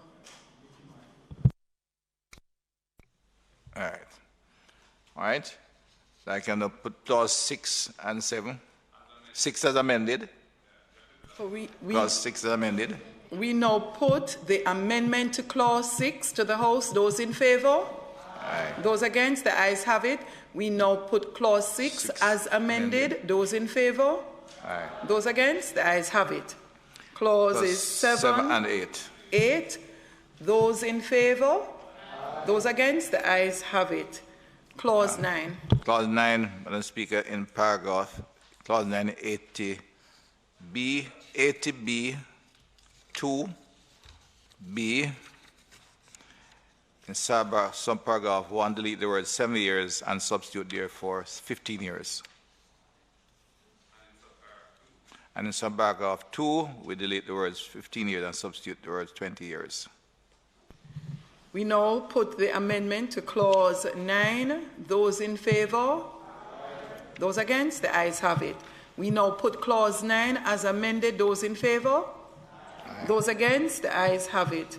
Clauses 10, 11. Those in favor? Aye. Those against? The ayes have it. Clause 12. Clause 12, 12B, 129(2 will read, insert immediately after the words class of prohibited article, the word subject to such conditions as the Commissioner considers necessary to prevent the use thereof to commit any offense or create any security risk, whether within or outside of the correctional institution.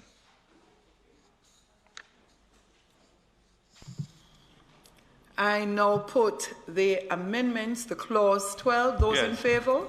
Madam Yes, just to make it absolutely clear that it's 129(2. It's 129(2. The sheet left 12, off the word 2, but it's 12B. Yeah, it's 129 with 2 in brackets. 129. Those words are inserted. Yeah, I mean, yeah. So noted. It should read, it's 129(2. So it should read paragraph B in the new rule 129, open quotes 2, close quote. Right. Or close bracket. Yeah. So that will be the amendment. So I now put to the House clause 12 as amended. Those in favor? Aye. Those against? The ayes have it. I now put the amended clause 12 to the House. Those in favor? Aye. Those against? The ayes have it. Clause 13. I now put clause 13 to the House. Those in favor? Aye. Those against? The ayes have it. I now put the title and enacting clause. Those in favor?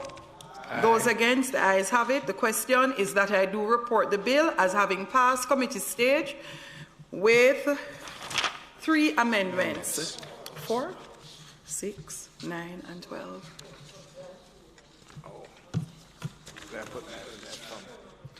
I now put the bill as having passed committee stage with 4 amendments. Those in favor? Aye. Those against? The ayes have it. Marshall? Be read a third time. Oh, you do. Move quickly, Marshall. I do report the bill as having passed committee stage without amendments, with 4 amendments, sorry. No, very time. Minister? Ask the bill be read a third time. All right. Those in favor? Those against? The ayes have it. Clark? A bill entitled An Act to Amend the Corrections Act read a third time and passed.